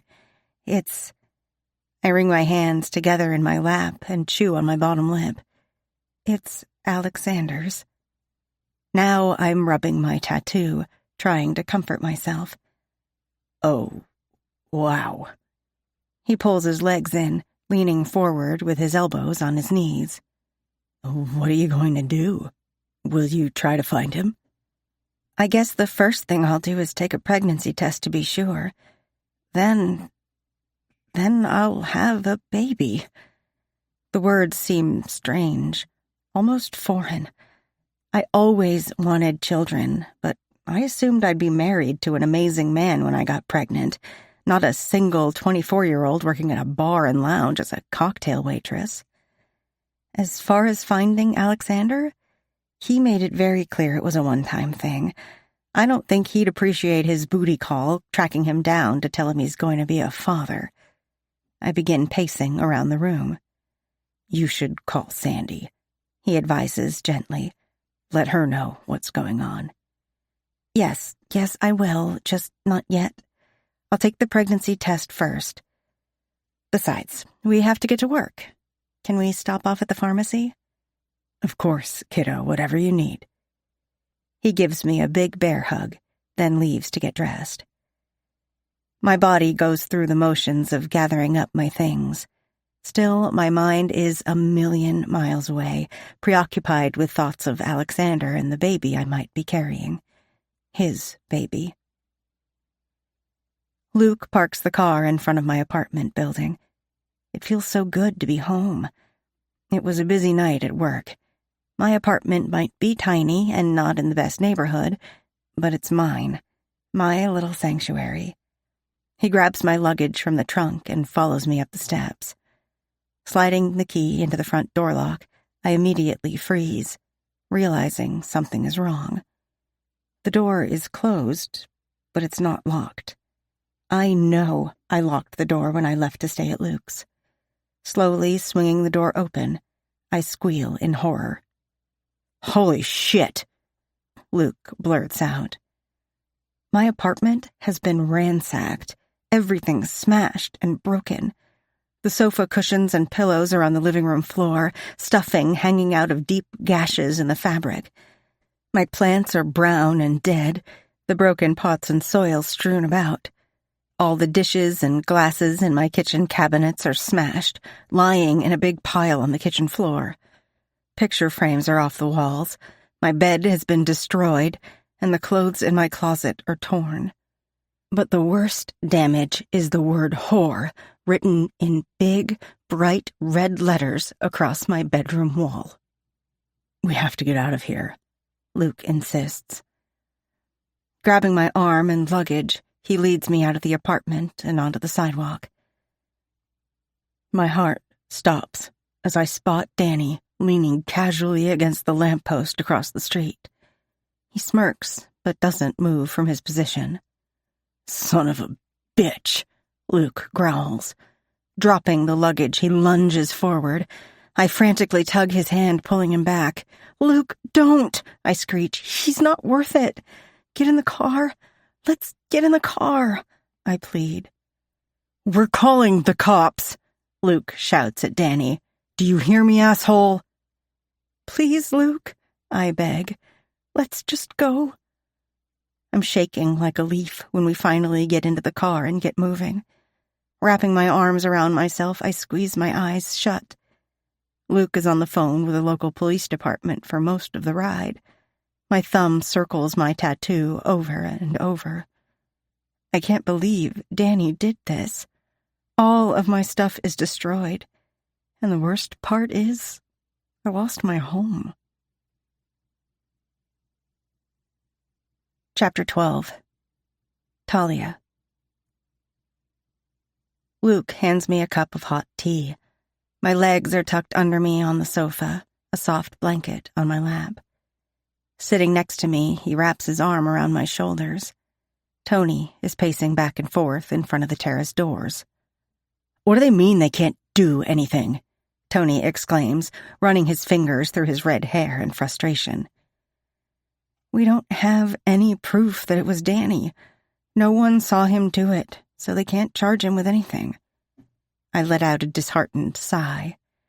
It's not enough that we saw him across the street from my apartment. The police said it's a public street, and they can't arrest him for just standing there. "Well, what about what happened at the hotel? Can't they do anything about that?" Tony inquires. "Unfortunately, no," Luke replies. "Technically, Talia assaulted him. The only thing she can do is file a restraining order if he says anything threatening in a text message. That'll be the proof that he's harassing her. Just him calling and texting isn't enough." "That's so fucked up," Tony mumbles. I agree. It is fucked up. The police can't or won't help. Not that I expected them to. They weren't any help when I was a kid, so why would they help now? And I can't hide here forever.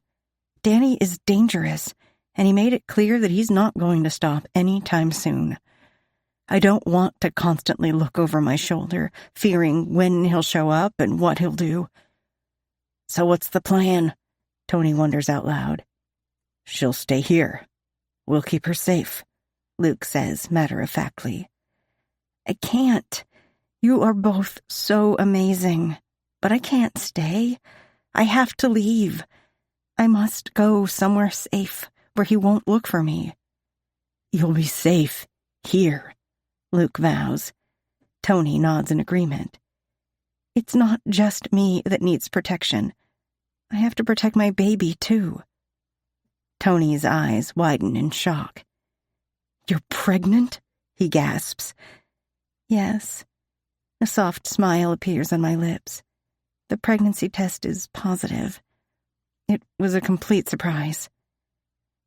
Luke pats my hand gently. "Is it Danny's?" Tony is holding his breath, waiting for my response. "No, it's not. It's Alexander's." I put down the cup of tea and stand up, stretching my legs. "You dodged a bullet there, kiddo," Luke admits.